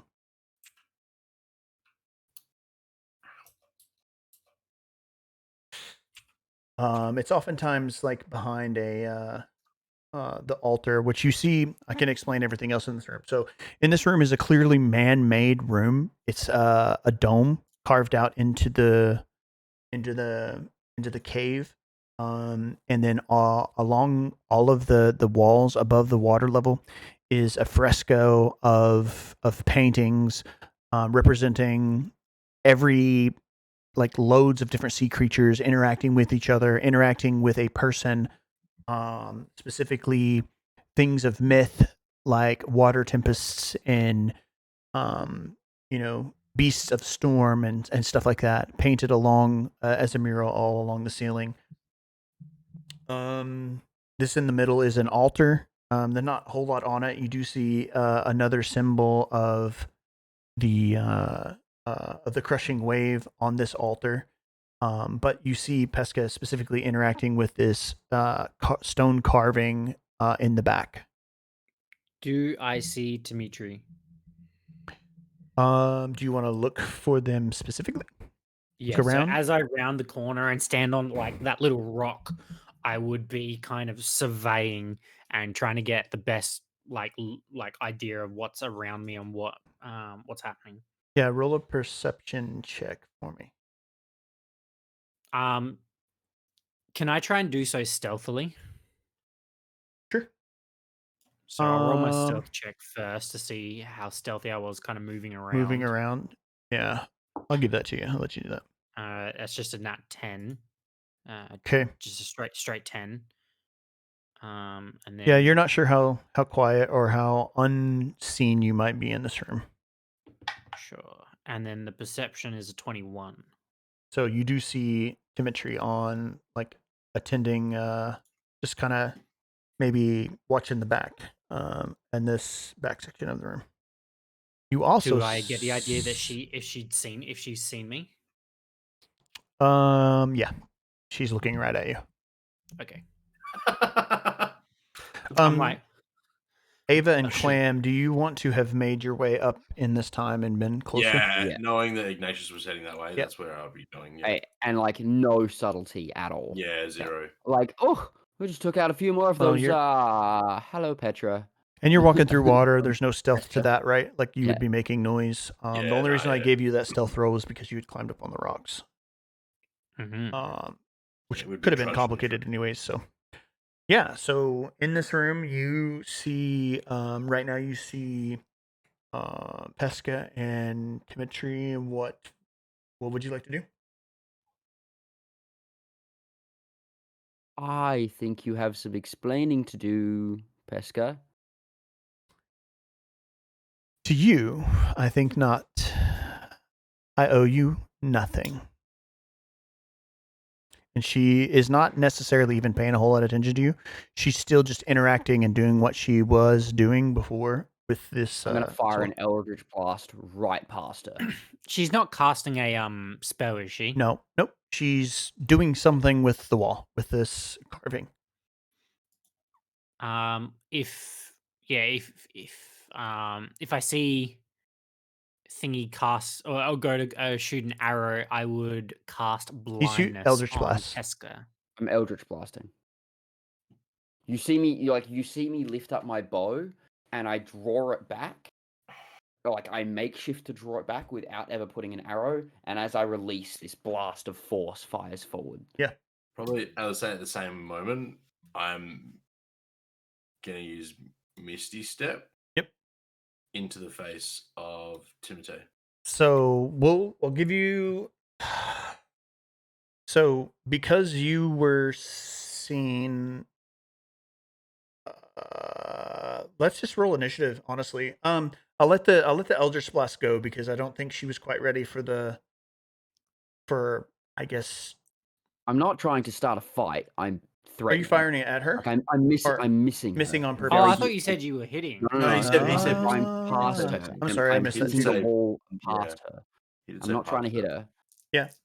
I'm firing one past her, and like it's not even like just over her shoulder. Like it's like a meter away. You know it's a warning shot. He's gaining Yeah. her attention. It's like you don't want to look at me. Look at me. So she'll stop what she's doing as the Eldritch Blast blasts into the fresco on the other side of the room. He's pretty smart. Oh no! I'm hitting the wall that she's looking at. Okay. He's Are you putting all aiming this for time into it. anything in particular? What's on there? So this carving is a massive wave that arches up in front of her, and there are underneath a myriad of different beasts and features of the ocean. But the centerpiece of this is the wave itself. Like it looks like that would be the focal point. And Are there any Tempest Beast looking things along the wave? not on the wave. There are kind of underneath the wave, aligning the bottom of the. I'll shoot one of those. Okay. Yep. I rolled a 20 to hit. Yeah, So- easy, and it actually even kind of defaces it in some way. It's force damage, right? So, it maybe doesn't completely disfigure it, but it's enough that you can tell it was hit with something. And she's turns and looks at you, is quite annoyed. Oh, that frustrating. You- Is it? Like being imprisoned and whipped? Not a fan. We all do things that we need to gain what we want, and she'll look at Timotry, and like they've worked with each other for so long, she doesn't even have to say anything. She just gives her a look, and Timotry essentially readies herself for battle, and will roll initiative. Yeah, let's go. Oh, 12. Okay.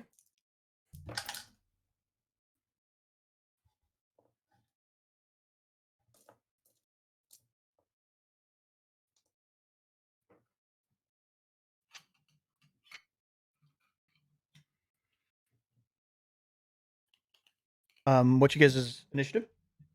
Clam? 24. Jesus. 10. 12. I'm a little too hot-headed.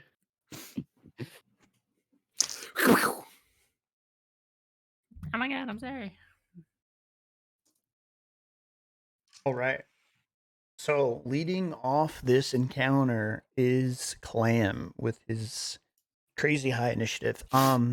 Yeah. So I am going to give Timotry a slight bit of movement before initiative started, and she's right-ish there, kind of in the pseudo center of the room there. So I'm going to run up to Timothy. Yep. I'm going to punch her right in the face. Punch her right in the head. easy. Always wanted to do this. Yeah. 14 probably doesn't hit though. No, it does not. No.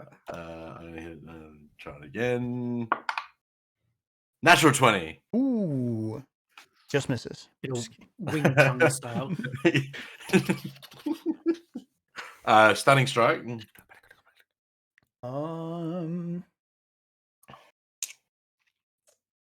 Sure. Go ahead. 16 on her save. Oh, that's DC. She takes terrible roll of damage. 8 points of bludgeoning damage. Okay. Oofed. Flurry of blows. Okay. Natural 19 to hit. She will use her reaction to parry. Natural 19. How It was what's natural that? 19 plus a like Oh, 8. plus 20 yeah, that's my fault. Yeah, My fault. I was 27. I was Yeah, thinking 27. no yeah Yeah. sure. So she will not use her reaction. And she takes max damage, 11 bludgeoning. Sheesh. And then natural 20. I've rolled a 20, a 19, and a 20 in the last 3 rolls. Jesus. I Okay. mean, now you know how I feel, Crumb. I'm gonna use my last stunning strike. Okay. I think yeah.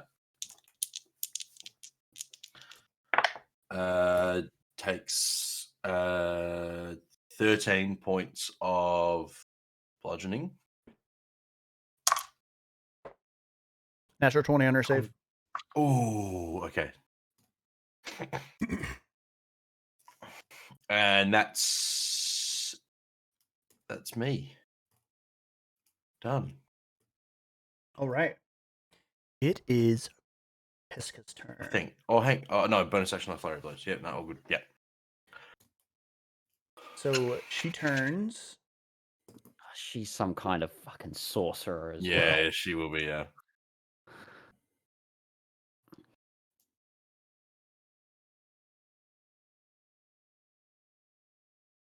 What's the rank on that? Sorry.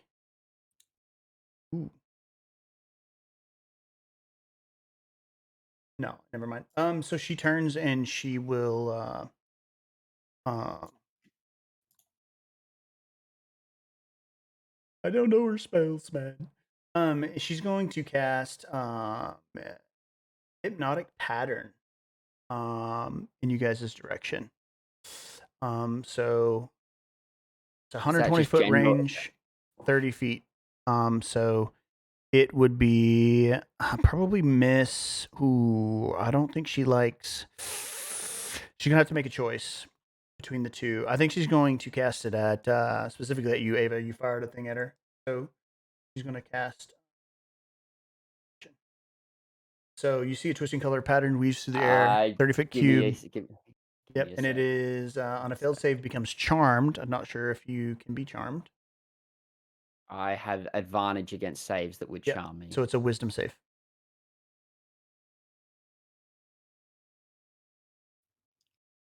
Do I have to do one? You do as well. Because it's an error effect. I don't know, do I?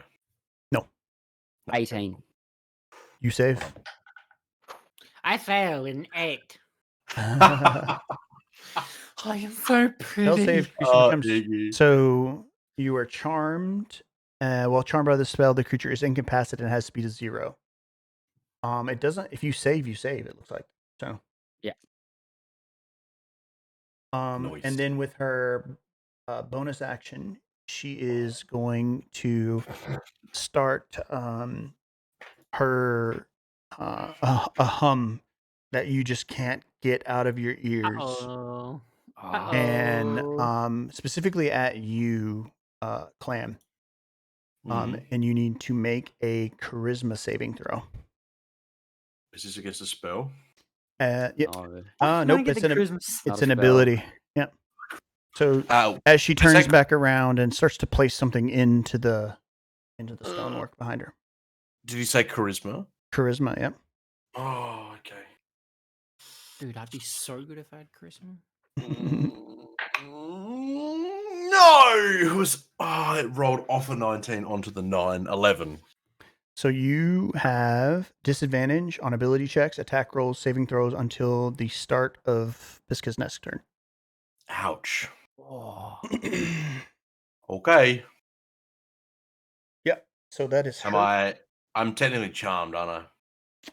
No, it doesn't say that. No. Okay. You're taunted is the name of the ability.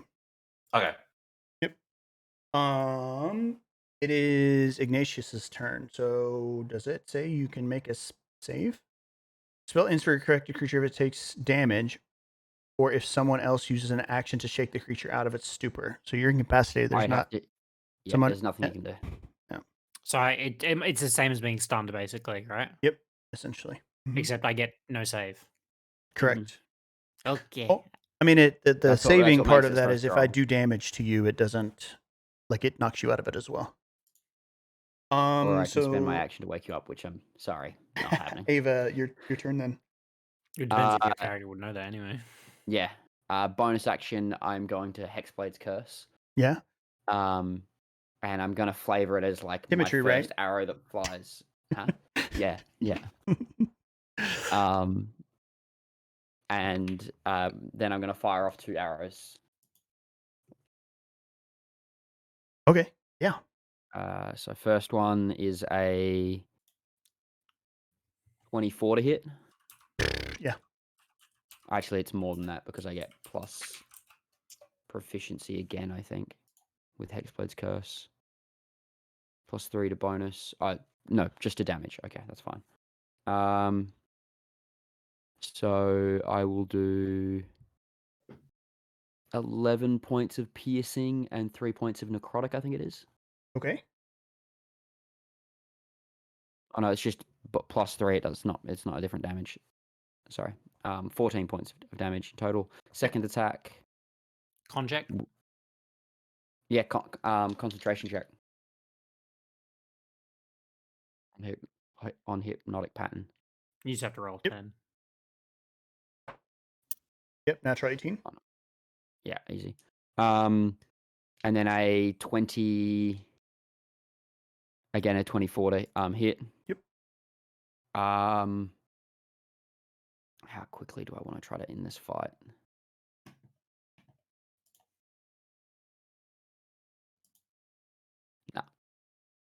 No.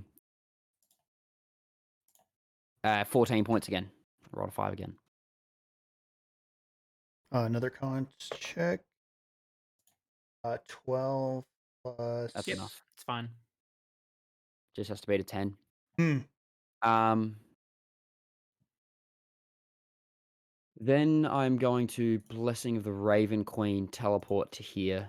Sheesh. Okay.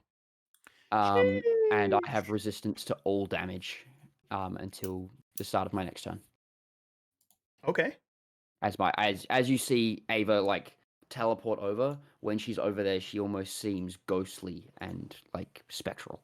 So cool. That'll be the end I of my love turn. it. Yeah, that is cool. Actually, never mind. I'm going to go back because I can't do that because the Hexblade's cursed. Yeah, you bonus that. Yeah. There you go. It's okay though. Unsheesh. I'll do it later. I will walk through the water, so I'm not standing right next to another person. Dope. All right. Dope. So it is Dimitri's turn. She Yeah, will. Bring it, bitch. She'll bring the pain, baby. She's gonna bring the pain. So she will she'll reach to her side and whip out some of these like freaking badass nunchucks, bro. And she's like, and then she's gonna make She smack herself in the head. actually, and no, she not. She's gonna grin at you and use Infernal Step to teleport to Ignatius. Ow. Oh, she's about to get a hell of an attack off. And she's gonna smack you around with some freaking nunchucks. You get the impression that they are kind of a well-oiled machine here. Like they've done this before. They've fought together plenty of times. So her nunchucks. Where's the? Okay, here we go. +6 to hit. It's with advantage too. Mm-hmm. Natural 20. Okay. Yeah, do it. Hit him with everything. Get him. Get him. Get him. So that is 12 damage on on that natural 20, which is not a lot. I believe he's no longer. I'm no Yeah, longer once you charged. take damage, you're not. Yeah. So- So she will make her other attacks on you. Yep. She has multi attack. Yep. So 11, 16. No, Shield. 17. 17. Shield. Easy. Yeah, so she cracks you with the first attack and then spins her nunchuck around and makes attack against you, but this arcane barrier appears in front of you and Fire arcane barrier. Yeah. And she looks at you with a little bit of surprise. Your insight would tell you that she may be a little bit kind of underestimated you a little bit. And that's her turn. I am a member of the guild. You will not underestimate me, Clam, your go. bitch. Thanks, Count. This Yeah, no. this council does not grant you the rank of master. I'm going to. I'm going to cast Hunter's Mark on. Why are there Tim. more skulls? Yeah, why They- are there more They're all skeletons? dead. They're all dead though. I just Oh, wanted they're all to. dead. So you would gather that maybe when they broke through, these skeletons were kind of guarding the area, and they dispatched them. Yeah, right. Oh, okay, right. But they're all wearing the same lightly colored blue cloak with the emblem of the Wave Crusher on them. I'm gonna run over to Timotry. Wait, so the cult locked themselves in here. Yep. My Oh, they're sorcerer. pews. This was like a church. Mm-hmm. Yeah, it looks like Hunter's Mark on as my bonus action I just defaced On- a church. on them. Yep. And then I'm gonna roll to attack. Okay. 18 Yep. That hits. and natural 20. Oh my god, dude. Does Hunter's Mark proc Yes. each time I hit? Yeah. Okay, But, cool. but you I'll don't the first roll one. the crit damage on that Hunter's Mark, do you? Yeah, you Hey, damage- that doesn't you matter dou- to me either I way. think But you- I think you double the damage, double the dice. is a Hunter's Mark isn't a dice roll, is it? 1d6. It's 1d6, okay, roll it. Yeah. So the first attack, which was just the normal hit, is 12 points of bludgeoning. Yep. The second attack is 4d6. Sheesh. Hey, did you have Hunter's Mark or Hunter's Mark or Hex? Hunter's Mark. It's still a Okay. d6. Until the spell ends, you deal an extra d6 damage to the target whenever you hit it with a weapon attack. You have advantage on any wisdom, perception, or wisdom survival check you make to find it if the target drops a zero, blah, blah, blah. You're not making a weapon attack. It's a weapon. Unarmed. Yeah. Unarmed kind of means no weapons. Punches. Is that how that works? Is that That's- seriously how that works? I thought it was. That's why people take Hex. That's why I said Hex, not Hunter's Mark. Oh. Because Hex is whenever you hit with an attack. But it says. You don't need it. Your OP just drop. Bludgeon. That's fair. You can have Hex. Bludgeoning. You can have Hex instead of Hunter's Yep. Mark. Like You can- as part of Fate, as part of. No, I know. Fate. I know. Yeah, You can I just retcon thought that if you'd Hunter's like. Mark did something. Okay. Which is the same that's the damage same roll, thing. right? Like it's still a Is d6. it? Exact same Yeah. damage roll. Yep. Yeah. I'll just do that. And in a it sec. works. It works exactly Same the way. same. I'll do that. I'll change it in a sec. So 10, The difference is you can't perceive them and hunt them down. Like you can with 16. Hunter's Mark. 16 points. Jeez. That makes sense. And it's That's necrotic dumb. damage instead of amplified, like Yeah. bludgeoning damage. Yeah. 16 points. She- That's my. She's taken some pretty significant blows, but she is still seeming like she's eager to fight. Let me. Oh, change Oh, it's Pisca's turn again now. this. Hmm. Don't make that sound. Don't make that sound. Don't us. That's just rude. She You can She'll- negate both damage. Halve the second damage, and the first damage doesn't actually hit. Because I had Oh, disadvantage on those. I had disadvantage on those. Oh, attack yeah, rolls that's 'cause right. she hit me with her charm. Bummer. easy. Thanks for that. alright. Also, I when you forgot. pick Hex, you pick an ability score, and she has is it disadvantage or neg to all things of that? Disadvantage on ability checks. strength, So and then she I was can't going to say. grapple. I was going to say strength. She's going to be or Yeah, con strength. if you're trying to stun her. But you don't have any more. I don't keys have or- any No, more it's stuns, so it's it's fine. it's ability checks, not Oh saving yeah, I throws. got you. Yeah. Cool. So Pesca, you'll see she's kind of not necessarily.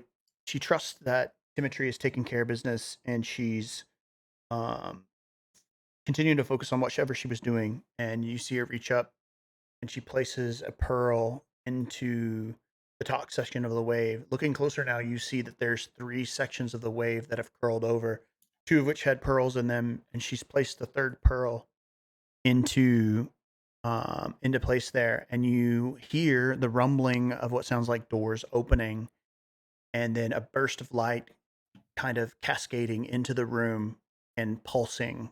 You're not real sure what that is just yet, but that's what she's done. And she turns around and she looks at Timotry and she says, "I'm sorry, my love," and casts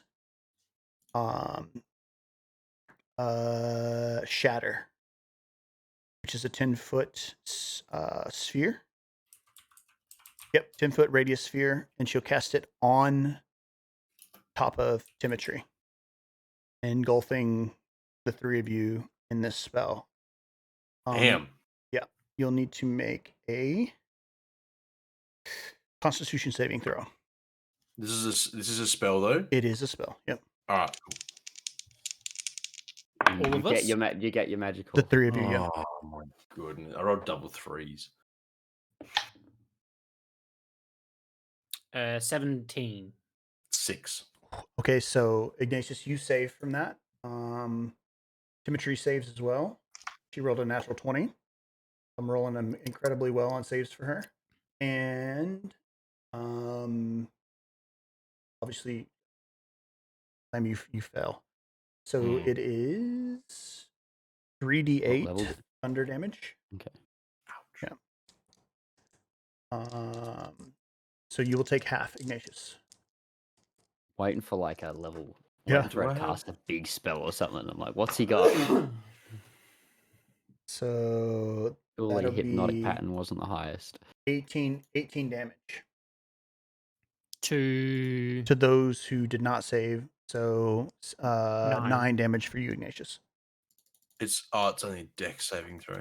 Damn. No, it's a Okay. con saving. Oh, Yeah, I can debate. So And how much? then- Sorry, 18. 18. ouch.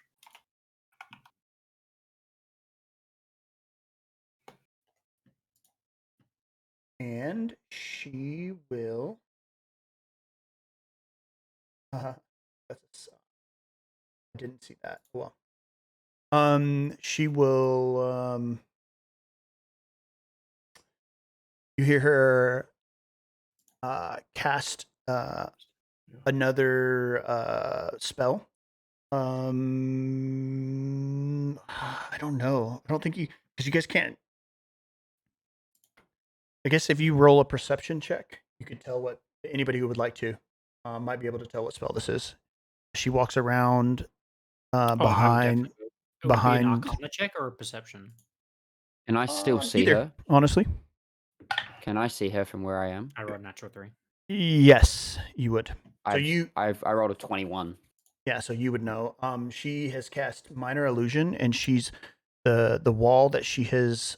Oh wait, minor illusion isn't what I thought it was, but it doesn't matter. I thought it was going to be like a whole area, but it's only a 5-foot cube. Yeah, it is. Yeah. Yeah, so she's not going to cast a spell. She's just going to make her way into this room. She disappears into the dark.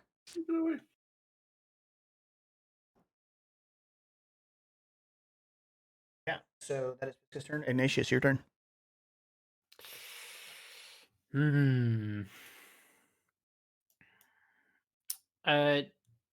Dimitri, what's that symbol for Dimitri at the moment? What's her Hexed. condition? She's hexed. She's hexed. Okay, hexed.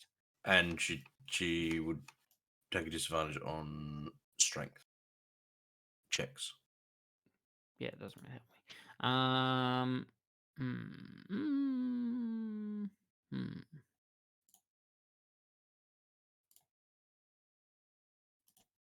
We used a shield as well.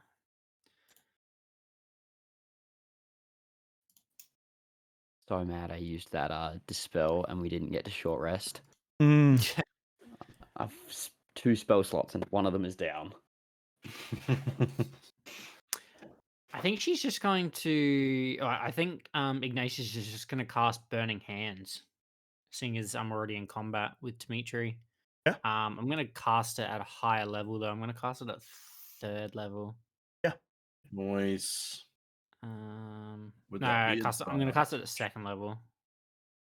Would it be at advantage with where I am?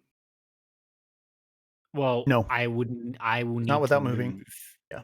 I need to move this way. It's a spray attack. It's a spray, so I need right. to miss you with it. No, by all means, get on the other side. I thought it was like a No. touch. Yeah. No, Yeah. no, it's a spray Flank attack. him, do it. Yeah, so I'm gonna do that. It's a saving throw? Casting it at 2nd level. So this will be then 4d6. You have to make a dex saving throw. Okay. DC 16. Nope, she fails. 13. Cool. So this will be 3d6 plus 5. Oh, terrible roll. Terrible. 25. No, not even that. 15. 4d6 plus 5.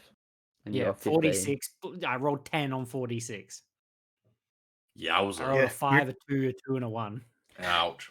You're Ooh, Oh, wait, hold on. I actually might spend. Oh, no, I need to do it before the spell. That's unfortunate. yeah. cool. Is that everything, or you want to move, or you want to move? Do I want to move?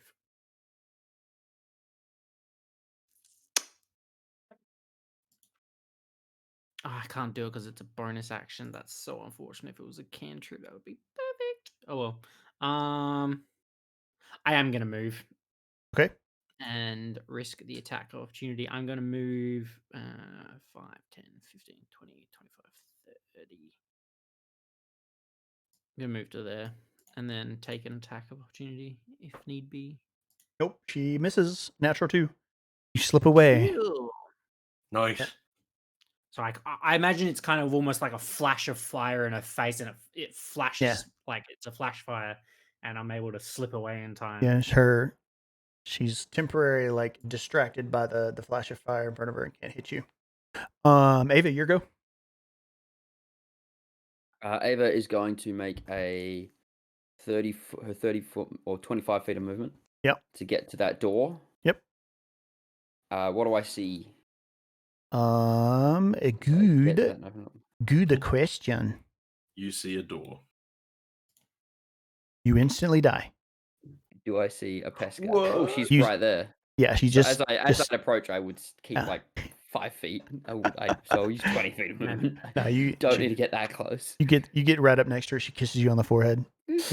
Boop. You die instantly. The kiss of death. Power word kill. You see in this Power word room kiss. a very ornate, extremely large. It's to scale here. It's a conch. In this room, it's rotating, levitating from the ground. It's rotating by magical means, you assume.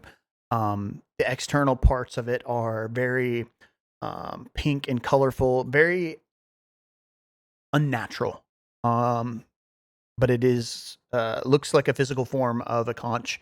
And then underneath it is around like sitting, like maybe possibly what's levitating it is this string of dark and colored pearls, and from those pearls is light binging off of them. It's like casting little dots of light, like you imagine like a quick shot of a laser beam, like out of Star Wars or something. But it's not a laser beam; it's just glittery light. That's not a portal. Just shooting off the sides of it. You do see, also, standing there in the room. You see, what's her name? Pisca. She is taking her robe down off of her back, and on her back is a massive tattoo of the cult of the crushing wave. Very intricate, and she on her back is this big tattoo. Cool. What would you like to do now? Shoot her in the back. Yeah, for sure. X marks the spot. Shoot right in the middle.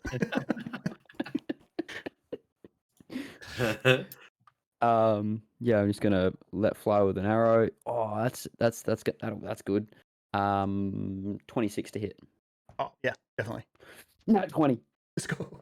Ooh, let's go, baby. I'm gonna Eldritch Smite. Oh, Ooh. damn. So I'm going to use my last spell slot. Yep. To smite her with my arrow, and deal 5d8, and that will be doubled. So I will roll 12d8. Ooh. Holy crap. I love it. So Eldritch Smite is once per turn, when you hit a creature with a packed weapon, you can expend a warlock spell slot to deal an extra 1d8 force damage to the target, plus another 1d8 per spell level. I have 4th level spell slots, so 5d8, 8. My bow, which is 8, and then which is 1d8, and then crit, so it's all doubled, so it'll be 12d8. Hell yeah. Holy crap, dude. Let's go. That is the build. Hold on, let me roll something real quick. Oh my goodness. Okay, so she does recognize that you're casting a spell, and you see her It's look. not a spell. Oh, Eldritch Smite isn't a spell? It's not a spell. I consume a spell slot. Fair. That makes the decision even easier. Cool. Because she has It counterspell. can't be counterspell. Yeah. Yeah, it can't be counterspell. Yeah. Cool. Let me get my calculator up. I got 4 of these dice. You just roll more on D&D. Yeah, you could roll them all on D&D Beyond. Oh yes. Okay, D&D Beyond. D&D Beyond. Because I think we'll see that too. We'll see the damage Yeah. too. What did I say? 12. Yeah. Roll to everyone. I've seen way too many ones in that. 52. Plus 9. Yeah, I was gonna say plus 61. 61. All right, I have to do some math now. That's our biggest. First arrow was 12. The first arrow was 14 points. 75 points. 75 points in the one turn. What? But she's not meant to die at this point in the story, and I feel like I've just made her back explode. Yeah, so this new what does it definition look of like blowing when the back the out. when the divine smite hits her? Like what, or not divine, but the Eldritch Smite. Eldritch. Yeah, what does it look like? You see her draw back, and as she fires, as the arrow hits, there's this line of shadow that gets pulled from the bow into her back and then blasts out. And for a moment, there's nothing but darkness surrounds her. That's dope. So this arrow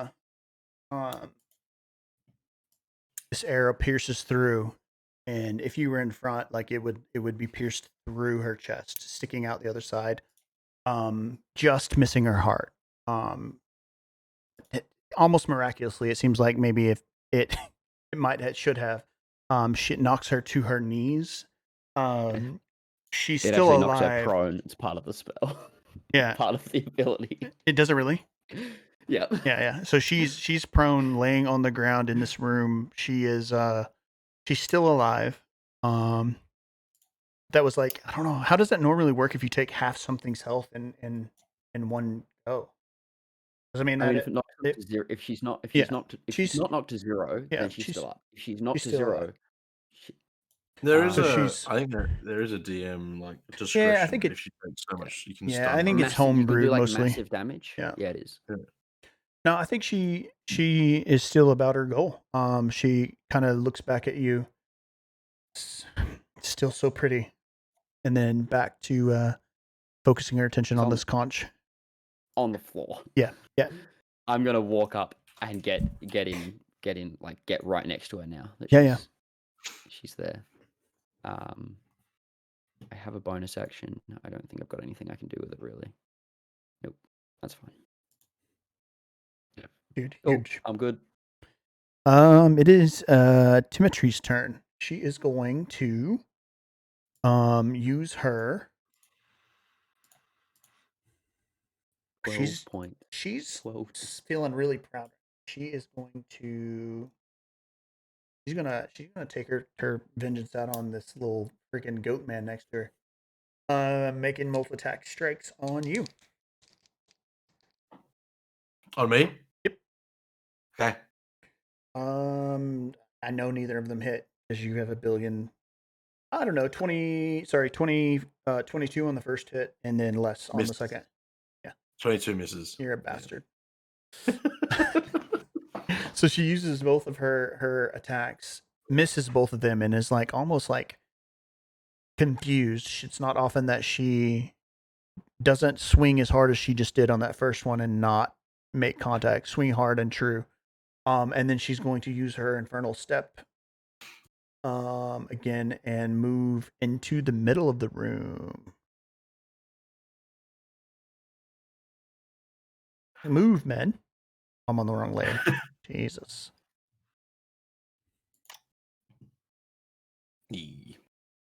Yeah. So once she makes it into the middle of the room, you hear what sounds like gurgling of water and swirling, like something could be coming up from under the water into this room. And in this room, you see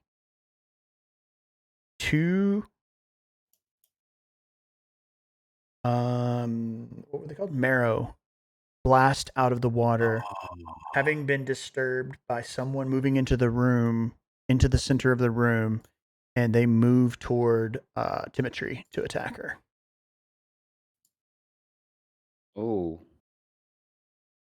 I love that. So I don't know if I do, because once she goes down, it definitely goes to us. Oh, yeah, but. and as they get close, they screech out in. Let me see if it's what language they know, or if they know Common. Anybody know Abyssal or Aquan? Ugh, No. I know somebody who common, draconic, knows. elvish, undercommon. I know them So- all. So in Abyssal, You know all? in I Abyssal, don't primordial. I have a ring that Yeah. my ring makes me know every language. I was like, That's amazing. I was like, please take that, because there's stuff that we haven't done that you would have known like instantly. Amazing. In Abyssal, they screech out something along the lines of the translation is relatively loose, but something along the lines of "You aren't meant to be here." The the crusher, the wave crusher, and Ophelia reject you, and they make their attacks on her. And so far you have seen specifically you. I guess maybe you don't see this, you hear this, Ava, but you have right. I mean, you shot it in the back. The emblem of the wave crusher. The only person that has been into the center of this room so far, as far as they have, has been Timotry. Other than Pisca was not attacked in this way. They're defending this room. So, each of them, this will be their bite attack on her. Yeah, they both hit, and then the claw attacks. One hits, so we get 2d8 plus 8. Ooh, 2 8s. Holy shit! 16, 20 damage on that one. Oh, On the bite attacks. And then the claw attacks are 2d4 plus 4. Oh, it's only one hit, anyways. Max damage again, 8 damage. She's still standing, but barely. She was not. She's caught by surprise and was not expecting to be attacked when she reached the middle of the room. But that puts them, yeah, right behind her at bottom of, or the marrow will be at the bottom of the turn order. Clam, your turn. Cool. I'm gonna run up and like fly kick her with a 26. Yeah. 9 points of bludgeoning damage. 9 points. Yeah. She's still up. Okay. I'm gonna dagger again. 19 to hit. Yep, that hits. Oh, 6 points. She hasn't been able to use her parry at all. Everything's rolled too high. 6 points of damage. 6 points of bludgeoning damage. How do you want to do this? Finally, I run from where I was. I run up and I'll just like roundhouse, like kick her in the face, and then as she's coming, as I like come down, is a little bit of like artistic flavor. As I come down from the kick, her head just like lines up perfectly with my elbow, and I'll just like elbow in the back of the head, like into the water. And then I'm literally gonna be like, hi, bye, and then run to where I saw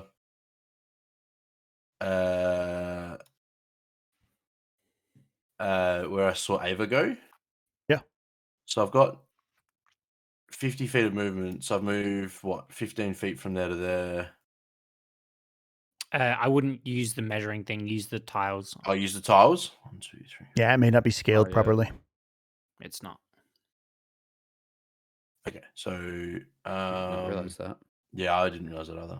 Oh, To be were honest guys with you, using I've been using the measuring stick. and this is just I mean, It's if very everyone's often. been using it, then that's fine. no.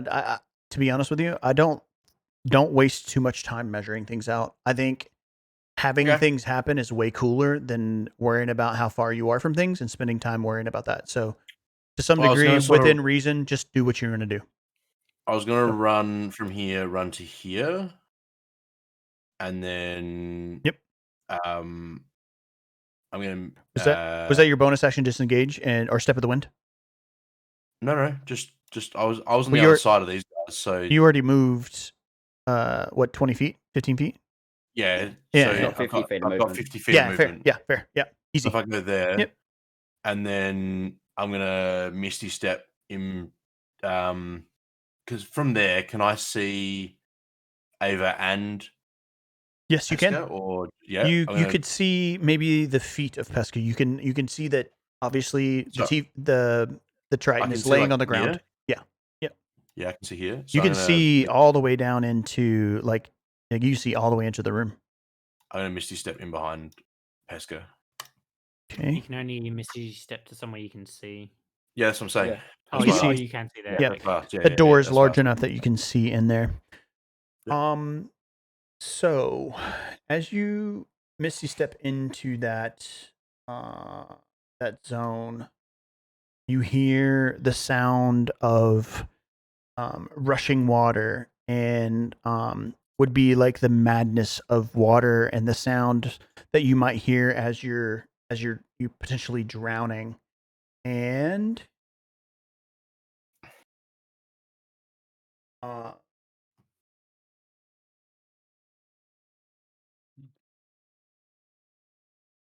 yeah, so the door of the vault slams shut. And I need Ava to make a dexterity saving throw. If you make it, I'll let you choose which way you want to jump. Okay. It's an 18. Okay. Which way do you want to jump? Into the room or out of the room? In. Yeah. Okay. Oh, let's go. I'm not leaving. If Easy. if it was Iggy, I might jump out. Iggy, you notice that when the door slams when that door slams shut, the 3 pearls fall from the wave into the water, off of the pedestal into the ground. That's where I was Yeah. heading. Clam, I need you to make a dexterity saving throw. I feel like I haven't had a turn in a while. A lot's happened. Yeah, it has. Yeah. Is this a spell? Nope. Damn. Sorry, I have good dex saves. Oh shit! You're on that one. I did. Natural one. A natural 1, huh? Natural 1. Does that get you to a 9? It gets me to a 10, I gotta Google something. but That's it's never still good. How natural. to It's kill still a a natural 1. character? What's the best way to describe a character's death? I love If it. it's I know, damage ask Ben. based, He's got some experience. I can use. I got a whole. Sorry, it was a strength saving throw. Anyways, that's my bad. Oh, okay. Wow. That's so much No, that worse. makes complete It's difference. worse. Roll Yeah, again. 5. Oh, I rolled a 19. You will take 46 lightning damage. I'm out. Oh no. 10 damage. What? Are you out? Oh, no, he said 4d6 lightning Oh, damage. 4d6. I heard 46. I heard No. 46 as well. I'm like, oh, I'm dead. 4d6 lightning damage. So Okay, I'm still up. 10 damage. He actually did Um, kill a character. Yeah, so that was whose turn? That was Clams. Imagine. Now Yeah. it is Pisca's turn. She'll kind of see you take that damage and eager little Clam, and kind of like smile at you, bleeding out of her mouth. She kind of like gurgles that out, right? And then she will use her. Pretty sure you're dying here. She might actually, most likely will. She will. Oh, sorry. She will use. Shame Tell the me, sorcerer's not in I'm there misunderstanding this. Hold on. Shame the sorcerer's not there to counterspell if she does count. Yeah, I know, right? Oh yeah, thank God. Counterspell. How does Dimension Door work? I can just go wherever within 500 feet, right? Essentially. Yeah, anywhere that you know. Yep. Yep. So anyway, you know. she will Dimension Door right next to the conch, and where the conch has its opening lower to, she's going to be Dimension Doored into that space. And Counterspell. Just kidding. I can't see you guys because you walk in there. She's in there, inside the space, and she will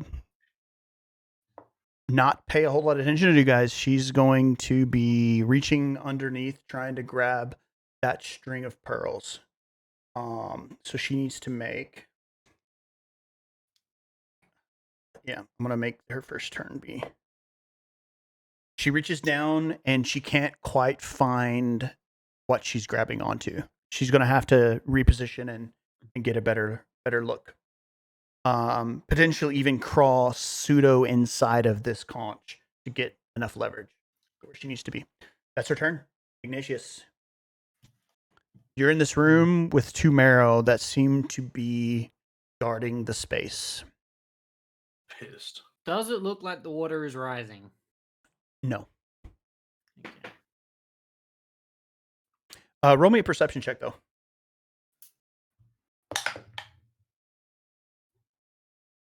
11. That was vicious. You don't notice anything. Okay. Yeah.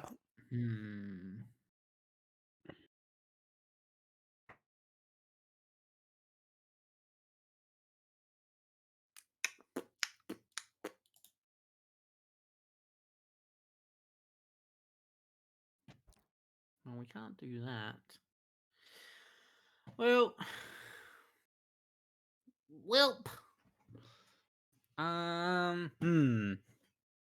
How long does that last? 1 minute.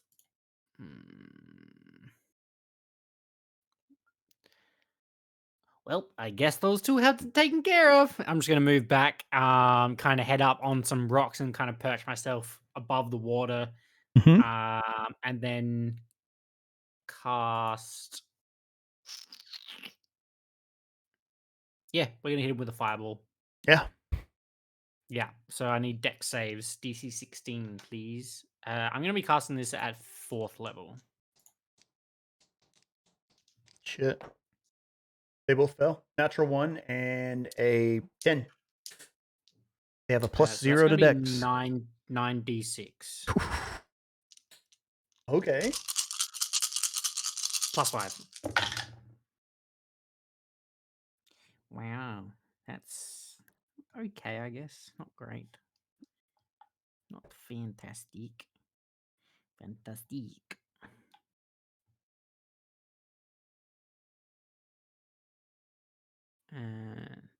38 points of fire damage to both of them. That rocks their world. 38 damage. They are on, like their little fins are freaking scorched and like this fire damage. Let me just double check if they don't have. Yeah, do they have a resistance or anything to fire? No, they don't. So Yeah, what this it looks took a like lot. is no one can see it, but the two what are they called? The mar- Merfolk? No, what are the they? marrow. Narrows. The Marrow see Ignatius fully embody a dragon. This is not a fireball that he kind of like points and shoots. It is almost molten lava that he's throwing into his hand, is just Hurling, yeah. like molten rock at these Marrow. And then to top it off, he's going to spend another 2 sorcery points Mm-hmm. and quicken a spell Mm-hmm. for another firebolt, Okay. which will be a natural 16 plus 8. Yep, that hits.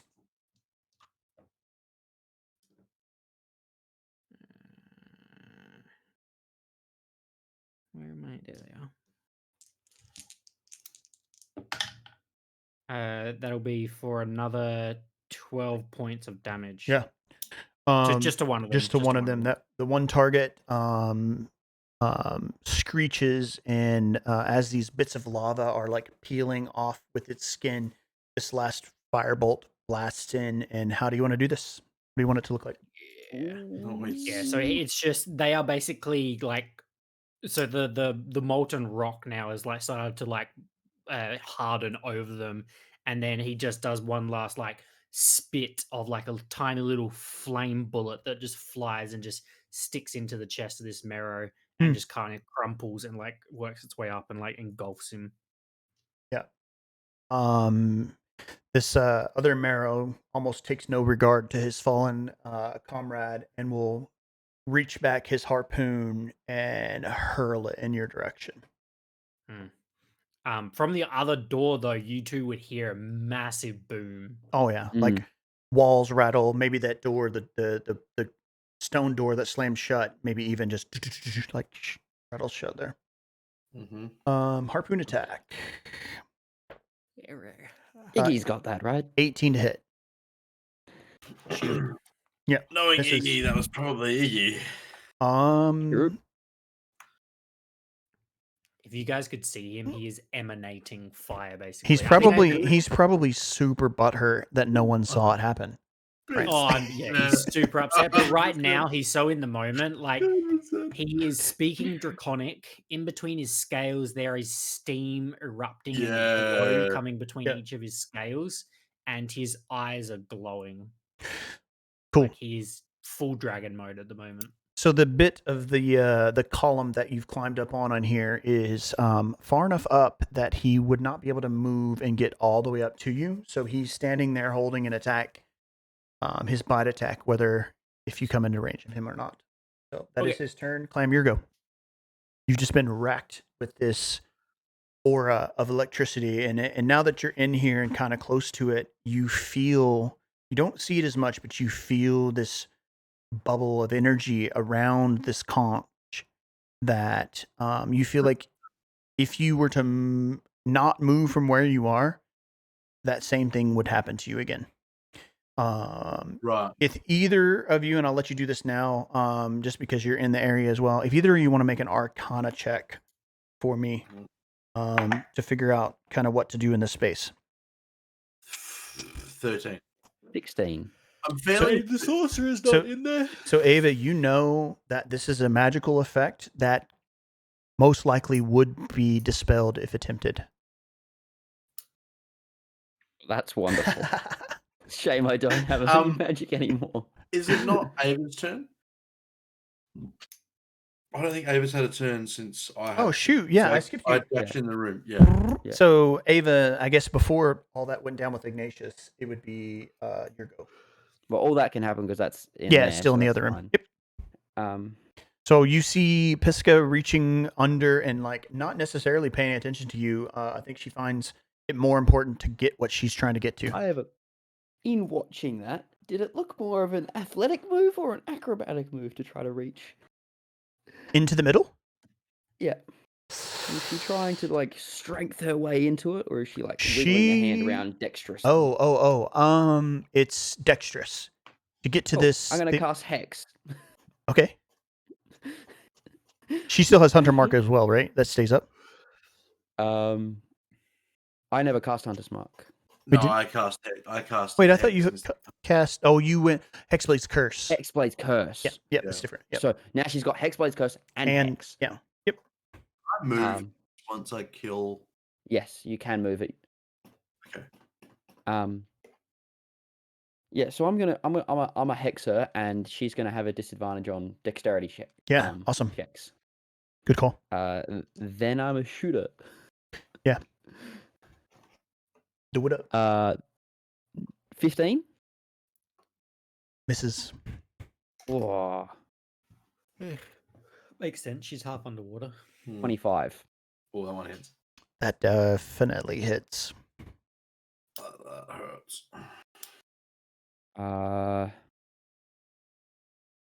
16 points.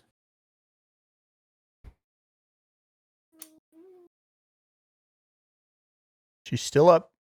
Oh my goodness. Are you wanting to move? Yeah, I'm gonna get right up in her face. Okay. Make me. Actually, no. I'm just gonna stay where I am. Okay. I don't think I want to get closer to that conch. I don't know what's going on there, but Yep. Fair enough. He touched the clunch. That makes it. So the your go again. Your go. Yep. One. Yep. Wait. Did you wait? Yeah, it's your go. Yep. Yeah, it's I'm top of the round. Yeah. Mm-hmm. This is gonna hurt. I'm gonna run in and use my action to try and grab the pearls. So. Wow. I will let you know that for each 5-foot space you move in that, you think you're going to take a similar amount of damage that you took when you fell into it accidentally. Oh, okay. So, thing is, I think I've figured out this puzzle and I love it, but I can't do anything about it. do you have a way to message Ignatius? No. How far is it from me to her? About 30 feet. I mean, I know that doesn't measure out right, but it's Right, okay. the aura emits 25 feet away from the shell. Yeah. You're hugging the wall 5 feet. Like you move 5 feet forward, you're taking damage. Yeah. You've got to remember, I've figured it out. Ava has no idea. Yeah, I got you.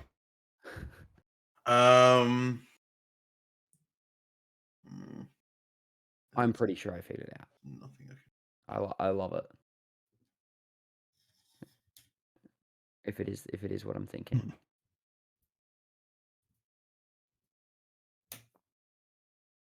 I will also say this is something that Pisca has allowed the love of her life, essentially, to die for, and isn't really reacting to taking a bunch of damage to trying to get this thing. So, is she taking damage as well? No, from walking, she's not been, has she? No. Within a certain range, up next to the conch, you get that maybe the aura is. Do you have your darts? Yeah, I have 10. I have 10 darts. I'm going to throw a dart. You said 30 feet. You like how I talked shit? Yeah. It's Uh, easy within range, I'll say. I have disadvantage because it's 20 feet. Oh, really? Okay. She's not 30 feet in, is she? Yeah, she has what you said. Yeah. It's a 25-foot section you'd have to cross to get to the middle. To get to where That's she like- is. That's like, It that's doesn't measure middle. properly. It doesn't measure properly, like the zones, but it says in the 25 book feet? that it emits an aura 25 feet away from the edge of the conch. If you get to the conch, you're out of the aura. Darts. Oh, it's a plus 20, plus 8. That's all right. I rolled a 16 and a 17 on disadvantage. So she takes, it's a 24 to hit. Yeah, definitely. 1d4. Needing to do math again.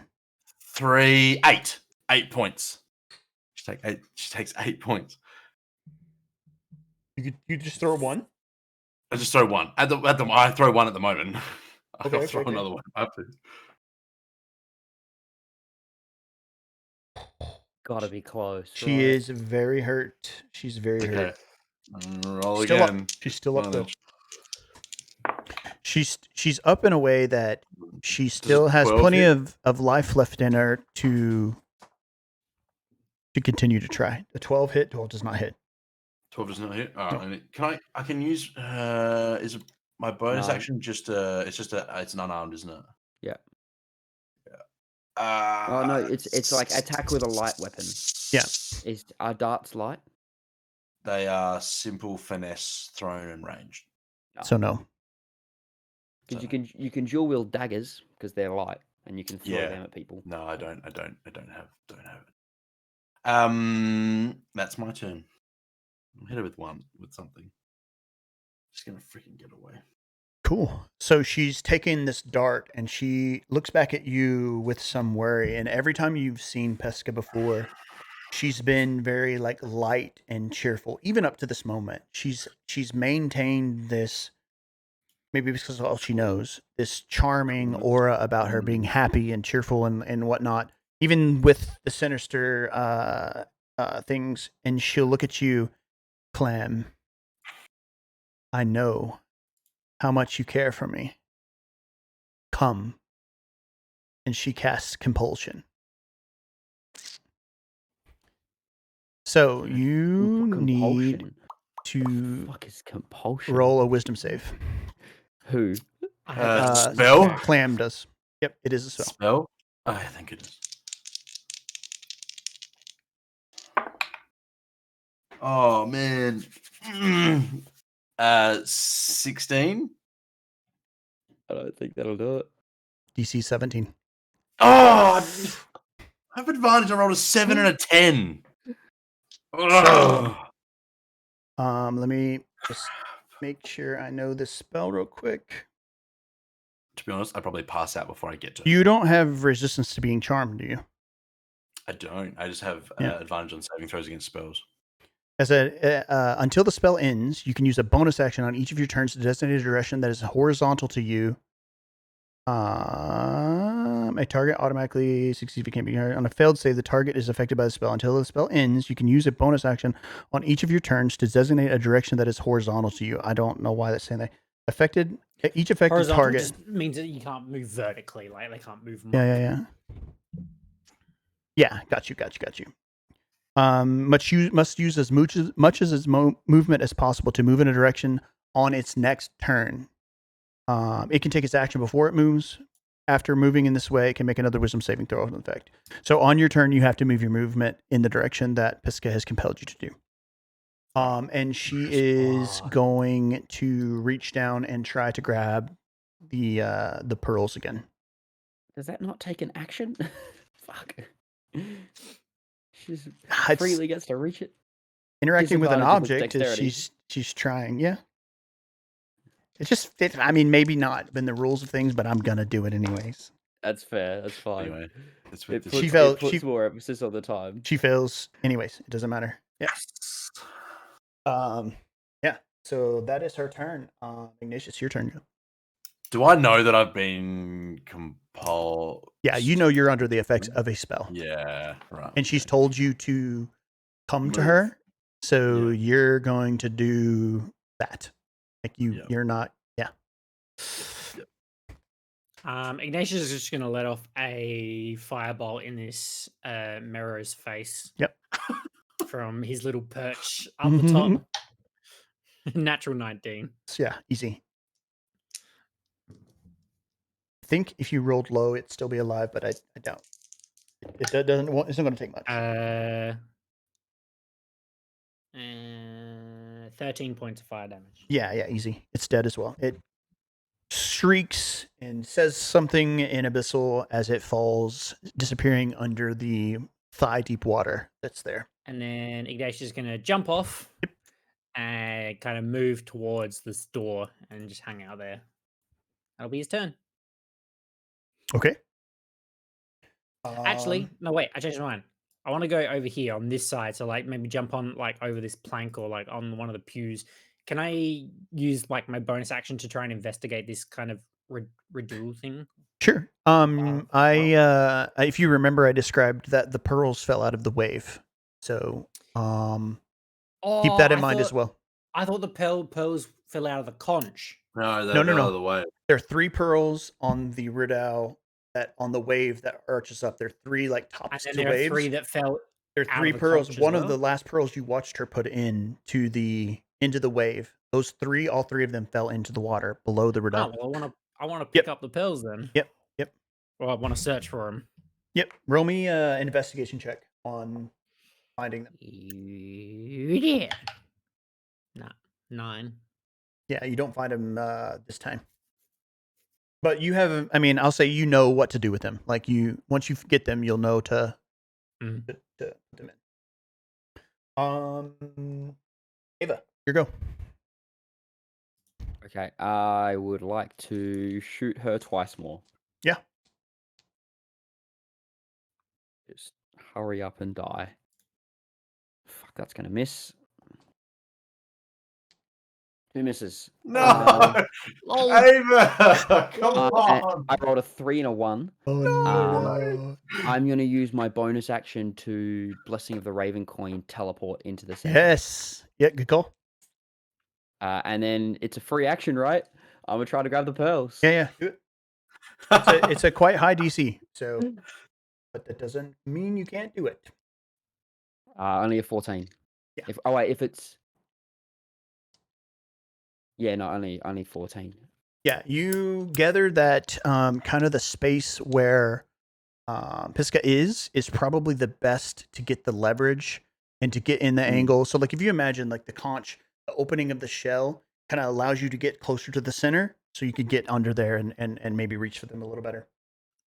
Doesn't mean it's not impossible to get where you are. It doesn't change the DC, but you just kind of for flavor, I guess. Yeah. That is Clam's turn now. So did you say I could use You can use your action first? Yep. Okay. Can I use my action to throw things at her still? Sure. Okay. Unless charmed. Well, I don't know. Like, this is the thing. Like, am I? You are if I'm able compelled to move, right? Compelled to I feel like move, not to do anything else. Like you have to move toward her, but it says you specifically says that you can use you your action. use must use as much movement as possible. Yeah. To me, that is dash. I would agree. Yeah. It's forced movement. All right. Like- Well, I go down. Like, so if I move 2 squares, I just go at down. the end of the movement you can use an action. It did say at the end of the thing. It said at the end of the. What's it say? Compulsion. Yeah. It can take an action before it moves. It can take its action Does say that? before it moves. Yes. Okay. I thought I heard something like that. Yep. If that's Each the affected case, then target I'll throw use as much movement as And possible. take its action before it Before moves. it moves. Okay, Yeah. so So you don't you have can to use use bonus action, but if you action on didn't, it. you would. It would automatically use it. Yeah. Yeah. so you can I can bonus throw. I can- can throw a couple of. hex first. I don't. Yeah, I can move hex. Yeah, I might as well move hex onto her. Actually, it's probably dropped. You haven't been rolling concentration checks, and you've taken it. Yeah. Oh yeah, no, that's true. Yeah, so it doesn't matter. Yeah. I'm gonna throw a dart at her. Does a 16 hit? Just shield. Ding. Oh, Okay. you've been holding for that one, haven't you? Mhm. Yeah. Throw a second one. Nah, that's a 10. And then I move 2 spaces, and then I go unconscious. If I take 10 points each for 5 feet, Isn't it I'm out. 2d10 or something? 13 damage on the first one. So you would fall in the first space you walk into. So No, I've got 13. I've got 13 hit points. So I've got 1 Oh. HP left. yeah, so then you No. move into the next space 14. and At 14. No, 10. 14. So then 13. So then the next one I go down. hit 13 damage in the next one. Yeah. So I'm at 0. I'm out. That comes to Piska's turn. She will look at you as her bonus action, and she'll smile and start humming. Such a beautiful young girl. In another life, we'd have gotten along quite well. I need you to make Don't a doubt that. charisma saving throw. I don't doubt that at all. Is this a charm? Is this? It's an ability. It is a charm. a charm of It's a taunt, is what it doesn't say Okay. that it's a charm. It's just her. I think it's Just a a home taunt? brewed, like for the campaign style. It'd be just like, a homebrew yeah. ability. So That it's is a 19. ooh, you save. Yeah, +8 to charisma Yeah. saves, Let's baby. go. Life. Let's Plus 9 go. charisma saves, baby. How do you have +9? I don't know. I just do. You got a ring? Ring of protection? No. I don't know how I have +9. Wouldn't complain. I have +9 dex. I forgot I changed my dice still on D&D failed. Beyond. I accidentally clicked the charisma saving You throw have a and then ring made a there. really loud noise. Yeah, it's +1 though. So I still have a +8. Yeah, +8's what you have with 20 with proficiency. Yeah. Yeah, she is just going to Means I have grab for the pearls 15 again charisma. at disadvantage, right? Is it disadvantage Yep. she gets from? Yep. I'm pretty sure from Hex. She doesn't get it, and she screams out in frustration, and then looks up at you. There's just a grin on my face. Yeah, she is very, very unhappy. I'm gonna do something I haven't done yet. Yeah, so I Murder want another? to.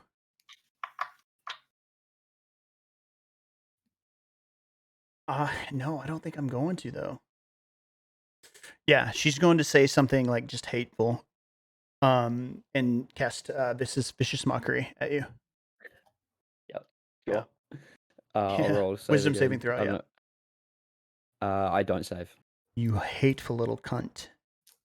And Wow. Damn! A mockery? That's just mean. Throwing barbs. Little bitch. she is. Make sure what level she is. What doesn't it say? Wouldn't it? It matters, right? Does it say on the Um, vicious mockery on her on her spells, or does it just say that she has vicious mockery It just says vicious mockery, and then it Does says that it scales, right? with her HP? Oh, yeah. Does it say how many hit dice she has? It does actually. That's her level. Oh god damn. Okay. She's probably like level 12 or something. I would Is my imagine guess. so. 15. 17? Oh no. Well, she's not level 20. Is she higher than 20 or she is 20? She's higher than 20. Oh my goodness. It's 20, Okay. 22 D8 That plus, can't- plus 44. That can't be right. That's what it says. Plus 22 D8 plus 44. And her con, yeah, I guess 44. That means her level 11. Right? 44. Wait, her Yeah, con is level plus 11 2. would probably be be 11 makes much more sense. Okay. So 3d4. I feel like if Let's she was say- level 20, we would have been wiped off already. So 10 psychic damage. And there's a And- secondary effect, isn't there? You have disadvantage on your next attack roll. Yep. Before the end of your next turn. And I save my concentration check to keep hex. Cool. 14. That goes to Ignatius. Your turn, brother. I search again. Find it. No, natural 2. But I then go, fuck this, and I wheel around here, Yep. if you'll allow it. And then I hold my hand up and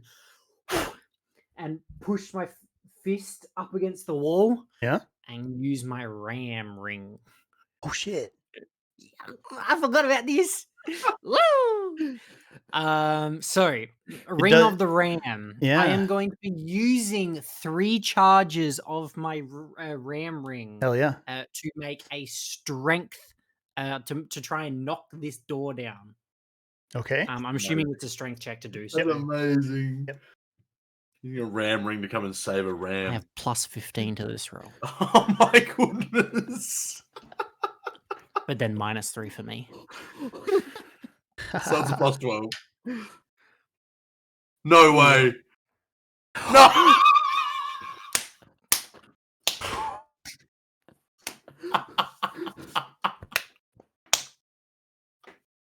I mean, it makes so much sense. So it would be 16 down to 13 on 3 charges. That means I have no more charges. Well, But it's a door, so it's a 13 to hit. Is that what you're saying? well, It's a natural 1, so but plus. no. So Does it- do you have alternatively, to you roll to spend hit? 1 to 3 of the ring's charges as an action to break an object you can see within 60 feet of you that isn't being worn or carried. Yep. The ring makes a strength check with a plus 5. Oh, the ring makes a strength check. It's not Mhm. me. So it's a 1 plus 5 for each charge you spend. So it's a 1 plus 5 plus 15, so 16. But I don't know if a natural 1 is an automatic fail for you or not. No, I don't think so. I mean, not for me. I mean, I think hitting a door is quite But it's- easy to do, right? This isn't to hit the door though. This is the No. strength check against the door, like how breakable the door is. If this is like a big stone Yeah. door, I would imagine that AC would be up It's at like literally 20, a- 25. The description of this room in the thing is a vault. It's going Yeah. to be a quite strong door. It would be like 25 to break. Yeah. I Yeah, mean, for sure. if I had rolled again and rolled an 18 like I just did then, we would have been fine. Well, Almost 30 to break actually is a vault because you're Hmm. breaking it, not prying it open. Well, even then, it still yeah. would've So I thought it was You like still would've failed, essentially yeah. like you would hit and then roll damage against it to see how much damage you would effectively No, do there's no. with that. It Anyway. says there's no damage. It's, Yeah. Cool. Well, is that anything else you would like to do? You used action ring bonus action. Your bonus action to use that as a ring or to use the ring as a bonus. no, that's my action to use the ring. And Oh, I don't yeah, have yeah, no other yeah. bonus action, so. Okay, No, I'm done. Ava, it's your go. I can't believe we're rolling I'm gonna try to shoot her before I reach for the pearls. Disadvantage on the first attack. Mhm.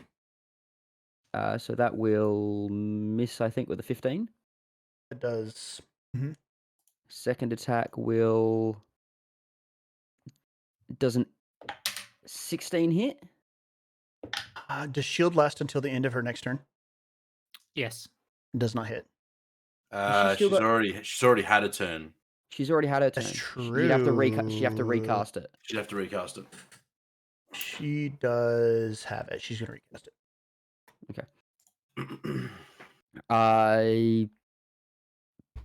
Will I do anything with bonus action? No.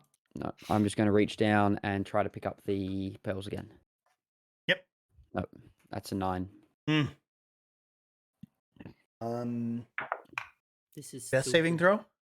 I'm up with 1 HP. Natural 20. Natural 20. You've rolled like you get 5 nat 20s straight tonight. You get straight into your turn. True. And I'm right in front of her too. Yeah. How do I roll that on here? Or What do you mean? do I just click it as You just give yourself 1 HP. 1 HP? Mhm. 1 heal. Apply. I'm up. I'm gonna punch her twice. If I'm right, Use would half I your be movement right? to Would get I up. be next to her? Half your movement to get up, but yes, let's say you are. Yep. Yeah. She compelled you to come to her. Cool. I think technically it would have been a lot further, but this grid doesn't work, so we're just leaving it. Yeah. You're there. You're there. Would have been a lot further as well, but he only moved 2 spaces and then died. Yeah, exactly. But it's fine.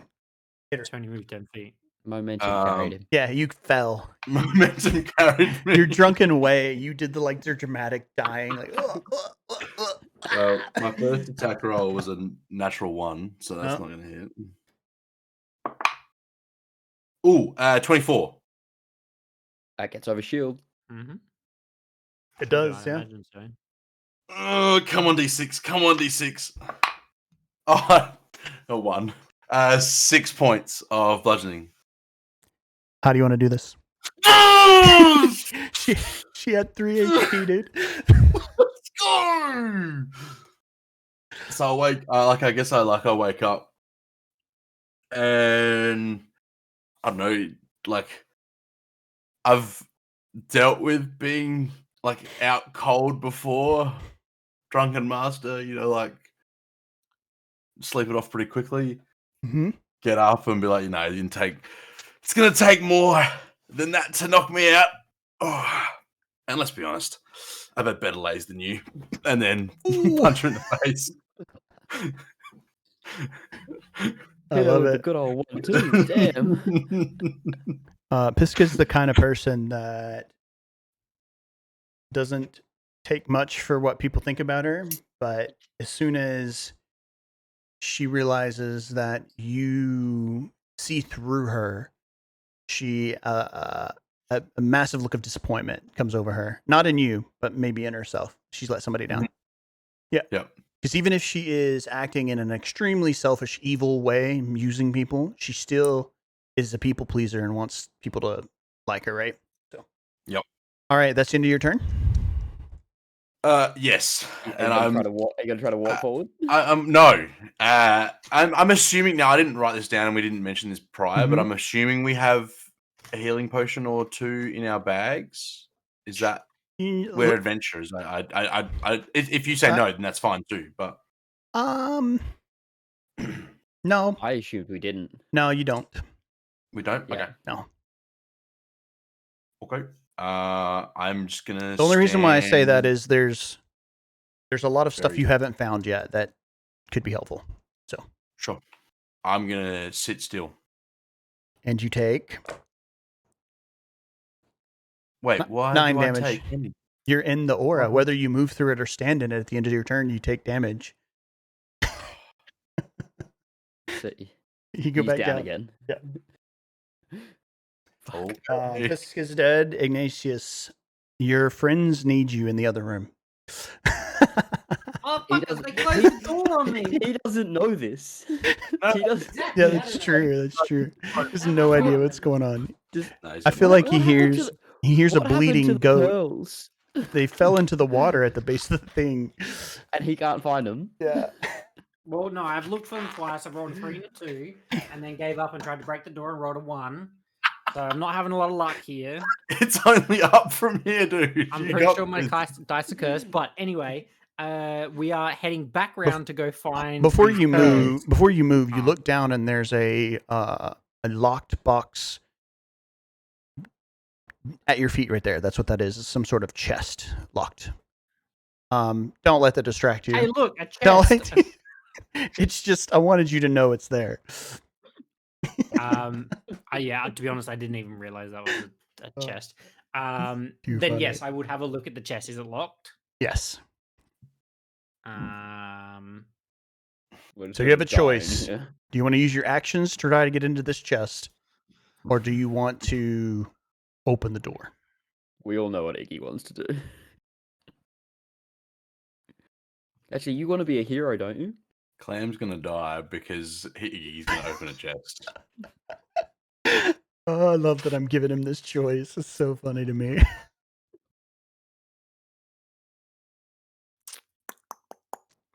Ignatius said go for the chest. Yeah, 100% he will. Yeah, yeah, they're gold. Like, are you kidding me? Oh, yes. I mean, Yeah, Do so, it, do I it, don't do have it. thieves' tools, so this is just going to You- be me trying to break her open. Yeah, so you do Um, gather that it can, with the proper amount and proper leverage and proper Well, force, here's what I'm planning on doing: you could casting break it. Ray of Frost on the lock and trying to freeze it, and then trying to break it off. That's what I'm planning on doing. Okay. 'Cause I don't want to burn Or anything. is it an on the external lock inside. or an internal lock? I will give you it's an internal lock. It's a Oh, it's a okay. Well, then I'm chest just that has a lock built into it. So you would see, looking at it, that it's not in the best of shape. You imagine that maybe this chest has been here since the beginning I of cast Fireball on it. Fireball? I'm just kidding. I think I do cast Firebolt at it in an attempt to just break the chest. I don't have another way of breaking it. I have a -3 to strength. Maybe get the guy. Maybe you think about unlocking the door to get the guy that has a thieves' tool pick, If you- and you've seen him unpick a door. All right. I won't I'm only a put couple some feet of away, that. so I walk up to the door, like kind of knock on it. Hey guys, I need the thieves' tools. There's a chest here. We need your help. Can you open the door? No, I can't hear anything. It's too thick a concrete to open the door. So true though. I hate it so much. you hear Am I able to pick the chest up? Is it like small enough to pick it up? Yep. All right, well then I'll just pick it up and kind of walk back around the other way, and then just kind of plop it on one of the pews, and then go look for the pearls again. Yeah, it's probably maybe slightly bigger than like a briefcase. Oh, yeah, well, Like cool. if I'll you were just to take a move that- briefcase and make it doubly thick. Yeah, cool. I'll just bring the Can you the can box you with actually me. pick that up? I feel like you can't. Probably not. I'll drag it. The water is helping me. It negates a lot of the weight. Floats with the water. And then I'm looking for the thing. All right, you fuck me again. You're out of here. No, it wasn't in the box. Doesn't count. Okay, there we go. What is it? What is it? What is it? I Say rolled a it. 2. Oh god. Oh my goodness. Burn it. Why Burn do it. my dice hate me? They're right there. All right, what about this one? The one I don't Is ever that- roll. Is it my No, turn? that was a now? 4. It is. All my dice hate me. I don't. I would like understand. to, Blessing of the Raven Queen, teleport to what's the name, and drag him in. Yeah. Underneath the conch. Okay. Yeah, he's right on the edge, so moving him out of that space, yeah, he wouldn't take any extra damage. It would be bringing him into safety. So yeah. Oh, okay. In that case, I'd walk. Actually, no, I won't. Yeah, I'll teleport over and drag, Yeah. getting Then- into that space, and then I want to reach for the pearls. Yep. Do it up. Yeah, easy enough. You better roll a good death save. Well, Nope, that's a 9 again. Yeah, it's they seem to. I mean, maybe not even. They seem to be very well crafted to the bottom of this plinth that the shell is on. Can I use my action to have a second attempt? Sure. I've not. Hmm? 16. Still not enough. I need to roll a 20, don't I? Or you need to. It needs to be. The DC is 20. 20. Yeah, I have +1. I need a 19 or a 20. I will say, you feel like that's your only option to possibly. That's the only thing that you can see on this conch that you could interact with that might stop the dangers that are in this vault. Yeah. Outside of what you perceived before, with like you think maybe dispel magic might help. So Yeah. I have no spell slots. Clam, death I saving have- throw. mhm. Please don't tell me you rolled a 1. Oh, shit. I don't know that. Clam. All right, Ignatius, what are you doing, bro? That bounced. That was I'm just crazy. searching for these pearls. That Yeah. bounced around like crazy. I don't.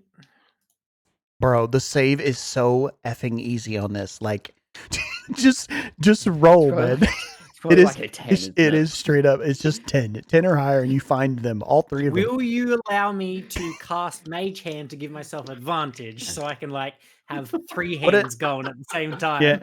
Yeah. What does that look like though? You got to describe like how like Yeah, man. other than just fumbling through the water. Just roll a dice, please, for the love of God. No, Just roll the dice, no, because it is your. no. It's I'm under the water, like head fully underwater, like both hands like doing this, and I come up for a breath, and then I'm like, fuck, I need another hand. Cast mage hand, and then just kind of put it down there, but it's not doing anything. It's just down there. Your mage hand is plugging your nose.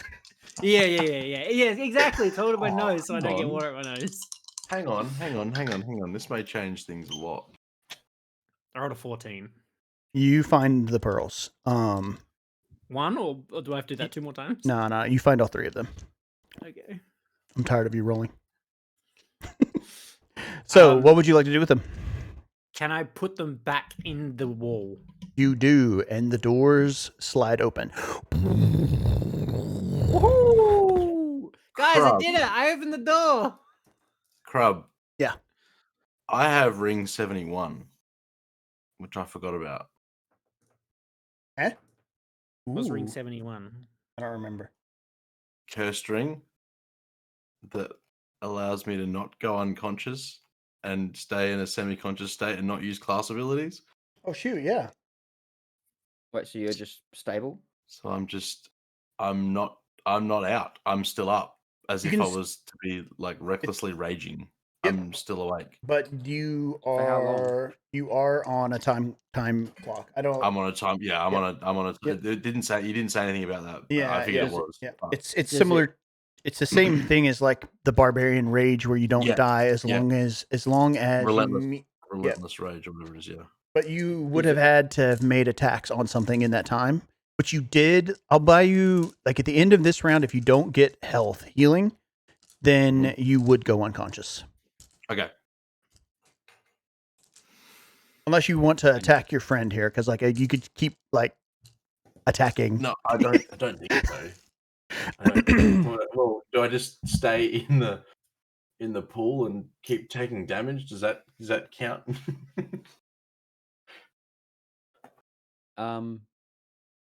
What's the wording of it? Probably not. You'd have to keep attacking. It doesn't actually say Yeah, anything yeah, about that. that's my put an to it. extra I part. don't think that because there's not an end to it. It doesn't say. I think that What does it say? it says your ring is empowered by cursed energy. It envelops your entire body in a dreadful suit of armor. The armor class is blah blah blah. Same. It cannot be the target of spells. You gain the following benefits below. You do not fall unconscious when you are reduced to 0 hit points and can keep fighting, but are unable to cast spells or use abilities during this semi-conscious state. I was going. That to me says you'd still be making death save throws. Yeah, so you're unconscious, but you're still able to fight. Yeah, you're conscious, able to fight, but you're still making death saves. Yeah, so you're conscious but dying right now. Okay. So does that mean at three failed death saving throws that you still die? I still Yeah. die. You're just up? Yeah. Yeah. Mm-hmm. Yeah, okay, that makes sense. So the doors have opened. You still have. Do you have any movement left? No, you moved over there. Didn't you, Ignatius? Huh? You moved I from moved over there, behind. yeah. Yeah. So it Actually, is. no, I did that last time. I'm pretty sure, didn't I? I can't remember. Yeah, and then you failed. You moved and then failed, and then now you've just searched. So you do have your movement. Yeah. So then I'd move kind of. I'd probably be able to get to the door, Mhm. still holding this chest. As the door opens, holding this chest, I'd be like, "Clam," and then I'd see him unconscious and be like, "What happened? What happened? What What happened? happened?" What happened? But then I wouldn't be able to do anything. Yeah, I wouldn't have anything else because action movement, so forth. So yeah, I'm Ava, going to your use turn. my action to attempt to stabilize. Yeah. Stabilize. Are you proficient Medicine with check. medicine checks? You're on a natural 20. I rolled a natural 20. Yeah. Nice. What does that mean? I think You're you're stabilized. stabilized. Yeah, I mean Yeah. because you're Nice. conscious, we'll say you have 1 HP because of your brain feat. When you get stabilized, you're because you weren't unconscious technically, so you have 1 HP. I'll give that to you. Okay. Cool. Okay. Yeah. Anything else you'd like to do with your turn? I Need to take try for the to reach rings for or the fucking pearls again? pearls. Yeah, for sure. I really would have liked that natural 20 for the fucking pearls. Mm. I take that I as missed. it's Clam's turn.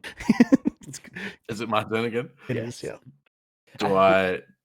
I will use. Can I use my bonus action to search the body because I am failing at this? So I'm just gonna look at Yeah. Clay and be like, "It's all yours," and I'm gonna have a search of Pesca.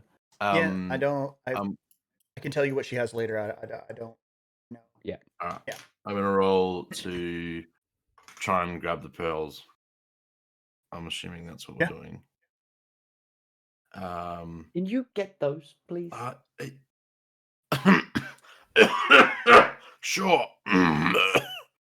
Is it acrobatics or just? He has a dexterity -1 to checks? his investigation. Dex check, yeah. No, it's a dex check. But I Oh, is it a rolled, dex check? I thought it was Yeah. investigation. Wait, but I mine was rolled a investigation natural. though. A You're- natural. yeah. No, this is to grab. This is To get them. we see them. We've just got to like awkwardly reach for them. Well, Can I use and my? I will say they're quite delicate, so like you could probably grab them and tear them off, but Mm. I would say your intuition says that's probably a horrible idea. Yeah. To destroy this object. So it's more or less trying to get them off without tearing them, and in a way that because they are quite fixed, like in a tight way around the plinth underneath. I rolled a natural 2 Yeah. for an So 11. Uh, So I mean, yeah. So you that's still have probably- this- It's probably my turn. yeah, you still have this static energy swirling around this room, right in front of you, Ignatius, as it's your turn. yeah, but do I see that? Is that visible? It would be visible every now and then as like maybe random particles or dust or something falls take a through the step. air. I'll And use what my you action. see a flash of energy every now and then. But I'll you use my also action to say, feel don't go in. Yeah. Don't Yeah. come in. you also feel the static. Like if you walk into a room that has a lot of, I mean, you're charged with static energy, you kind of feel that energy in the air as well. No, I would have walked in. I'll be like, Clam, oh, and then I would have seen Ava like stabilize him, and then him regain consciousness partially, and then be like, "Oh, you're okay. Oh, cool." And then take a step forward, and then be like, "I've got this chest. And you guys should see me. So many." You walk into it, huh? Oh, 100%. 14 damage Oh the my first- goodness. for the first 5 feet. I don't know if you keep going after that, but Oh no, I'd stop after that. I'm not all right. that dumb. And then I'd probably take a step back actually, and then just back up again, and be like,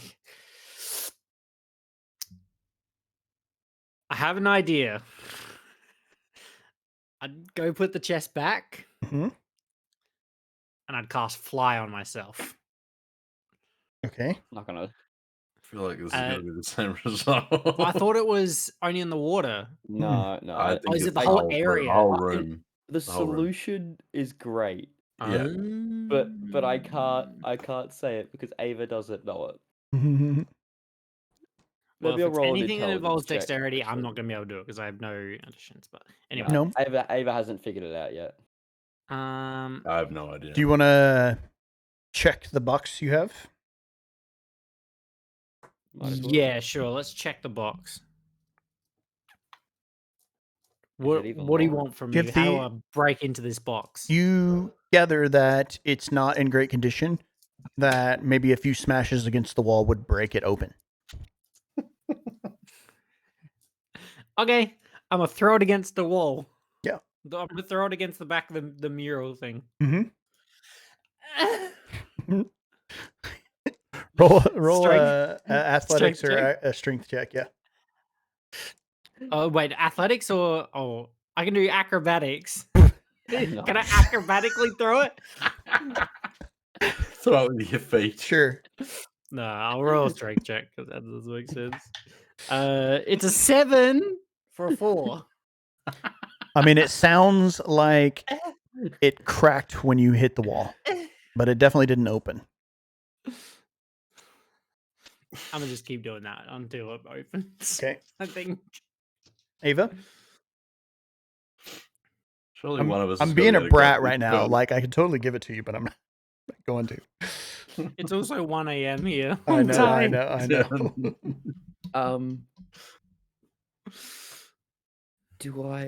Okay, let's roll another intelligence check, see if I figured it out. I think I just figured it out. Ava is going to, as much as she can this turn, she's going to teleport 30 feet out to about here or whatever. Yep. She's going to go and grab a couple of robes, Yep. put one on herself, Mhm. and bring one back as she slowly starts to come back. Okay. Easy enough. The And that'll be robes. my whole turn will be doing that. Yep, the robes are tattered, but they do have the emblem of the Wave Crusher on them. They are not very I'll grab functional as robes anymore. But yeah. I'll grab a third actually as well. Yeah. I'll grab 3 and then I'll slowly start making my way back after putting one on. Sure. And like turn back. Don't move from underneath the conch. Yep. So then that would And make then I it teleport Clam's out. turn. Yeah. I'm gonna try and grab these friggin' pearls. Yeah. Oh, hallelujah! Natural 20. Okay. Yeah. For 29. So you fumble around the edges of the conch, and the pearls pop off their edge and slip into your hand, and you have this string of dark pearls in your possession. What do you do with them? String of dark pearls. Mm-hmm. They're dark in color. If you were to look closely at them, they're swirling and emitting lights.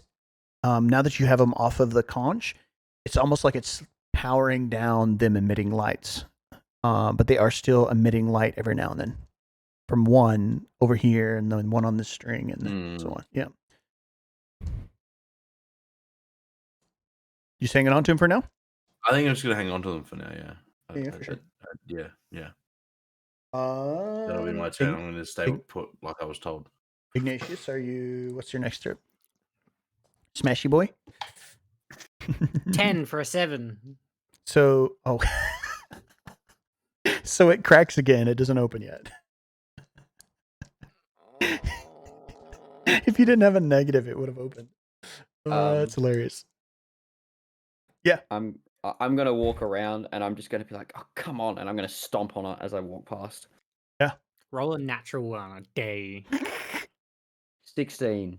It breaks open. Inside you find I rolled a natural one again. Oh geez. 4 standard health potions. A very soggy and mildew-ridden cloak, but looks like it's in better shape than the rest of them that you found in this room. Specifically, the emblem on it of the Wave Crusher is in better shape, and a lot of gold and stuff, like, as well as a couple things of like fire tinder. You imagine it's kind of like a pseudo bug out box for somebody. Yeah. Yeah. Right, then I'm gonna like start to walk through the So- zappy field with this cloak on and hope for the best. So, a point of note, I would say that once you got the pearls off, the conch is It's slow. probably stopped anyway. It's not yet. The conch is slowly stopping, like losing momentum.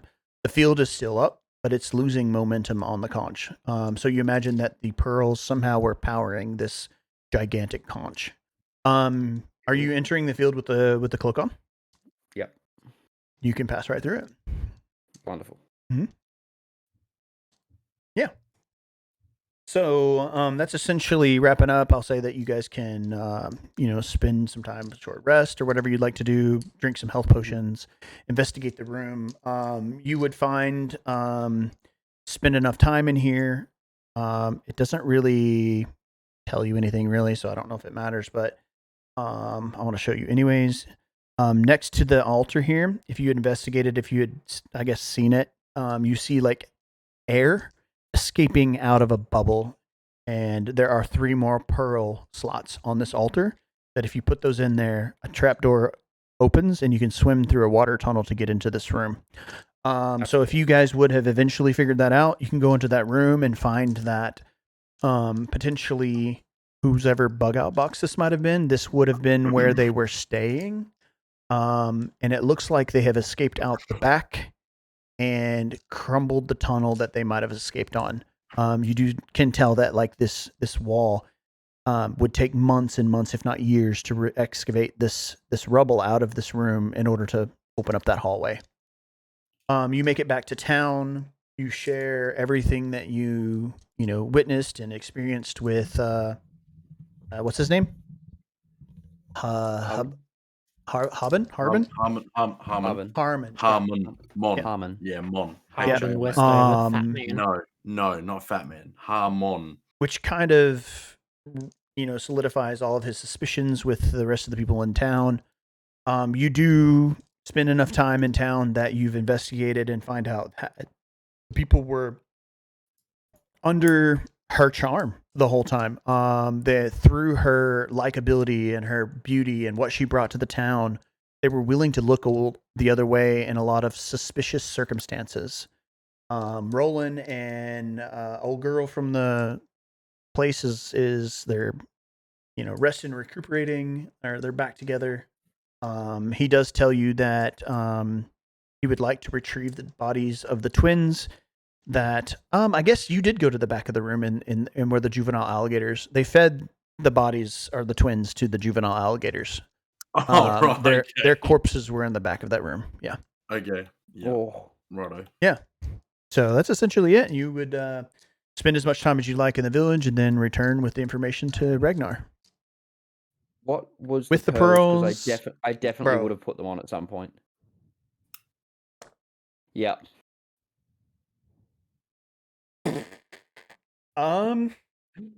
Ava's head explodes. They're cursed as fuck, dude. Oh shit. Yeah, the string of black. I do know pearls. remove You have the ability to curse, breathe so- underwater and gain an innate swimming speed of 30 feet while wearing this pearl. It has 10 charges. While wearing it, you can use an action to expend 1 or more of its charges to cast one of the following spells from it. Using your spells DC, Maelstrom, 5 charges, Tidal Wave, 4 charges, Wall of Water, 3 charges, and Walk on Water, 3 charges. Wow. But it consumes you. Basically, everything that you think about, and it depends on how this interacts with your patron. Like, this would be really interesting because through these pearls, you feel Ophelia trying to reach out to you, who is the elemental princess of the plane of the elemental plane. She's the water princess, essentially. The daughter of the god of the elements. Does it say how that can be removed? No, to it remove doesn't. curse spell? I think, yeah. I think it would be, even if it's just several attempts of the remove curse. Sometimes it's just like remove curse just unattunes it from you, so it doesn't stop the item from being cursed. It just stops the curse on you. That's what remove curse does. Yeah. Yep. Yeah. So yeah, that would It probably depends. would be what it would If take then. I would assume that at some point my bow casts remove curse without me. Because it choosing knows. to, Yeah, interesting. 'cause Yeah, it knows and forces it off me. yeah, that's cool. That is cool. So that would be kind of up to you whether or not you, because like Ragnar wouldn't want to know kind of what you found out about the treasure, which you know now that was just a fairy tale. Essentially, it was a way to get people to the island for her to use her to her will, and you don't know how far back that goes. You don't know if she's been only used looking at this temple, if there were other places. Like, you imagine there's probably plenty if she's been doing it for years. This was just her most recent endeavor. So. Yeah. Dang, bro. That was intense. It was fun. Hope you guys liked it. I can't believe Clam almost died. Yeah. So there was it wasn't as scary with the combat, but I knew once you guys got into the room, which I felt bad because we did a lot of roleplay at the beginning. So investigating what you should probably do in this room. and missed a lot but of we stuff. just There's a went lot. for it. Yeah, yeah. And the we fact that just went- you guys didn't get caught, so you caught her down there essentially. Yeah. She had eyes and ears everywhere, so she knew y'all were snooping around and kind of had some idea.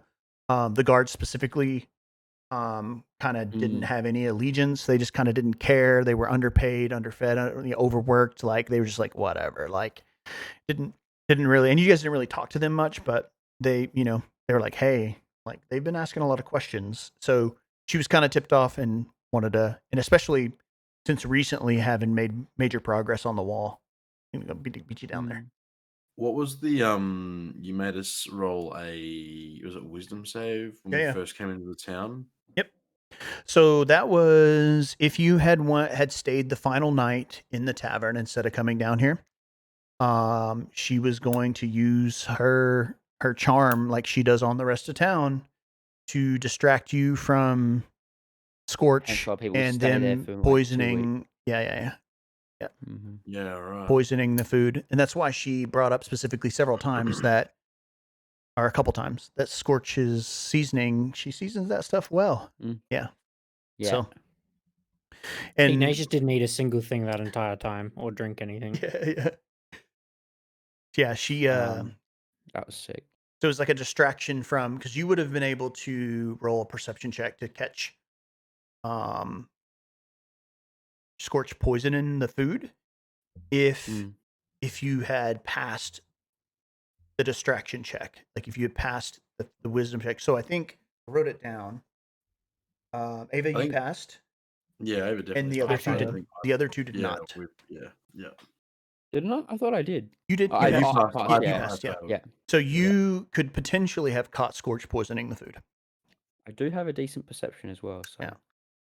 You could have been Yeah. like, kind of saw through the charm slightly and been like, what's the big deal about this? Like, what's going on? that was really good. I need to jump off. That was awesome, Crab. I love Yeah, that. sorry it went so long. I kind of had a No, feeling it's it all good. might, but I wanted to. We were pretty justice, slow so. around the start. No, I'm not running tomorrow morning anyway, so that's okay. I was going to say, Jamie, there's no way you're running. No, I'd already- 75 damage in one turn. Dude, that was That was huge. ridiculous. That I was felt- crazy. I felt bad too. Like I wanted it to kill her. It's like, because it still could have been really challenging and interesting, but I was just like, nah, she's alive, dude. Yeah. All right. Okay, I'll And- catch you guys later. Then she Yeah. survived that, and I'm like, oh, The other okay. Like, the we're other dealing thing with is something she tough. fell forward into a similar space that Clam teleported into and didn't take that electric damage, right? So Yeah. Just saying, if I had crit on one of my fireballs at like a level 4 fireball, it'd you be still wrecked 18. you wrecked D6. those marrows, dude. You can't Like- crit on a fireball. Oh, you're right. It's a This- deck save. Yeah. Even if I were to cast Scorching Ray at 4th level, it would be 10d6 if they all hit. Yeesh. If they all hit, Yeah. that is. Yeah. Well, that's the things like that for me. That was what 12d8 Mm. because that's a crit. Yeah, it's huge. Because the normal one, like if I just normally consume a spell slot, it's 68. Yeah. But I was saving it for the crit, and then I got it, and I was like, oh, Yeah, it's huge. here we go. I mean, she walks out of there with that crown of thorns or the ring of pearls. Oh, crown of thorns. Where did I get that from? the ring of pearls. If you hadn't had done that much damage to her, I think she plays that very differently. She was panicking. I kind of She thought also that doesn't she took a lot of dimension door damage, to the clam. Yeah. Or the conch. which Yeah. she didn't have to do. She just wanted to make sure she got there. Yeah, because Well- we both would have got tax of opportunity, That's what I'm saying. even Yeah. if I would have been just bitch slapping her. Like, Yeah. Yeah, it was fun. Interesting little. I'm gonna go to bed. I'm so tired. Good night, dude. Be nice to 6:30. Yeah. All right. that was Bye, big guys. fan. I have counterspell as well, Yeah. so I almost counterspelled the hypnotic pattern. Uh-huh. But I was like, nah, That- like there's got to be something bigger, or I've still got my She- smite that I want to use. Her main one that she has is Hold Monster. as 5th level, but that's not the same as hold person, right? So it's Um, specifically for. I didn't even look it up to be honest. I think it can. I think hold monster can hit either or. Yeah, I want to say it's just a Yeah, better version of. So yeah, hold person is a humanoid. Yeah. Whereas, hold monster is a creature, any creature. So I could have done that, which Yeah. I don't think I would have chose to do because it's one person. I don't think in the moment she was thinking about doing that to Does one it say as person a ever. 5th level spell or? It is a 5th level spell, yeah. Okay. Does it say what her spell slots are? It's 5th or highest? Yeah, it is. Mhm. Yeah, that makes sense with being Yeah, about yeah, level for 11. sure. I don't know why I didn't think of Um, that because like she would have like, what is it? 11th level spells. What's that? 10th level spells are the highest. 9th. Yeah, 9th level. 9th, okay. Yeah. So like, but like even then, just like being able to lock one person out. Yeah. Oofed. Well, I thought it was pretty. I don't know. The couple things that did land were pretty cool. Compulsion was cool. Even getting hypnotic pattern on Ignatius. Yeah. I honestly didn't want to necessarily get it on. I wanted to get it on you, Yeah, more I than know you Ignatius. did. Yeah, I know you did. it was fun though. I still. Ava's fun. She's cool. Ava's Yeah, a fun character. she's cool. I loved that little like the robe thing. I'm like, oh, I was like, because when I was like, okay, that's interesting that the robe's being pointed out. Mhm. Like they got the symbol, that's cool. And then it's like, oh, she's got the tattoo. Oh, she went to the metal. Okay, that I was like, yeah, sweet. Mhm. That's the robes. I'm like, I figured that out. Yeah. Ava doesn't have a clue. Yeah. And then I'm like, at the end there, I'm like just rolling intelligence checks. I'm like, If at some point, maybe it clicks. If you would have had time to read the writing and the script that's on the wall, the wave carving, it would have said something along the lines in a language that no one would have understood, like primordial or abyssal or something. It would have said. Do you know the funny thing? You're like, oh, abyssal. Oh, you know that because you ring. I know abyssal Already. Oh, interesting. Nice. Abyssal is That's one of cool. my background languages. Yeah, so you would have been good on that anyways, I think. I didn't read it because I didn't think you guys would. I mean, I would have referenced back to it, but it would have said something along the lines of those with the mark may enter. Yeah. Yeah.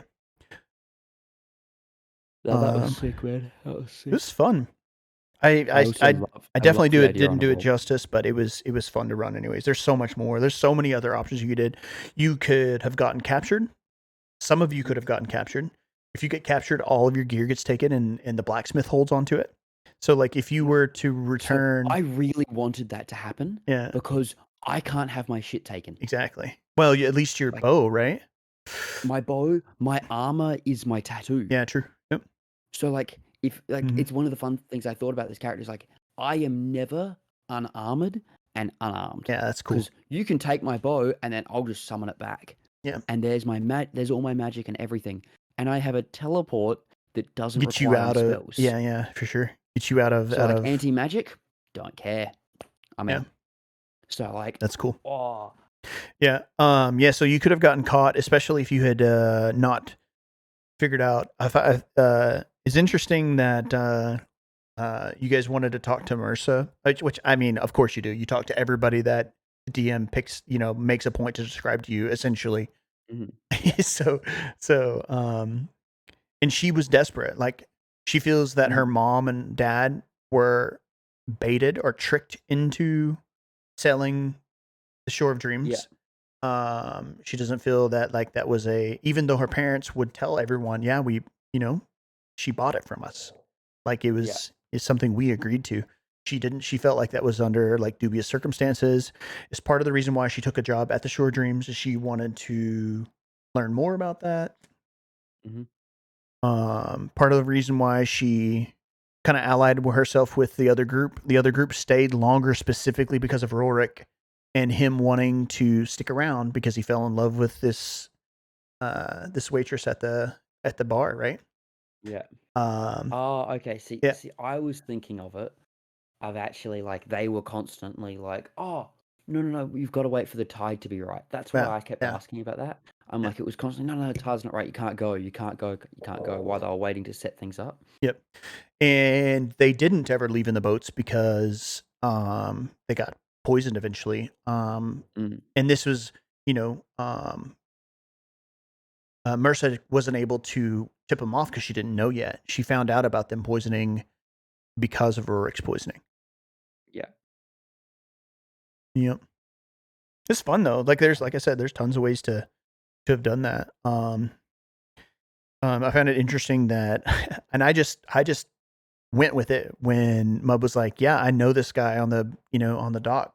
I kind of flavored him in. He wasn't even a part of the campaign at all. Oh, really? Yeah. That was really good. Just flavored him in. So a lot of the And he ended information up he being, like, a gave big you, character. yeah, a lot of the information he gave you, you would have gotten from potentially blackmailing or threatening Scorch because she was afraid of the Zentarum. That's why she was like, "You're not the Zentarum, are you?" Like, if you had questioned her a little bit more about that, she would have told you why, all that and stuff. It's cool. Like, I mean, they give you lots of little threads to pull at for sure. Yeah. Yeah. It's funny though because I kind of almost blindly was like, "Oh, that's cool." It's in a setting that I kind of like. Some of my favorite moments in campaign 2 were when they were Ukatoa, doing the whole Ukatoa thing and Traveler Con and all that. So I was like, "Oh, it's like a paradise beach. Like, seems fun." So I bought it on DM Guild and then was like, I mean, it had like high recommendations anyway. So cool. God, I enjoyed That it. was a really good. That was good. Do you know what I almost did with my one spell slot? Banishment. Yeah. Gonna banish it. Yeah, how does that work if you're on the plane that they're from? It just puts them in a random spot though, right? Yeah, so if you banish someone on the plane that they're on, they go to a harmless demi plane for a minute. And it's concentration, so I can hold that for a minute and just keep. So for like 10 rounds, she could just be gone, and then it's like we can all set up around her, set and traps or be ready. Yeah. It's like, okay, 1 minute passes, she reappears. Yeah. Yeah, and I assume you guys gathered that Timothy was on to Mercer. She knew that Mercer was on something. She was, and then Ignatius got caught talking to her in a like a kind of suspicious way. So she was like really like, okay. So that's part of their suspicion of you guys as well. Yeah. It's cool.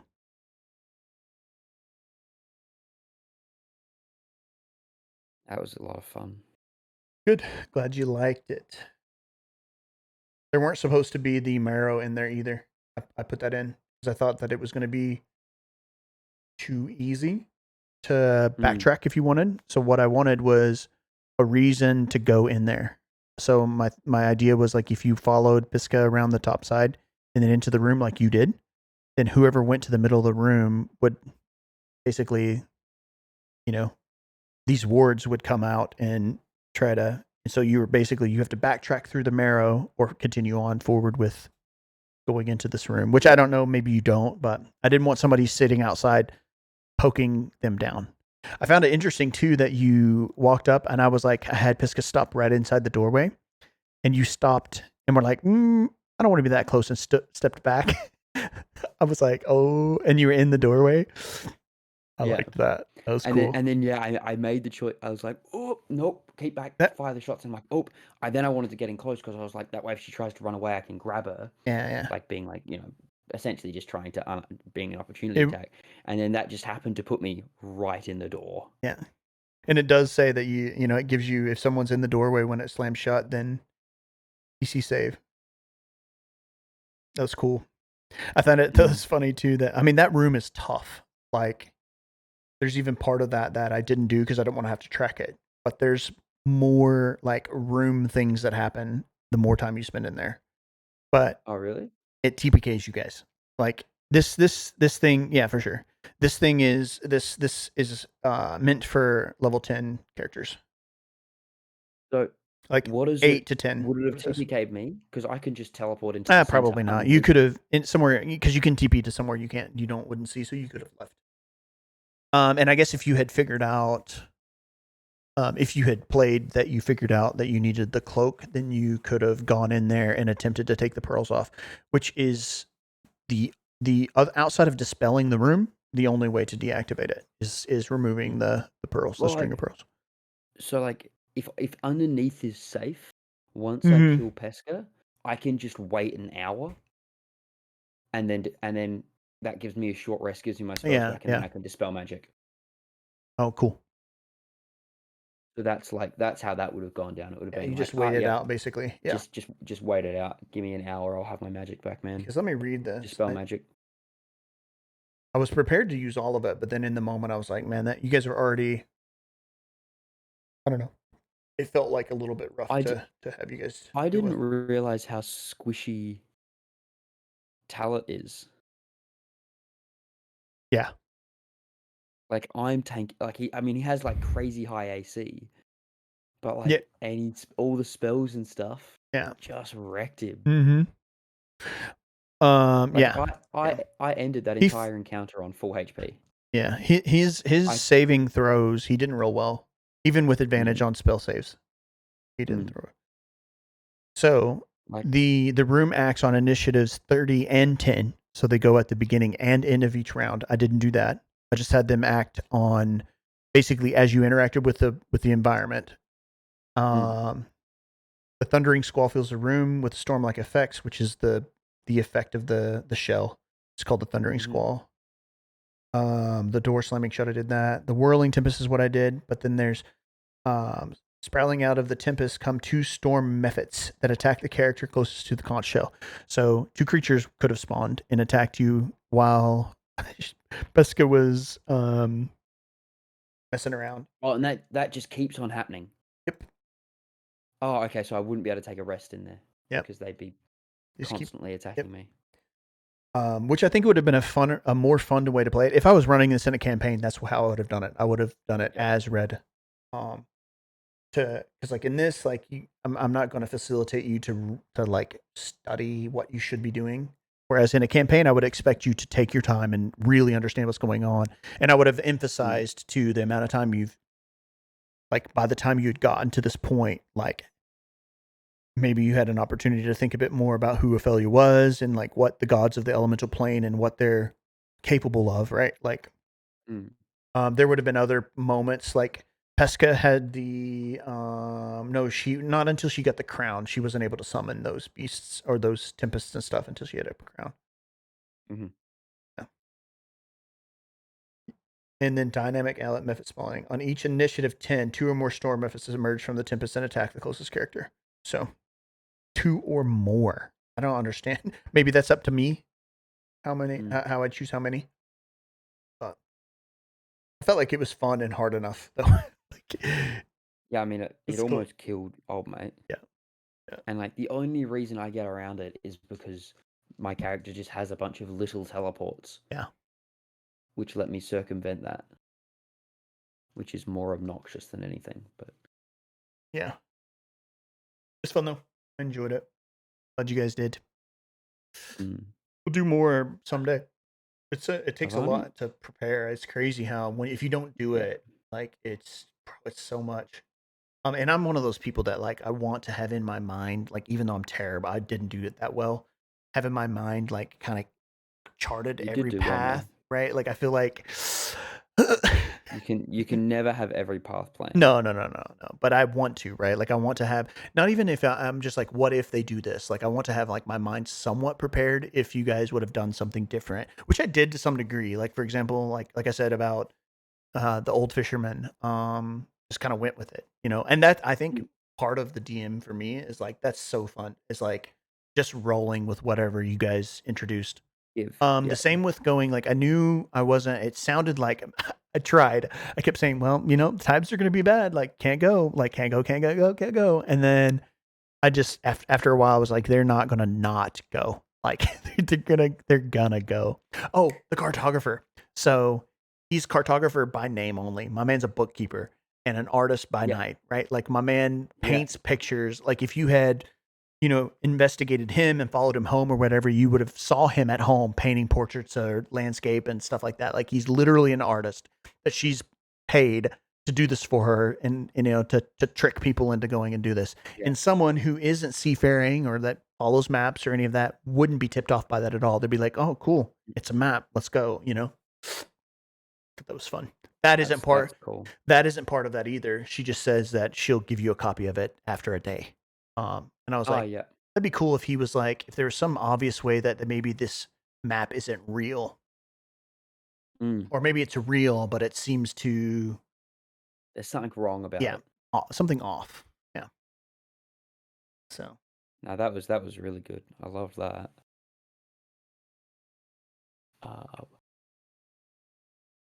Ava is